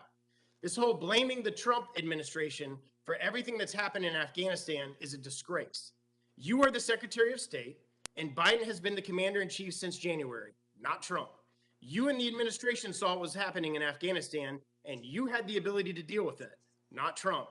You were responsible for the assets on the ground, and you were responsible for getting our people out. So I know how you, Biden, and other Democrats want nothing more than to blame Trump for all of the problems that you have created, but the responsibility for all of this lies squarely on your shoulders and in the lap of President Biden. Then after Kabul fell, your leadership completely and utterly failed not only our citizens on the ground, but our allies that we've worked with for 20 years. First, your direction was shelter in place. Then it was make your way to the airport, but we can't guarantee your safety on the way there. Then it was shelter in place. Then it was come to the gates. Then it was leave the gates. While all of this was happening, you're handing our list of citizens and Afghan SIVs to the Taliban, a globally recognized terrorist organization, because you were unwilling to go in and get the citizens and SIVs stuck behind enemy lines out. And as we sit here today, we still have citizens and SIVs stuck in Taliban hands. Despite Biden promising to stay and get them all out, and thanks to you, our enemy knows exactly who they are and how to find them. And you describe this, and I quote, as an extraordinary effort. I would certainly not describe the deaths of 13 U.S. service members, the deaths of hundreds of Afghans, and the fact that we still have citizens and SIVs stuck behind enemy lines while the Taliban, Al-Qaeda, and ISIS-K go door to door hunting them down as an extraordinary effort. And if all that wasn't bad enough, you spit in the eye of every single service member who served on the war on terror for the last 20 years by even considering recognizing the Taliban, who we have fought against for 20 years as a legitimate government. And not only recognize them, but do absolutely nothing while the Taliban takes control of $90 billion worth of military aircraft, Humvees, weapons, night vision goggles, uniforms, ammunitions, and Blackhawks. And after we've rolled over and handed all of that to them, you announced today with great fanfare and great pride that you are providing $64 million in humanitarian assistance to the people of Afghanistan. You can't even get our people out of the country, but we and the American people are to believe that $64 million of our tax dollars that's to be sent to Afghanistan won't fall in the hands of the Taliban or other terrorist organizations, who you are relying upon to get our people out of the airport. Your legacy will be the Taliban flying our Black Hawk over Kabul while someone, maybe a U.S. citizen, hangs from a rope by his neck. And while this is happening, you are saying that you are working diplomatically with the Taliban. The gentleman's time has expired. I now recognize Representative Colin Allred of Texas for 5 minutes. Thank you, Mr. Chairman. I respect my colleague who was just speaking in service. I think much of what he said was not accurate. Mr. Secretary, would you like to respond to? I'll give any time you'd like to have to respond to. It would take too long, and I very much respect his service as well. I respect the service of everyone on this committee, Republican, Democrat, whether they agree with what we did or vehemently disagree with it. Regardless of any of that, I deeply respect the service. I deeply respect the loss of those extraordinary men and women, the 13 Marines and others who lost their lives so that others could live theirs in the terrorist attack by ISIS-K. And I also deeply respect the loss of the 2,641 service members who gave their lives in Afghanistan over the last 20 years. And I would simply say, and I apologize for taking your time, but I would simply say that I believe the most important legacy we can leave is to have ended America's longest war. to make sure that a third generation of Americans doesn't have to go fight and die in Afghanistan, as well as having brought 125,000 people to safety under the most extraordinary circumstances, made good by our commitments to work to get every American out and to continue to do that with the few that remain in Afghanistan, as well as to deal with the ongoing challenges that it poses. So I believe that will be the legacy that we're talking about. I apologize, Congressman, for taking your time. Thank you. No, thank you, Mr. Secretary. You know, it's extremely difficult to end a 20-year conflict. And I think we're seeing that. And of course, you know, tempers are running high, and I know it's been a long day, but I want to thank you and the State Department personnel for helping my office evacuate the Asfali family from Kabul to be reunited with his brother, who actually lives here in my district. Mr. Asfali worked with our embassy, and not only did he evacuate his wife and 2 kids, he got 4 unaccompanied children whose mother was already in New York out of Kabul as well. And so I want to thank your team for that success story. And as a member of the Veteran Affairs Committee, as well as this committee, I want to speak to the many veterans of the Afghan war and their families who live in my district. And just quote President George W. Bush, who's actually my constituent this weekend, said that the cause that you pursued at the call of duty is the noblest America has to offer. You've shielded your fellow citizens from danger, you've defended the beliefs of your country, and advanced the rights of the downtrodden. You've been the face of hope and mercy in dark places. You've been a force for good in the world, end quote. And I want to thank all those who've served as well. You know, Mr. Secretary, in the time I have remaining, I want to say 2.5 years ago, your predecessor, Secretary Pompeo, appeared before this committee. And I know it's not very satisfying to look to the past and sometimes maybe even think that you're pointing fingers. But at that time, I questioned him about the conditions of our withdrawal from Afghanistan that he was negotiating in real time with the Taliban. I asked Secretary Pompeo why he had abandoned previous U.S. policy regarding negotiations with the Taliban, such as insisting that they agree to respect the Afghan constitution, including its protections for women and minorities, and of course, as my other colleagues have said, maybe most egregiously, excluding the Afghan government from those negotiations almost entirely, undermining that very government in its own country. At the time, Secretary Pompeo was fairly dismissive, I think it's fair to say, of my concerns. But Mr. Secretary, I want to draw your attention to the screen here showing an excerpt of the Trump administration's deal. It notes that the deal did not require the Taliban to disavow al-Qaeda and did not include a commitment to not attack Afghan security forces, which has also been discussed today. And I want to ask you, Mr. Secretary, based on your experience, what aspects of the deal that you inherited would you have handled differently based on past U.S. policy and the best diplomatic tools that are at our disposal? Well, look, hindsight is always 20/20. Whether it's for us, whether it's for the previous administration or the ones before. But I would say that to the extent there was conditionality in that agreement imposed on the Taliban, ideally it should have gone further. Yes, very good to make sure that our forces were not being attacked during the pendency of the agreement until we withdrew all of our forces. But there was very little in that agreement that really compelled the Taliban to negotiate and get to an agreement with the Afghan government about the future of Afghanistan, a future in which these basic rights and principles were upheld. That wasn't there, and I think that's unfortunate. Similarly, we can talk about the forces that we withdrew, you know, in the last few months, but in reducing, to the extent that we did, the leverage that we had by going from roughly 13,500 forces down to 2,500 forces by the end of the last administration, that made it very, very challenging to leverage the Taliban to even make good on what little there was in the agreement to begin with, never mind doing more. So again, in fairness, you know, all of this is 2020, and I hope we engage in that 2020 hindsight, not just for the last 9 months, but for the last 20 years, because there's a lot that we need to look at. Gentleman's time has expired. Thank you, Mr. Chairman. I yield back. I now recognize Representative Dan Muser of Pennsylvania for 5 minutes. Thank you, Mr. Chairman. Mr. Secretary, you are a longstanding, experienced American diplomat. Your service is to be commended to our country. Past hearings, you have been fair and informative. I, however, must state that I'm very disappointed in your written testimony, your opening comments and answers today, which really seem to me, sir, as a series of rationalizations. You are, in fact, blaming everyone but yourselves and the Taliban, which is interesting for this disaster, and yet you seem to continue to be victimized by wishful thinking. Blaming the Trump administration, frankly, is equivalent to me planning a fishing trip months in advance. The day comes to leave, a hurricane comes in, you go anyway, and blame me for things going badly. The fact is, these epic mistakes and the ignoring of intel has left a country, okay, these are the facts, this is the reality of today, under a brutal terrorist regime. And the world is a more dangerous place. Massacres, murders continue. I just informed a newspaper of a horrific scene I heard of this morning. Somebody being pulled out, an interpreter, murdered in front of their children, the children taken. Okay, this is a result of these incredible mistakes. 13 Americans tragically killed. 124,000 Afghanistanians desperately fleeing for their lives, some falling off of airplanes as they leave, as they desperately try to get out.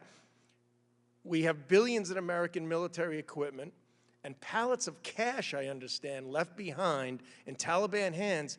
Yet, sir, you sit and tell us that you did the right thing. Okay, that frankly makes us, kind of scares the hell out of us as to what decisions might be made next. So I'll start with my first question. Are there any conditions where we provide pallets of cash to the Taliban? None that I'm aware of. All right, thank you. Intel said Taliban would likely overrun Afghanistan and all the cities as it did. Of course, you mentioned General Milley a number of times, stating how no, there was no intel stating 11 days. What was the likely scenario that you all, your department, and the Biden administration believe was going to occur after our retreat? So, Congressman, throughout the spring and into the summer, if you look back at the intelligence assessments and collective assessments that were made, and typically you'd have a worst case scenario, a best case scenario, some scenarios in between. It went from in the winter and spring to worst case scenario, the Taliban takes over the country in 18 months to 2 years after our withdrawal, to in July, the end of the year, the end of this calendar year. And even right up to the very end, as I've said before, to my knowledge at least, no one was predicting the collapse of the government and the security forces in 11 days. So, yes, it got narrower, the worst case scenarios, but it went from 18 months to 2 years to the end of this year. Okay, that's getting it very wrong, regardless of the information available. Will the Biden administration secure our southern border now that we have this serious additional crisis and terrorists on the loose worldwide? We've been working assiduously to secure that border from day one. And we're also, as we talked about a little bit earlier, with regard to Afghans coming in to the United States, as you know, there are very significant, rigorous vetting procedures in place with Customs and Border Patrol, NCTC, FBI, CIA, et cetera, that are done initially in these transit countries before anyone comes to the United States, and then continue on military bases here, which is usually the first point of landing after Dulles Airport for people coming from Afghanistan. Thank you, Secretary. Just lastly, do you believe, and the Biden administration believe, terrorists respond to strength and the willingness to use it? Terrorists respond to effective counterterrorism. Absolutely. Right. Thank you, Mr. Chairman. I yield back. Thank you. Gentleman yields back. I now recognize Representative Andy Levin of Michigan, who's the Vice Chair of the Subcommittee on Asia, the Pacific, Central Asia, and Nonproliferation, for 5 minutes. Thanks, Mr. Chairman, and thank you, Mr. Secretary, for helping the President end our longest ever war, which was the right thing to do, for your department's efforts to airlift out so many tens of thousands of Americans and Afghans when the Afghan government and armed forces fell so precipitously, and for your patience and steadfastness here today. Obviously, you've heard a lot about our concerns today regarding Afghans seeking refuge in the United States and elsewhere, and I want to start there. What commitments has the administration secured from third countries to host Afghans for a sufficient duration to allow the administration to process their SIV, P1, and P2 visas or humanitarian parole requests? Where are we at with that? So we've secured a number of agreements that would allow us to, as Afghans come out of the country, and these would be SIV applicants, these would be potential refugees, with several countries where they could go to those countries. We could engage in the processing, especially with regard to SIVs, as you know, with a 14-step process. Very hard to complete that. There are parts that we could not possibly complete remotely in Afghanistan. So we do need to get them to third countries where we can complete that. And we have agreements in place. I mean, agreements in place with several countries. Really, I guess that's the question. Or do we I'm need sorry? more? Is the capacity enough, or do we need more? I guess. I think the current capacity is enough, but that's something we're going to look very carefully at. And of course, much depends on the ongoing ability of people to leave Afghanistan and to get to these countries. Okay. All right. Well, let's stay on the topic of Afghans who need protection right now. U.S. officials have stated our commitment to Afghans at risk, such as civil society workers, human rights defenders, women's rights activists, journalists, and others, and that commitment didn't end with the withdrawal of U.S. personnel. Deciding where to draw these lines is super difficult. Who else specifically is the Biden administration defining as at risk, and how does the State Department intend to support them? Yeah, you're right. It is very challenging. In the summer, we put in place, besides the SIV program, we put in place the so-called P2 category for people, for Afghans who didn't meet the requirements of the SIV program, but who had nonetheless worked, for example, for NGOs, for American news organizations, other institutions, but not directly for the U.S. government, so that they could qualify for the SIV. Of course, the general refugee program is available to people. So if they can get out of Afghanistan, which is obviously not, which is what we're working on, they can go to a third country and apply for refugee status. But we're particularly focused on Afghans at risk, and the ones most at risk are people who, by what they've done or what they've said or who they are, could be at real threat from the new government. All right, finally, let me return to the question of the drone strike, the U.S. drone strike in Kabul on August 29th, which reportedly killed at least 10 civilians, including 7 kids, just going from media reports. What I want to ask is, what role is the State Department playing in helping to investigate any civilian harm caused in this strike? Does the State Department have a role in this, or is it purely military or intelligence officials?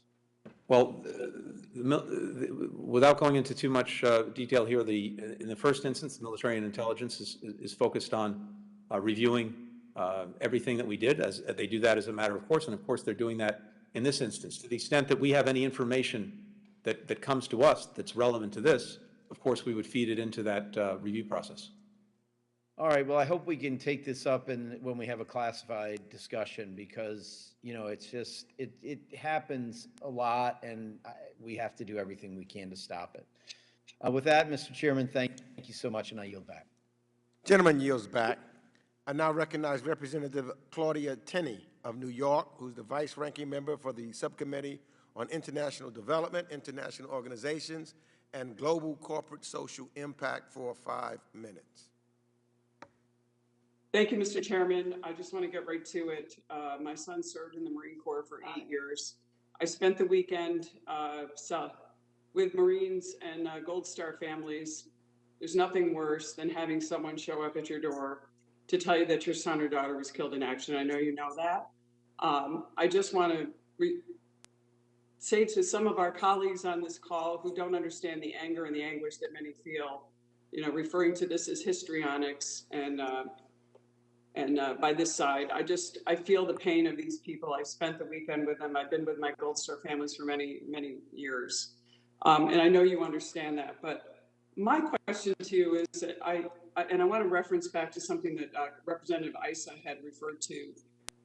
He referred to communications that our American citizens and others had received that said, make contingency plans to leave when it is safe, to do so that do not rely on the U.S. government for assistance. Notify a trusted person of your travel and movement plans.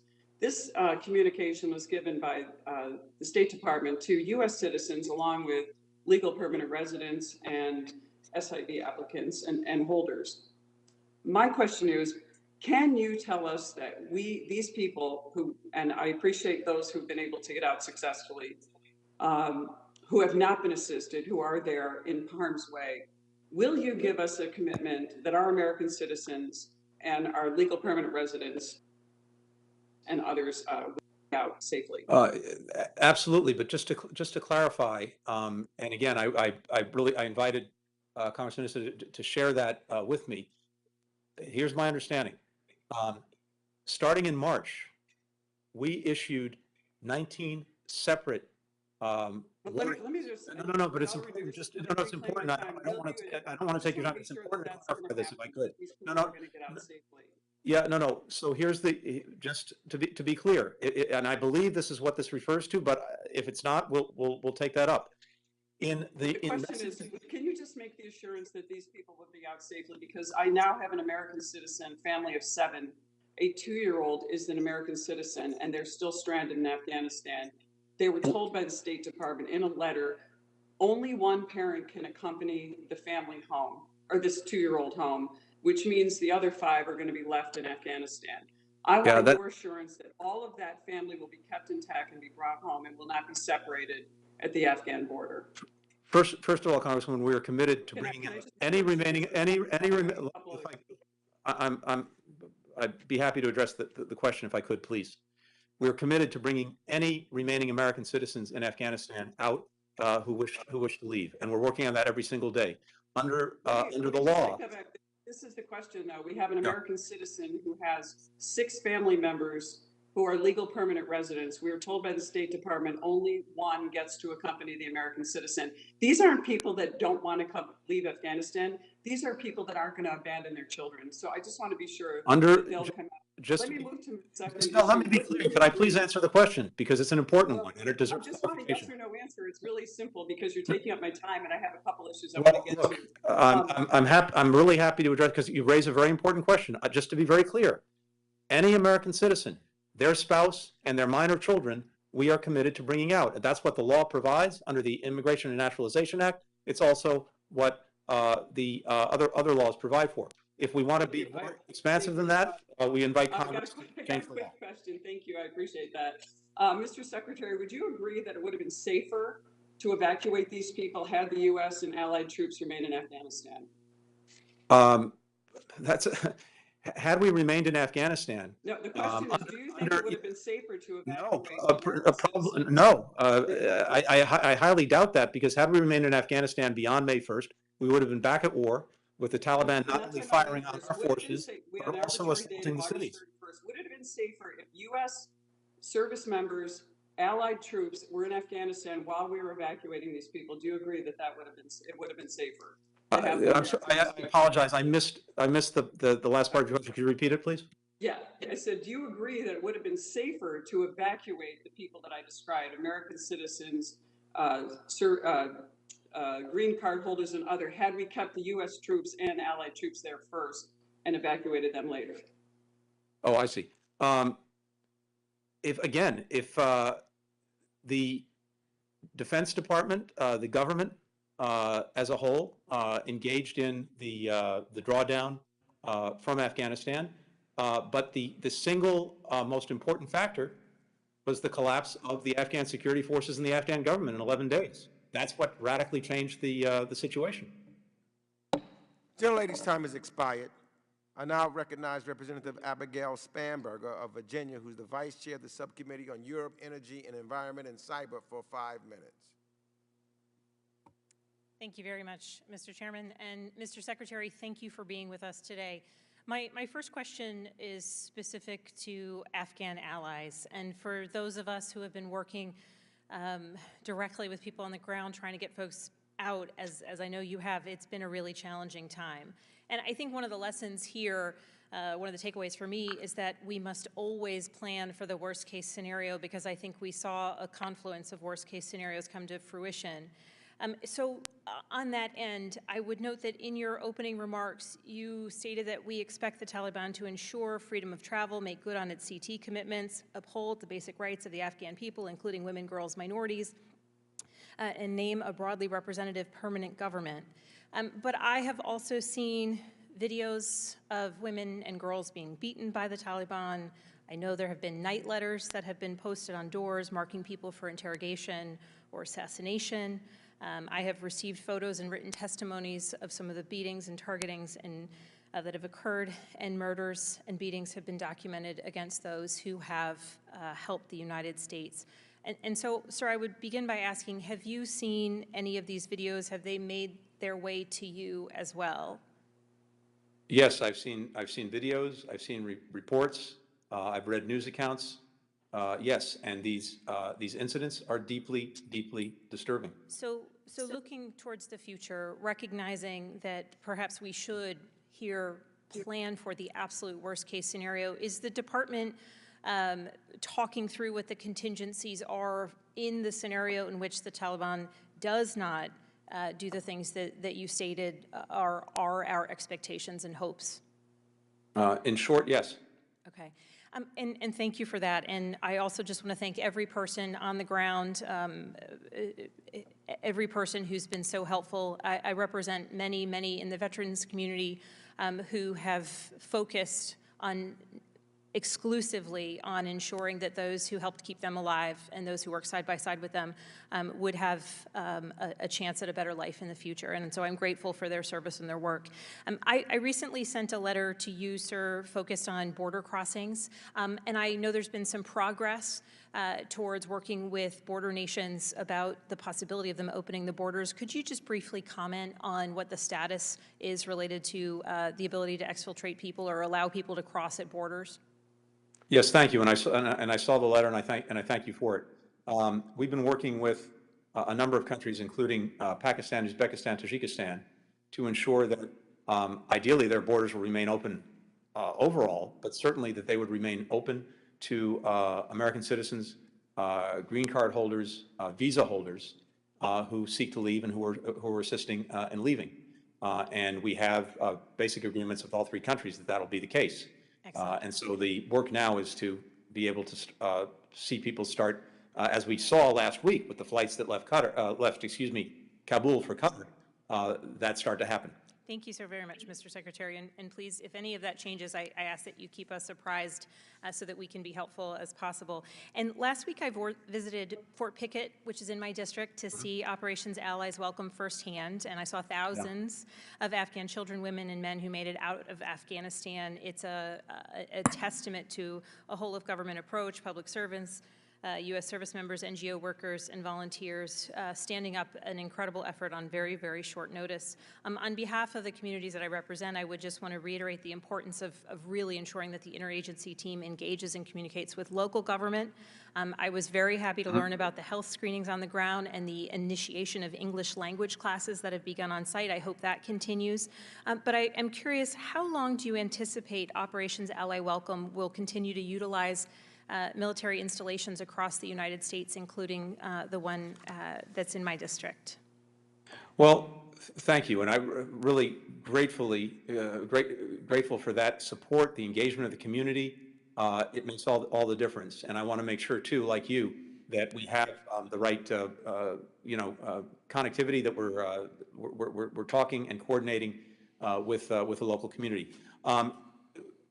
We have to make sure that we have the ability to put people into the resettlement process with resettlement agencies across the United States. We're determined to move them as expeditiously as possible. Let me come back to you with a better time frame, because we also have to do it mindful of making sure we complete any security checks that are necessary. And I do appreciate the robust security provisions that I witnessed when I was visiting. I have run out of time, though I have many more questions. I appreciate your time, Mr. Secretary. I yield back. Thank you. Gentlelady's time has expired. I now recognize Representative August Pfluger of Texas, who's the vice-ranking member for the Subcommittee on Europe, Energy, the Environment, and Cyber, for 5 minutes.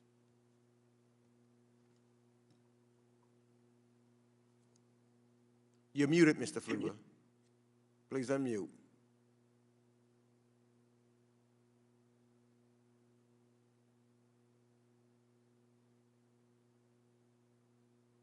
We'll come back to Mr. Pfluger.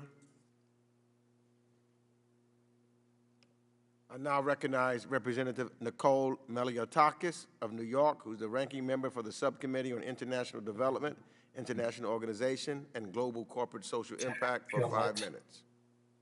Thank you, Mr. Chairman, and thank you, Secretary, for being with us today and answering our questions and concerns. You said that the Afghanistan mission was, quote, successful. I speak for millions of Americans when I say that when it was a kick in the gut to see our American military vehicles parading in the streets with the Taliban flags. This has been a real hasty withdrawal. U.S. citizens unable to get through the gates. The SIP process was a mess. Our offices had to work with veterans on the ground because we couldn't get responses in some cases from the State Department. And we still have 100 American citizens still behind enemy lines, which is the same number that it was 2 weeks ago. And of course, the 13 soldiers who were killed. So I don't know how anyone can call that a success. But then again, it's coming from an administration who has misled the American people throughout this entire withdrawal. Today, you said the Taliban is committed to not allowing Afghanistan to be used as a base for terrorism. The Taliban, as you said, is a designated terrorist organization itself. It harbored al-Qaeda and Osama bin Laden leading up to 9/11. And the U.S. government has also designated the Haqqani Network a foreign terrorist organization. Mr. Haqqani, as you know, is now one of the Taliban's new cabinet members. He's on the FBI most wanted list. We have a $10 million reward for information leading to his arrest. I fear that this is a type of weakness and credulity that has gotten us in the situation that we're currently in. The FBI still has even questions for the Haqqani Network. A January 2008 attack at a Kabul hotel that killed 1 American and 5 others, a 2011 suicide truck bomb in Wardak province that wounded 77 American soldiers. Now that we have no presence on the ground in Afghanistan, how is the administration working to ensure that the same terrorists do not attack Americans again, just as they did at the Kabul airport? And, how can we trust? How can you trust the Taliban to say that they're going to do this and actually work to prevent terrorism when they're a terrorist network themselves? And what have they told you about rooting out ISIS-K, who is responsible for those 13 soldiers' deaths? Thank you, Congresswoman. First of all, it's not about trusting the Taliban at all. It's about holding them to the commitments they've made, not just to us, but to the international community when it comes to not allowing Afghanistan to become a haven for outwardly directed terrorism. There are 2 groups that you pointed to that are very important in this. One is ISIS-K, the group that killed our servicemen and women just a couple of weeks ago in Afghanistan. As it happens, one thing one can say about the Taliban is that they and ISIS-K are sworn enemies, and the Taliban has spent the last 5 years, even as it's relentlessly been moving to take more territory, to also take territory away from ISIS-K as it sought to implant itself in Afghanistan. And they remain very much at odds. And I think the greater question with regard to ISIS-K is less whether the Taliban has the intent and more whether it has the capacity to effectively deal with it. But over the last 5 or 6 years, it took away virtually all of the territory that it held. Then you rightly point to al-Qaeda. The ability of that group to engage in outwardly directed, homeland-focused terrorist attacks has been dramatically degraded. And the assessment of the community right now is that they do not currently have that capacity. Having said that, we will remain extremely vigilant to detect any reemergence of that capability and of course, take action against it if it reemerges. And as we were talking about a little bit earlier, we'd welcome the opportunity to go into more detail about that in a different setting. I would appreciate that because I am very concerned that the government is relying on the Taliban for counterterrorism, and that should not be something that we should even be flirting with. But in addition to that, just while we were in this hearing, $64 million, it's being reported, in additional aid to Afghanistan. And how do we know, and how can you guarantee the American people that this isn't going to end up in the hands of the Taliban, just like our military equipment and vehicles and weapons did? Yeah, it's an important question, Congresswoman, and here's what I would say. That money and any other assistance we provide, humanitarian assistance we provide, will not be provided to the government of Afghanistan. It's provided to NGOs that we've worked with for many, many years, and to UN agencies that we've worked with for many, many years. And they have tried and true mechanisms in place to make sure that the assistance gets to the people who need it, not to the government. Well, I still question that. I think that we have to be, I don't agree with this decision at this time. I do believe that we need to be concerned even about NGOs that are doing work on the ground. And Gentlelady's time has expired. And child brides, if you can touch on that, just where the status. The gentlelady's time has expired. I now recognize Representative Chrissy Houlihan of Pennsylvania for 5 minutes. Thank you, Mr. Chair, and thank you, Mr. Secretary. I know that most Americans are still supportive of the withdrawal from Afghanistan, and I also know that the airlift was a remarkable and historic in its scale. But I do think that this process was not without its missteps, and now we do have some opportunities from which to draw on these lessons and hopefully have the ability to together steer ourselves more positively into the future. So I do have some questions, and I think it's important to point out that it's appropriate within Congress's constitutional role and responsibility of oversight to ask these questions. I really do this in the spirit of my responsibility, not in the spirit of whether a D or an R is in the White House. In the 20 years that this war has happened, there has been ample opportunity to spread blame all around. And I can also say that both R's and D's on this committee have personally served themselves, and I can personally understand the pain and anxiety that many of us are feeling during this very important and contentious discussion. Our pain and anxiety knows no party, and no party owns patriotism. That said, here is my first question, Mr. Secretary. In July, the U.S. military left Bagram Airfield, and on August 15th, the State Department made the decision to close the embassy chancery and evacuate to the airport. What drove that decision to withdraw from Bagram and a few weeks later to close the embassy? Sir, I know that you reflected that it was largely the DOD's decision to vacate Bagram, but it certainly was your decision and responsibility with the embassy. Thank you, and I very much appreciate the spirit with which you're asking these very important questions, as well as the oversight role that Congress plays. It is central to our system. With regard to Bagram, this was part of the drawdown plan for the military. Again, the base was handed over to the Afghan National Security and Defense Forces, I believe, on July 2nd. I leave it to my colleagues to get into the details of that, but in essence, as we were drawing down, force protection is job one. It would have taken very significant forces remaining in place to defend Bagram. And in terms of departures from Afghanistan, and this was before the collapse of the government and the security forces, the airport in Kabul was a much better place to do that from. Bagram, as you know, is about 40 miles outside of the city, so getting there is a challenge. Sir. And Beyond that, at the end of the day, I'm sorry, go ahead. If it's okay, I would like to kind of lead into my next question because I think it relates to that. I do want to understand something that many of us remain unclear on, which is the timelines that were laid out both publicly and privately for withdrawal, and they may have something to do with the decision to vacate Bagram and the embassy.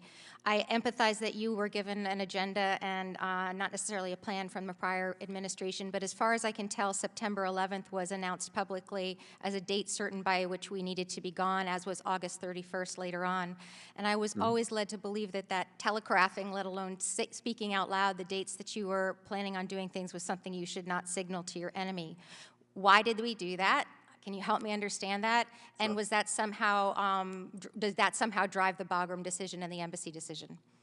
Sure. No, this all goes to the fact that, as we've been discussing earlier, we inherited an agreement that required us to leave Afghanistan by May 1st. And had we not made good on that agreement, then we would have seen a resumption of the war with Taliban forces firing once again on us and our partners and seeking to take over the cities, But with which would have respect- required us to put in more, With respect, more Mr. forces and restart the Secretary, war. But having said that, there was some the- magic to September 11th that I just don't understand. So, you know. So we in doing our work on how to deal with May 1st, the military told us that in order to, as they put it, retrograde in an orderly and safe manner, they needed 3 to 4 months to do it the right way. And so the president took a risk in pushing past the May 1st deadline in terms of actually getting everyone out, but making it clear that we were doing that to meet the commitment that his predecessor had made. And you get to September by those And 3 to with- 4 months that the yes. military said it needed to retrograde in a safe and orderly manner. And sir, with my remaining time, once September 11th had been decided, it was also clear that we were on a very much more rapid path than September 11th, which left us, we pulled out troops that could have been around longer, and then we ended up having to bring back troops. Was that, why did we decide a date and then escalate the date and make it even more rapid? And I'm sorry, I only have 7 seconds of my time, so I'll have to take that. Sure, I'm happy to come back to you, but in essence, everything changed when the government and the Afghan National Security Forces collapsed over 11 days in August. And then we moved into an emergency evacuation situation. And what was critical in order to do that, to get American citizens out, to get Afghans at risk out, was to make sure that we had control of the airport. And to do that as effectively as possible, the president had forces on standby for exactly this kind of emergency or contingency to make sure that we could go in, secure the airport, which we did in 72 hours, and get flights moving out of the airport. So that's why those forces on standby went back in, to secure the airport so we could do the evacuation. Sure, I've run out of time. I yield back. Gentlelady's time has expired. I now again reach out to Representative August Pfluger of Texas for 5 minutes. Thank you, Mr. Chairman. Can you hear me? Yes, we hear you. Thank you. Mr. Secretary, I'll start saying thank you to Ambassador Rosenblum, Secretary Viggory for their help in getting pilots out of Uzbekistan. You're breaking up, Mr. Pfluger. You're breaking up.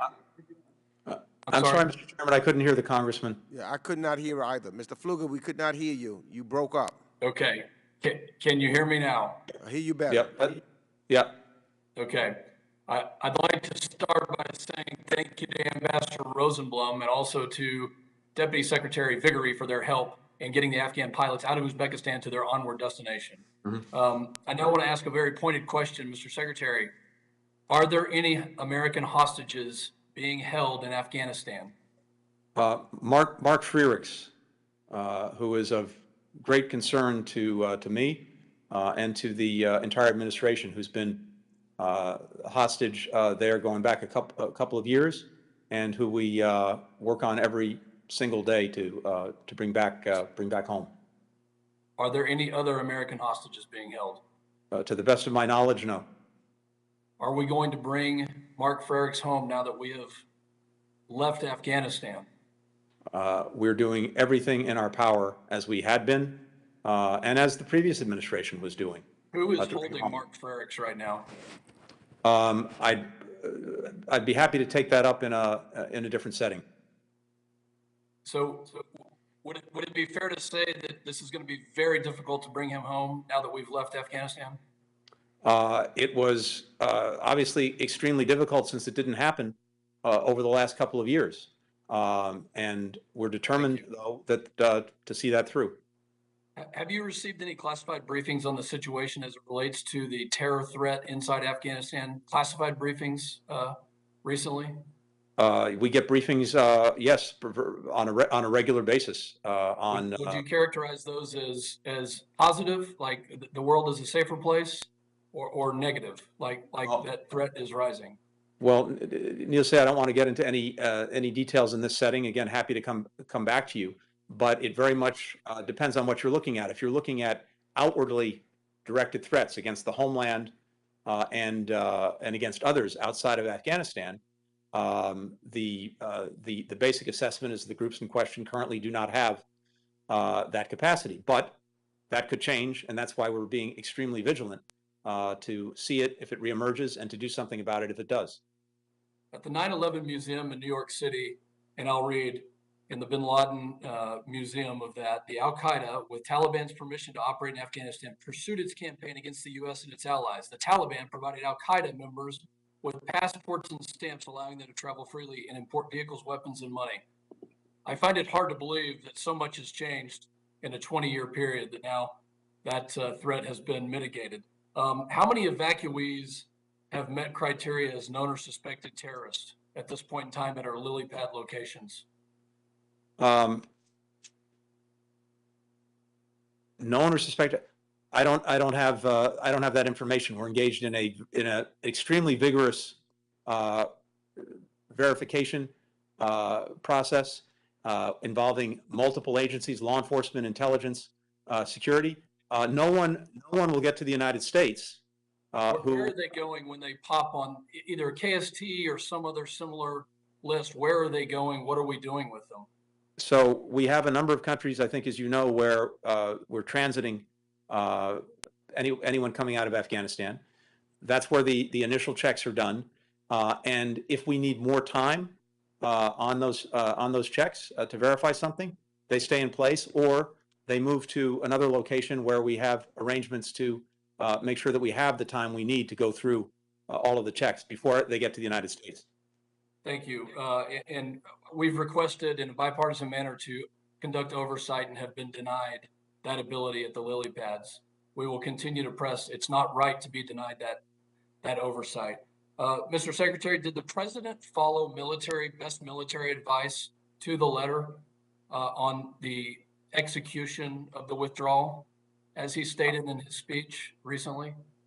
Yes, and when it comes to, for example, the question of August 31st, it was the unanimous recommendation of the military, starting with the chairman of the Joint Chiefs, the Secretary of Defense, all of the commanders on the ground, to move forward with getting out by the 31st, because, as they said, if we did not do that, the risk to force and the risk to mission would be exponentially high. Thank you, Mr. Secretary. Do you feel that the United States of America has abandoned our citizens? No, absolutely not. On the contrary. Thank you very much, Mr. Secretary. I appreciate your responses. And with that, I yield back. Thank you, Congressman. I now recognize Representative Tom Malinowski of New Jersey, who's the Vice Chair of the full committee, for 5 minutes. Thank you, Mr. Chairman, Mr. Secretary. As someone who was screaming about this from the rooftops at the time, I can count on one hand the number of my colleagues from the other side who joined in expressing any concern about the former president inviting the Taliban to Camp David, or the shameful surrender agreement that undoubtedly set us on the path to this tragedy. And if anybody believes that the previous administration would have evacuated any Afghans to the United States, much less tens of thousands, as President Biden did, I would suggest that they ask the Kurds their opinion of that. That said, those of us who've been consistent about this, I think, are entitled to say that it was also a mistake for this administration to pick up where President Trump left off. It's certainly true that we were never going to be able to fix what was wrong with Afghanistan. That doesn't mean that we were obliged to sacrifice everything that was right with Afghanistan. And the sacrifice, I think, is profound. An extremely important counterterrorism partnership was lost, and a terrorist state is now upon us. Enormous gains for women, for the rule of law, for democracy, for human rights, mass displacement. The Afghans remade their society. We didn't do it, they did. It was our withdrawal, I am afraid, that has unmade their society. And what have we gained for this? Our troops are not coming home.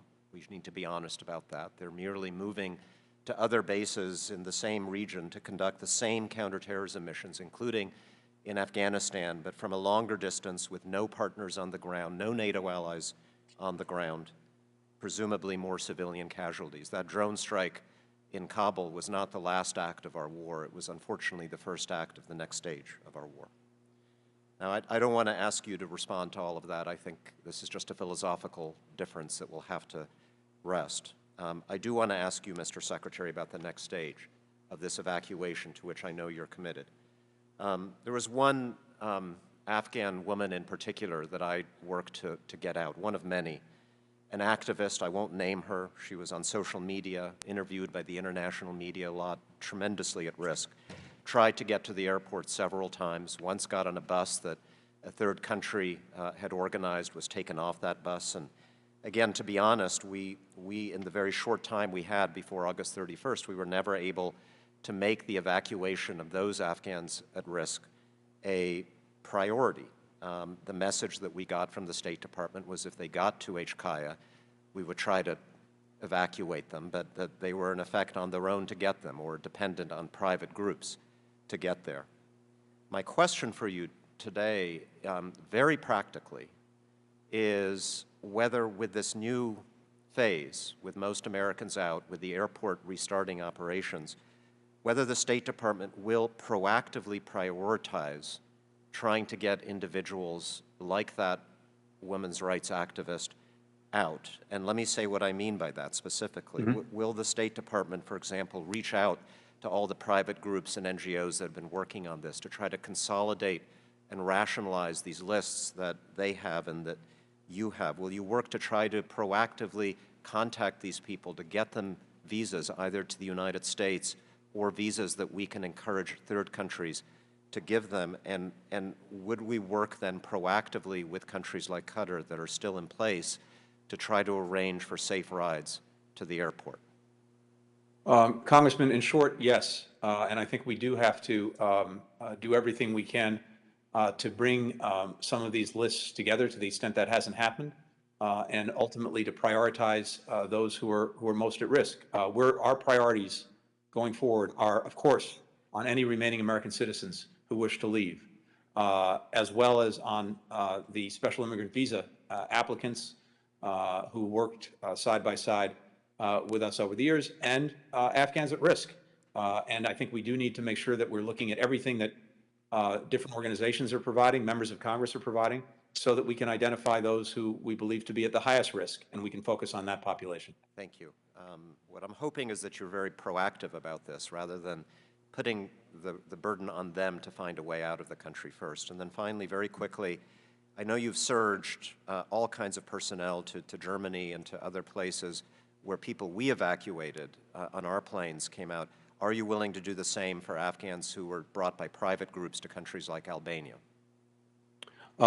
We want to make sure that we have in place, wherever necessary, the personnel required to help process people and to make sure that we can do what checks are necessary, and then also to support their efforts to move from their initial landing place to an ultimate destination. Thank you. Gentleman's time has expired. I now recognize Representative Peter Meyer of Michigan for 5 minutes. Thank you, Mr. Chairman, and thank you, Mr. Secretary, for coming before us today. I just want to do two quick clarifications on some of the questions that my colleagues asked. Number one, Congressman Green asked whether or not the Taliban was a terrorist organization. You said yes.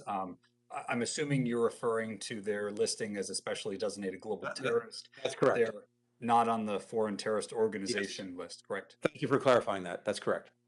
And then Congresswoman Houlihan had asked earlier, you had answered part of this question, but you didn't get to one component of it. She was asking about why the deadline had been changed from September 11th, which it appears the Taliban had consented to and had acknowledged, to August 31st. And I didn't hear a response from you on that front. The deadline that the Taliban repeatedly made clear that they were looking to was August 31st. And we got that in various ways, in various communications. And so one risk, and you have to assess it, is had we pushed beyond that, what actions Secretary, certainly understand the risks of pushing for that August 31st deadline. I had initially believed that was necessary, and then understood that the position we were in would not allow for that. But I want to also get at something that we had discussed earlier. You'd mentioned several times these emails that the State Department had sent to Americans who were in Afghanistan, warning them to leave. As somebody who was a civilian in Afghanistan, I remember getting alarmist emails from the State Department all the time. So I can also understand if they had a little bit of fatigue and being told the sky was falling. And I'm also sure there's maybe some changes to verbiage that maybe didn't come across as much. But I guess I'm a little bit challenged to square that with the delay that we saw from, as a member of the Honoring Our Promises working group on special immigrant visa applicants. We had reached out to the administration on April 21st, imploring, urging to clear the backlog. And I understand some logistical hurdles there. We worked to expedite and streamline the processes. But still, if we were so concerned that we were sending these grim emails that Americans should have received and left the country immediately, how come we weren't moving more quickly? Why did it take 99 days before the first charter flight took special immigrant visa applicants out? Yeah, so two things, and of course, as you know, Congressman, because you know this so well, it's a complicated process. But two things very quickly. First of all, with regard to the American citizens that were there, the warnings were increasingly explicit. And we wanted to make sure to the best of our ability, because we were in a very volatile security situation, and we had an obligation first and foremost to any American citizens who were there to put them on notice and to strongly urge them to leave while there are clearly commercial means to do so. With regard to the special immigrant visa, and I know your commitment to this, which I deeply, deeply appreciate. Again, we were in a massive acceleration of the program. Starting from February, not from when the government and security forces imploded. And we had a program, as we've discussed, that was pretty much in a dead stall. We had an executive order from the president on February 4th ordering us to improve it. We went from 100 visas a week to 1,000 a week from March to late July. So we were in the process of doing that. And then, of course, we put in place something that's not even called for, which was Operation Allies Refuge, which actually flew people out, which, as you know, is not part of the. Of course, and I guess my deep regret is that it took so long, because obviously we had that concern, expressing it to citizens, but they're talking with folks behind the scenes and still understanding some of the procedural and logistical impediments. I wish we would have had that task force appointee earlier. And this is something we need to keep. I hope we can keep working on together going forward. Secretary. I just also want to touch upon something you've mentioned multiple times, that some of the folks who are left behind are dual nationals. Do you make a distinction and prioritization between native-born American citizens by birth and those who are naturalized citizens? We do not. It's really by means of explanation of why this decision is so hard for so many, for some people, which is to say that, especially in the case of dual nationals, often it's people whose entire life has been in Afghanistan. That's really what they know as home. And that just explains why, literally, people have been going back and forth. Do we want to leave? Do we not want to leave? Well, and Mr. Secretary, in some of these cases, those individuals have maybe not a direct dependent, maybe not a wife or husband, maybe not a son or daughter, but they might have a brother or sister who's an SIV eligible or has had that approved, and those flights are being delayed. So please work to free the planes on Mazar-e Sharif, and I yield back my time. Thank you. Now recognize Representative Andy Kim of New Jersey for 5 minutes. Thank you, Mr. Chairman and Mr. Secretary. I wanted to drill down on some elements that you talked about. You talked about the challenge that we faced a month ago as a collapse of the Afghan security forces as well as the Afghan government. And I wanted to unpack that a little bit. From your assessment, now we have a month behind us, was this a situation where the Afghan security forces did not fight?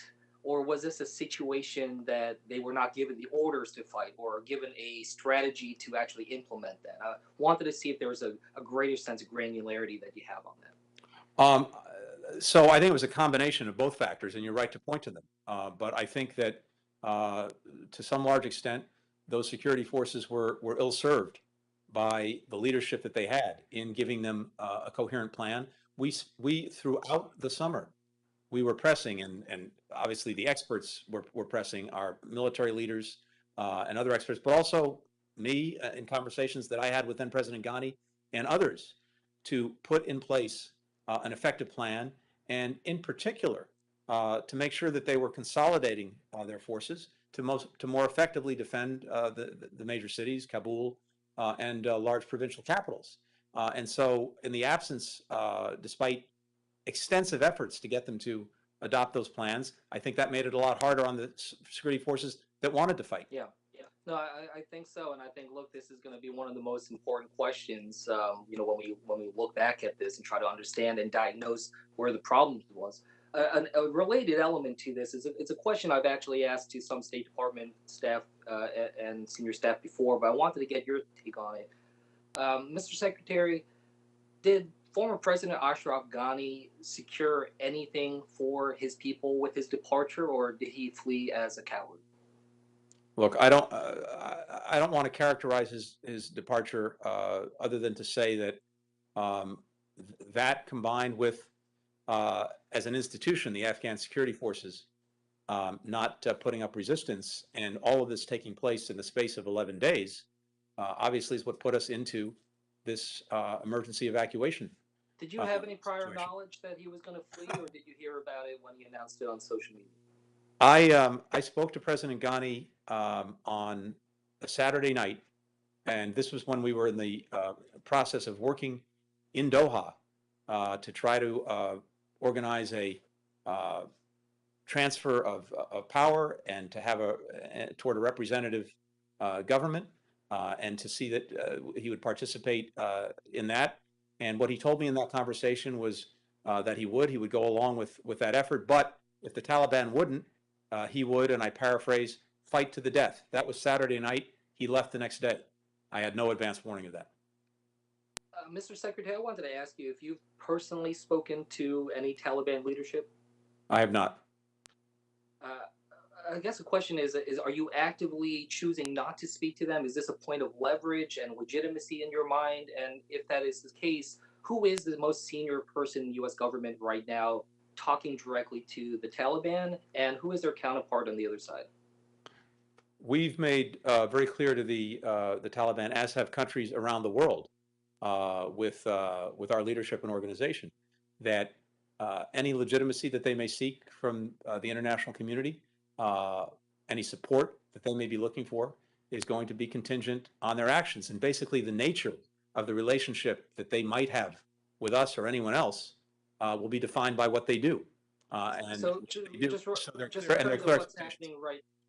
terms of what's happening right now, we've had a political channel. We've had a political channel with them going back to the previous administration, with a team that does engage them politically, and Ambassador Khalilzad has been leading that effort, but with other members of the team. They're the ones, as well as our mission in Doha, the Afghanistan affairs mission, once the embassy shut down, was moved to Doha. Ian McCarry, who runs that, is also engaging with their political commission members in Doha.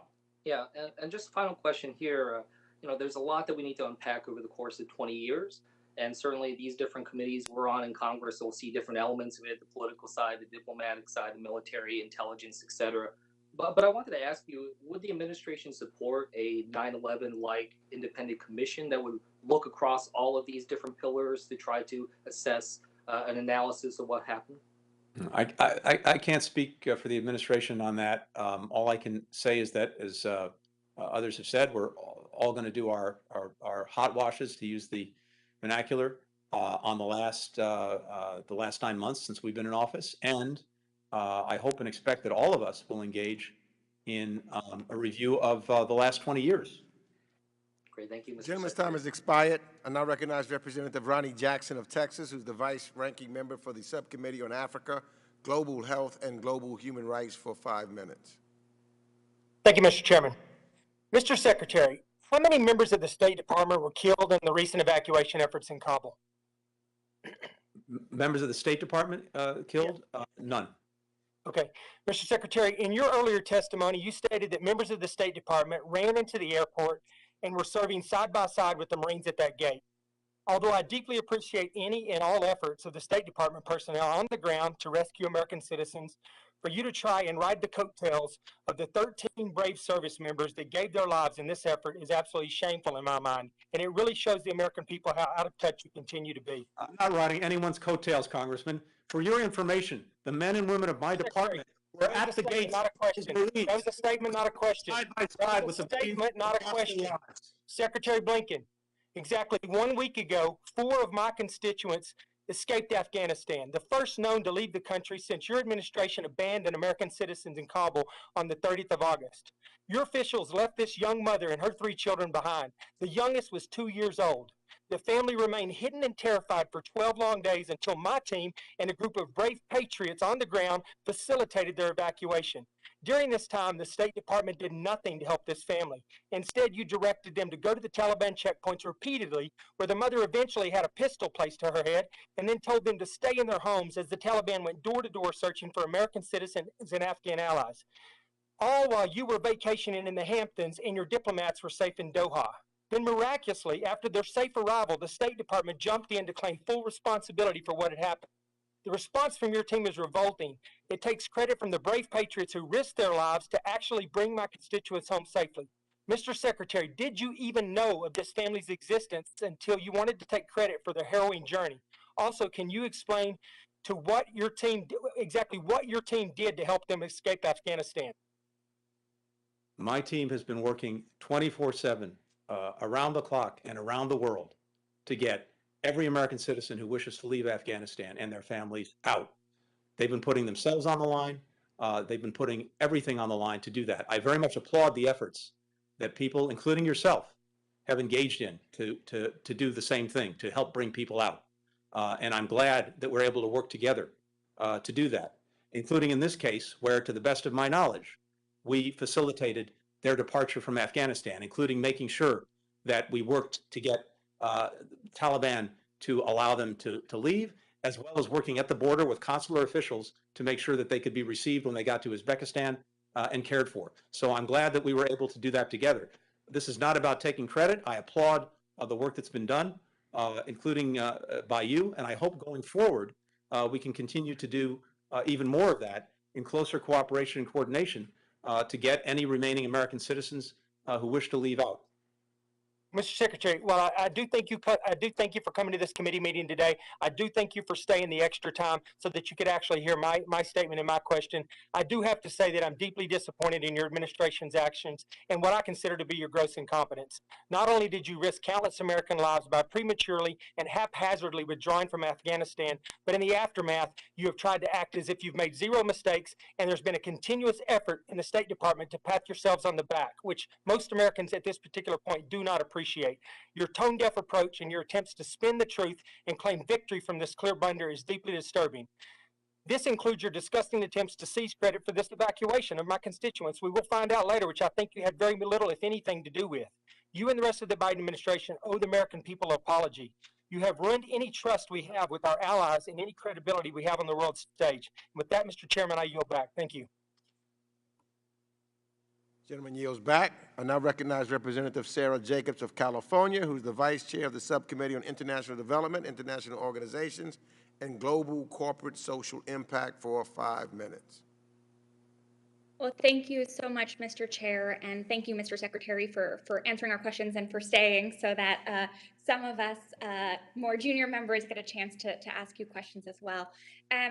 I first wanted to say that while I have been publicly critical of many of the decisions made around the evacuation as a member of the Honoring Our Promises Working Group, as you know, I used to work at the State Department, and I've talked to so many former colleagues and friends who were on the ground in Kabul, who were working tirelessly night and day, no sleep, for weeks on end trying to get people out. And I think it's an incredible disservice to our diplomatic corps and to the brave people who work there every single day to say that they are not deserving of praise. I disagree with some of the things that were made, but the people doing the work around the clock deserve to be praised.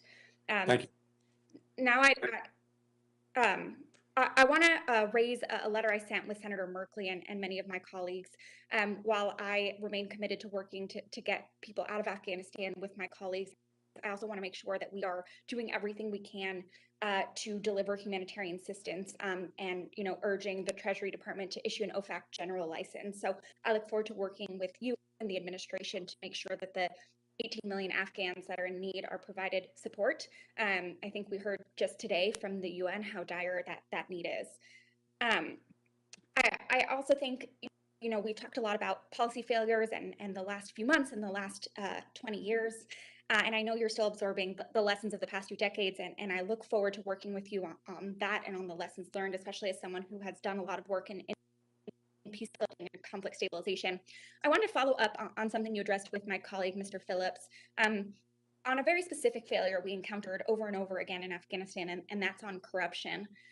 Why was the State Department unable to address this issue over 20 years? And what can we do to make sure that as we work with other countries and promote good governance around the globe, that we are not continuing to have those same problems? Yeah, that is a great question, and one that I don't have a good answer to, because it's manifestly a failure of our policy over the last 20 years, and one that we need to address, because ultimately that corruption, I think, among other things, undermined any trust or confidence in the government, as well as allegiance to the government. And so when you're asking, Afghan security forces to fight for their country and to fight for a government, when there's that much corruption that's endemic, it's awfully hard to get that allegiance. So you're 100% right to point to that problem. We're putting a special emphasis in the department writ large on trying to more effectively combat corruption around the world. And I think we need to understand very much the lessons of Afghanistan as part of that effort. We certainly welcome working with you and others on that, because we see this around the world as a source of profound instability. Well, I appreciate that. I'll look forward to working with you on that, and especially looking at how the way we do our assistance and security assistance feeds into the incentives around corruption. I know you've been busy, so I'm not sure if you've had a chance to read the recently released SIGAR Lessons Learned report, but I was wondering specifically what the administration plans on applying going forward on how we're conducting peace building and development in all of the countries we're working in. Because I think what we saw in Afghanistan was obviously a failure of some of our military strategy, but also that in 20 years, we could not do the development and peace building programs that would have made the rest of the engagement more durable. So, how do we plan our foreign engagements going forward with realistic goals, space to course correct, and how do we make sure we're actually peace building and helping countries develop, and not just doing the same thing that we just saw didn't work in Afghanistan? Well, first, I hope that I could actually get my senior team in place to work on just that. But as we were talking about a little bit earlier, the most senior official, unfortunately, is stuck in the Senate right now. But we do need to. I've seen summaries of the report. I have not yet read the whole thing, but I've seen the summaries of it. This is going to be an important, very important document in informing what we do going forward, and how we do and how we do it better. So again, this is something we welcome working with Congress on in the weeks ahead. Well, thank you, and Mr. Chair, I yield back. Thank you. Gentlelady yields back. I now recognize Representative Young Kim of California, who's the vice-ranking member of the Subcommittee on Asia, the Pacific, Central Asia, and Nonproliferation, for 5 minutes. Thank you, Chairman. Secretary Blinken, I appreciate your patience. It's been a long day. I'll get right to the point, and I would appreciate if you could keep your answers brief, too. The withdrawal from Afghanistan continues to be a disaster that has been worsened by this administration's response. And I want to be clear, the issue is not whether we should have withdrawn, but how we withdrew and the complete lack of accountability from this administration. We left hundreds of Americans stranded behind enemy lines, abandoned our Afghan partners who fought by our side, left behind 500 journalists from the U.S. Agency for Global Media in Afghanistan, and left the fates of women and children in the hands of Taliban. Let's recognize that many State Departments and their employees risked their lives and worked tirelessly over the last month, so I want to thank them for their service. However, due to a vacuum in the leadership from this administration, the veterans, ordinary citizens, and congressional offices were forced to step up and, in many cases, take the lead in helping Americans and allies free the country through independent rescue operations. Unfortunately, many of these operations especially charter flights, have met resistance from the State Department every turn.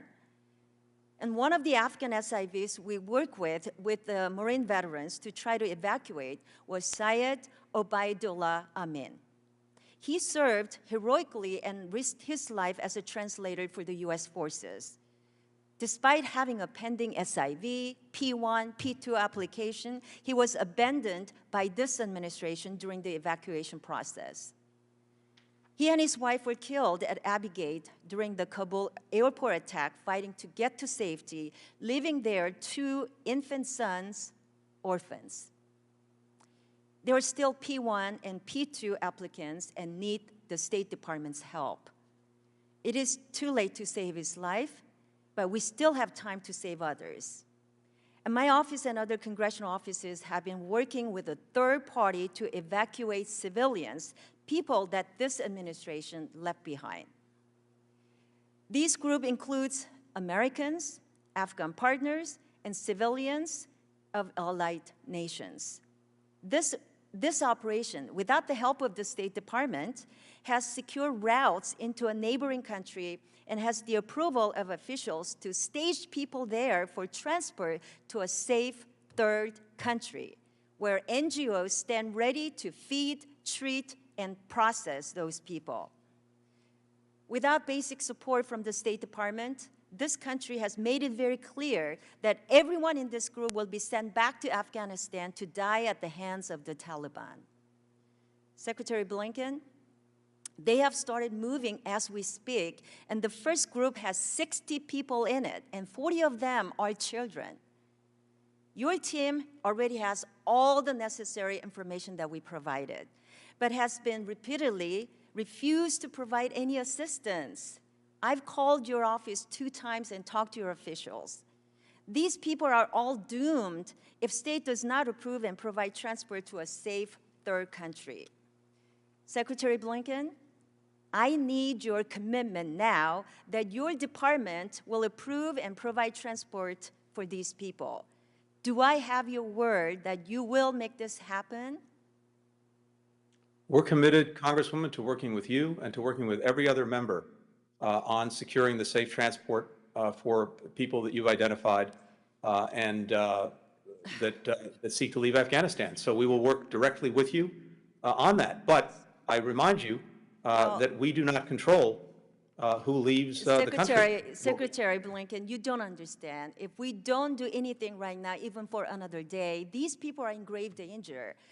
I need your commitment now. Your department, your office, have all these information. We just need your commitment right now that you will work with them. I have here, it's maybe hard to see on the screen. These are all the cases, and I'm from my office. All those no, people? from members of this committee that we're working on. We've had 26,000. I cannot emphasize that evacuation is needed for the people that are already out of Afghanistan. And we're working on every single case to the best of our ability. But what we're trying to do right now is to put in place a system that recognizes people who can leave, making good on commitments that have been made to us in the international community by the Taliban, and to get that system moving. That involves the airport. I hope you have the list it involves that my land office crossings provided. in 3 different countries, and it involves working with different groups and organizations so that we can get this going and get this moving. And we're committed to doing that wherever we possibly can. Gentlelady's time has expired.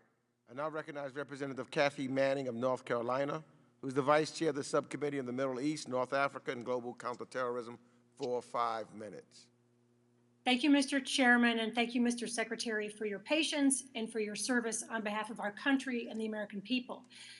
Mr. Secretary, prior to this hearing, I read the agreement reached between the Taliban and the Trump administration, and I was shocked. Basically, President Trump agreed to withdraw all troops, all coalition partners, all civilian personnel by May 1st. He agreed to release 5,000 prisoners, to work with the UN to lift sanctions against the Taliban, to seek economic cooperation for the reconstruction of Afghanistan, and to refrain from the threat or use of force against Afghanistan or intervene in its domestic affairs. In exchange, the Taliban agreed to release up to 1,000 prisoners, It agreed not to allow its members to attack our personnel on the way out, and not to allow Afghanistan to be a base for the training or fostering of terrorists against the U.S. in the future. I did not see any demand for the protection of Afghan women and girls. I did not see any guarantees that the Taliban will prosecute anyone who commits atrocities against women or girls, or Afghan men for that matter. I did not see any commitment by the Taliban to prosecute people who take steps to attack the United States or any of our citizens. The Trump administration didn't leave you with much to work with, did they? Not much. Nevertheless, Mr. Secretary, you have stated a commitment to the safety and well-being of Afghan women and girls. And I'm proud that this committee passed a bipartisan resolution that I authored to support these women at risk. Unfortunately, the Taliban recently announced that they have abolished the Ministry of Women's Affairs, replacing it with a ministry for the propagation of virtue and prevention of vice. Certainly, this is a very worrisome sign, as is the lack of any women in the Taliban's interim government. And Representative Spanberger has detailed videos and news reports of atrocities that are already taking place. Do you plan to assemble an international coalition to hold the Taliban accountable for the treatment of women and girls in Afghanistan? And can you tell us how you plan to monitor their safety, and how can the coalition be effective in ensuring those protections? Yeah, thank you, Congresswoman. And in short, the answer is yes. And in fact, we've already been doing that. We put together a group of leading countries. I led a meeting with about 22 of them, as well as NATO, the European Union, and the United Nations, on the expectations of the international community when it comes to the Taliban-led government's conduct, to include upholding the rights of women and girls and minorities. And so there's a clear understanding. It's also enshrined in a UN Security Council resolution that we initiated and got passed. And that has some real meaning to it beyond the fact that it's a resolution, because there are significant UN sanctions on the Taliban. There are travel bans and other things that, if the Taliban is in violation of this UN Security Council resolution, to the extent it wants to see those sanctions lifted or travel bans lifted, that's not going to happen. There are many other points of influence and leverage. And overall, we've made very clear, not just us, countries around the world, including many leading countries, have made very clear that the Taliban's conduct will dictate whether they get any support or any legitimacy whatsoever from the international community. And that conduct goes, among other things, critically to how it treats women and girls. Mr. Secretary, this committee met over Zoom with brave and highly intelligent Afghan women who told us they were determined to stay in Afghanistan and fight for the soul of their country. These extraordinary women who held important professional, educational, and governmental positions in Afghanistan, should they find themselves targeted by the Taliban, will we have their backs? Will our country be willing to help these women and their families escape to safety? We would do everything within our means to have their backs, and so would many other countries around the world with whom we're working. And we look forward also to working with you in Congress to make sure that we have every possible tool to support these women. Thank you, Mr. Secretary. I know my time is almost up, so I just want to encourage you to please do everything you can to speed up the SIV processing and to provide assistance to those whose documents, whose passports, documents, applications were destroyed in the embassy in the tumult of the evacuation. And again, thank you for your service. Thank you. Now I recognize Representative Jim Costa of California for 5 minutes. Very much, Mr. Chairman, and thank you, Mr. Secretary, for staying the entire length of time so that all of us could answer our questions and your service to our country. And listening to the hearing today, I'm reminded that the old adage that we try in America to limit politics at the water's edge with all the finger pointing that's been taking place is maybe a thing of the past. But I'd like to focus on the current situation with the B2 process and P1s. We've been trying to work with the State Department, and we've frankly been frustrated. on what's the extent that the administration's exploring options for in-country or virtual processing for P2 and humanitarian patrol applicants? Well, we're looking at all of that, Congressman, and I would very much appreciate working with you, working with your office, and if that's not happening, we'll make sure that we fix it. But we're looking at everything to figure out how can we, whether it's an SIV or whether it's a P1 or P2, streamline, expedite, consistent, of course, with our security. Like a lot of my colleagues have a lot of constituents, and we have a hospital that a NGO group here in California Valley has sponsored for women and children over the last 13 years. 75% of the physicians and nurses are women. Excuse me, 40% of them are women and children. They're in great fear. They're minorities in the country, and they have been trying to find a way out. Are you considering fast tracking the B2 applicants, and what's the process State Department is looking at scaling up on the high volume of these applicants, and what sort of infrastructure? I mean, it's not equipped to handle. And will the departments, with the stated work, will you expedite any humanitarian parole petitions, and how long is that process for state to finish? Yeah, well, we're looking at all of that. I want to come back to you and come back to Congress on some of the ideas that we have for doing that, as well as looking at what resources would be needed to do that, because I think we're going to need more support. And this goes across the SIV program to P1, P2. Who would be the key person that our office would work with you folks at State? I'm going to have the head of legislative affairs in the first instance, her office follow up with you in your office, and we can take it from there. It's been very frustrating. There are about, almost 200 individuals with their families that are kind of in just great frustration and fear of their lives, frankly. Yeah. Notwithstanding all the good work that they've done. And so, I'm just reminded of the fact that it seems like with what the State Department maybe has not been able to do, and I know you've made a great effort, humanitarian effort in the evacuation, but I'm working with other folks, and it seems like a modern underground railroad of some kind is taking place with a lot of third parties trying to get people by any means to the Uzbekistan border or to Sikhistan. I mean, how do you see that continuing, and with great risk, I might add? Yeah, look, I think that there are people who are doing extraordinary things to try to help get people out of Afghanistan who want to leave, whether it is NGOs, individuals, veterans groups, and others. Wherever possible, we want to make sure that we're coordinated.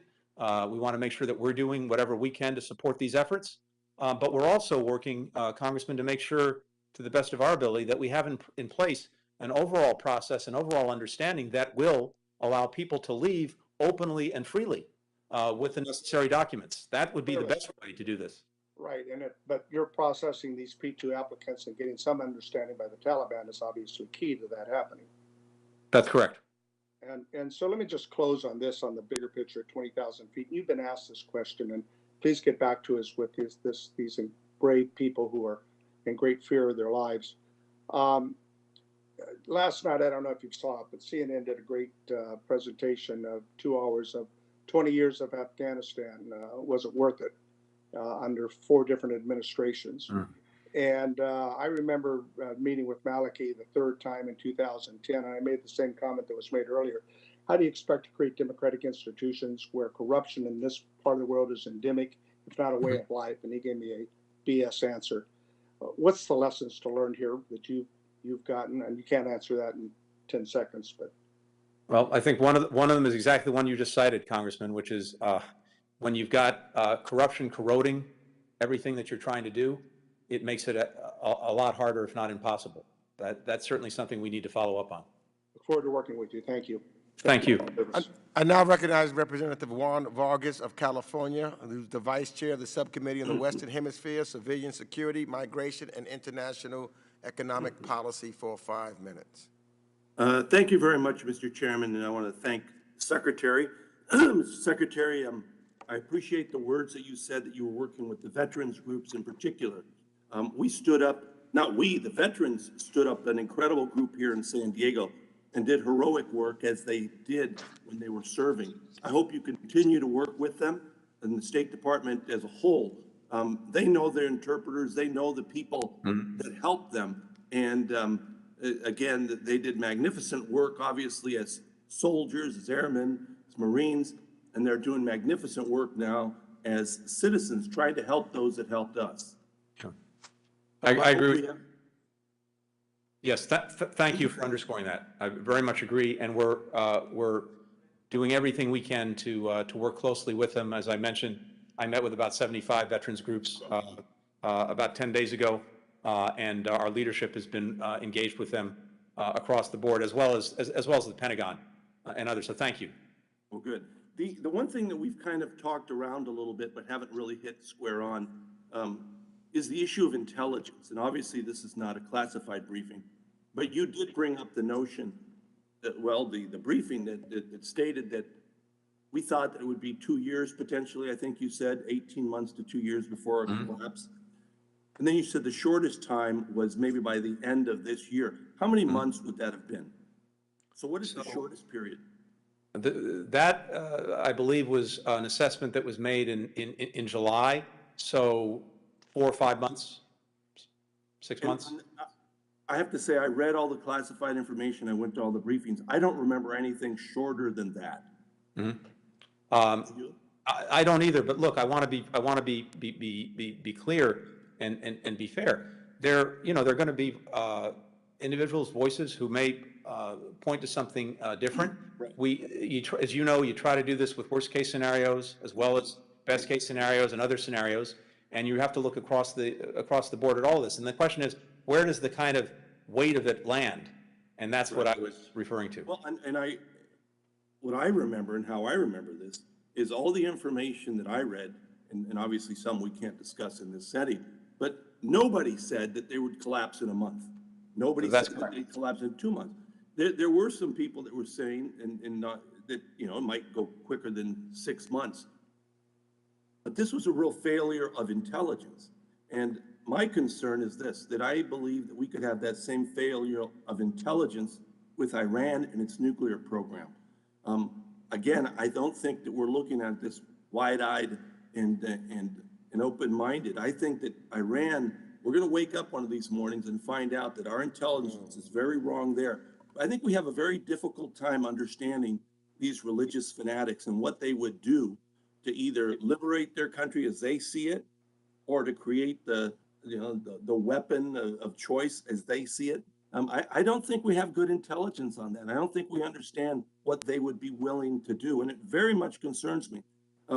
We can look at blame, and certainly I agree with Mr. Malinowski. I was very upset when President Trump announced that he had secretly invited the Taliban to come to Camp David, and then the smiling pictures that we saw, and I hope you don't do this, the smiling pictures that we saw with Pompeo and the Taliban saying that he looked into their eyes and he could see that they were telling the truth and all that kind of crap.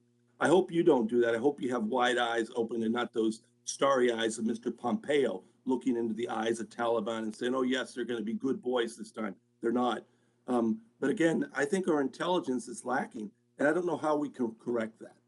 Well, let me just say, this is a collective responsibility. And I think all of us, whether it's the intelligence community, whether it's the military, whether it's the State Department, need to make sure that we are doing everything we can to provide the best possible assessments and feeding all of the information in and coming to conclusions. So I think this is a collective responsibility. And that's very important. Iran, there's lots that goes into that, different things, but when it comes to what we put in place through the agreement that's now no longer being adhered to, the JCPOA, we actually had on the ground, eyes on, intelligence inspections, monitoring, unlike any we've ever had. And that's different than, assessing someone's intent. Well, again, my time is almost up. I do thank you for all the work that you've done. But again, I do think we got it all wrong with our intelligence. And I think we're going to get it all wrong with Iran. I think we're going to pay a big price. But again, I thank you for your hard work. I appreciate it. I yield back. I now recognize Representative Brad Snyder of Illinois for 5 minutes. Thank you, Mr. Chairman. I want to thank you for hosting this critically important hearing.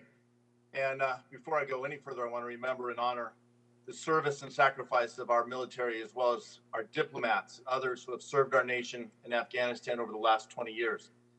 As you, Chairman Meeks, noted at the top of this hearing, 800,000 people have served in our military operations in Afghanistan.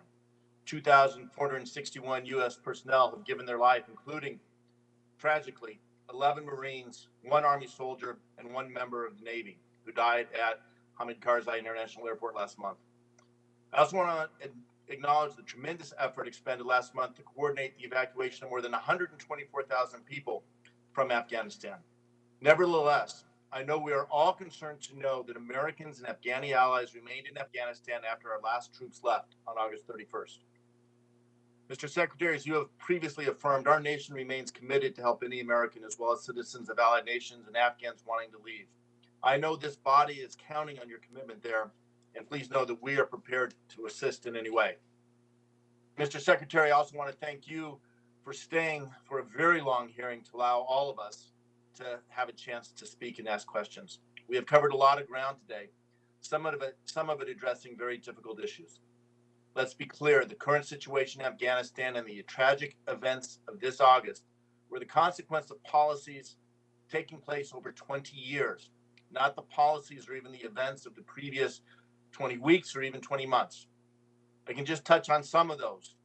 Going back to the very beginning, as was noted earlier, in December 2001, less than 3 months after the 9/11 attacks, the Taliban leader Mullah Muhammad Omar reportedly offered to recognize the new government and surrender their arms. But U.S. Secretary of Defense Donald Rumsfeld rejected that. We can go on into 2010 when we surged to 100,000 troops. But in that, President Obama said that he would begin withdrawing those troops within 18 months, which he did. By 2010, the Obama administration came to assess that there was no political solution or no military solution and began low-level negotiations with the Taliban in 2010. Then jump ahead to last year in 2020, when the U.S. signed an agreement with the Taliban after Donald Trump's administration initiated the first high-level direct U.S. talks with the Taliban. In November of last year, President Trump ordered the drawdown of our troops. On January 15th of 2021, the number of U.S. forces was at 2,500 troops, the lowest level since 2001. And on April 14th of this year, President Biden announced that though he would not have negotiated the deal that the previous administration did with the Taliban, he would follow through. And we know Kabul fell on August 14th and the last troops left on August 31st. Mr. Secretary, I'd like to focus a little bit on the agreement that was struck in 2020. According to the agreement, the Taliban was supposed to prevent terrorists from threatening the U.S. and our allies, which of course was a farce given the attack that we saw take place over the course of many months. My question is, under that agreement, how many prisoners were released as a condition of the negotiations with the Taliban? We prevailed upon, the previous administration prevailed upon the Afghan government to release about 5,000 prisoners. The Taliban released about 1,000 prisoners. Did any of these prisoners play a leadership role in the Taliban's takeover of Afghanistan? It appears to be the case that some of them played a significant role in leading military operations in various parts of the country. Yes. So, jumping forward from the agreement, as you said, it left an agenda without a plan, or the previous administration left an agenda without a plan. Based on the 2020 agreement, what would have been the implications of keeping U.S. troops in Afghanistan beyond the deadline set? The implications were very clear, Congressman. Had the president not made good on the agreement reached by the previous administration, the attacks on our forces and partner forces would have resumed, and the offensive to take over Afghanistan's cities would have commenced. And the result of that would have been that in order to protect ourselves and to prevent the takeover of the country, we would have had to have reintroduced a substantial number of forces into Afghanistan, in effect restarting and re-upping the war, not ending it. So with the last couple of seconds, just to quickly summarize, had we stayed beyond the deadline, we would have had more troops than the 2,500 that started at the beginning of this year. Those troops would have been at risk and engaged in active conflict with the Taliban. likely resulting in casualties to American forces, costs of both blood and treasure for our country. Is that a fair statement? It is. My time has expired, but again, I just implore you, we must do everything we can to bring every American home that wants to come home. All of those special immigrant visas applicants seeking to Gentleman's come to the time United has States expired. after vetting. Anything we can do to help you, please let us know. Thank you. Gentleman's time has expired. Member questions are now concluded. I want to first thank questions are now concluded. I want to first thank Secretary Blinken for his testimony, his patience, and his time here today. He has been accessible to this committee, and we look forward to continuing the relationship that we have as we utilize our oversight responsibilities. And as I close, I think it is important to recognize that our actions have consequences. And many times, these actions are not easily reversible. The Trump administration's excluding the Ghani government while legitimizing the Taliban through direct negotiations fundamentally altered the power of the country. The deal the Trump administration struck with the Taliban forced the Afghan government to release 5,000 prisoners. It was a deal that failed to obtain a commitment for a ceasefire or a commitment to not attack the Afghan government, and that failed to obtain a commitment from the Taliban to separate from al-Qaeda. In exchange, the Trump administration agreed to withdraw all of our troops, to include all non-diplomatic personnel, by May 2021. There was a consequence to this agreement, and consequences to the policy decisions that were made throughout the 20 years our military was deployed in Afghanistan. When I first became chair of this committee, I said that the American foreign policy is in desperate need of humility, and that includes understanding the limits of U.S. military intervention. And at the start of this hearing, I cited how many Americans were killed over 20 years of war in Afghanistan. But that alone doesn't capture all the full human cost. Those numbers don't capture the family members and friends forever changed by this conflict. It doesn't capture the suffering endured by Afghan civilians trapped in the middle of a civil war. The costs of war are immeasurable, and not just the human toll. Last year alone, resulted in 17 veteran suicides a day on average. We cannot ask our service members to fight overseas without a clear, winnable objective. As members of Congress, this is our responsibility. In the weeks and months to come, we will continue our oversight of Afghanistan and take a sober look on how we got here for over 20 years of war, and how we can prevent making the same mistakes. I also would be remiss if I didn't say thank you after 20 years to all of our military and all of DOD. Thank you to the State Department and all of our diplomats there. Thank you to USAID, USAGM, the Department of Homeland Security, the DEA, the CIA, the Department of Agriculture, the Department of Justice, the Department of Commerce, and of course, our Afghan allies who stood side by side with us for 20 years. I want to thank each and every one of them. This is not the end. We will conduct, as I've stated earlier, continue our oversight responsibilities, bringing in individuals from the past administrations as we completely oversee and look back and forward to what has been and should be and will be in the future. And with that, this hearing is adjourned.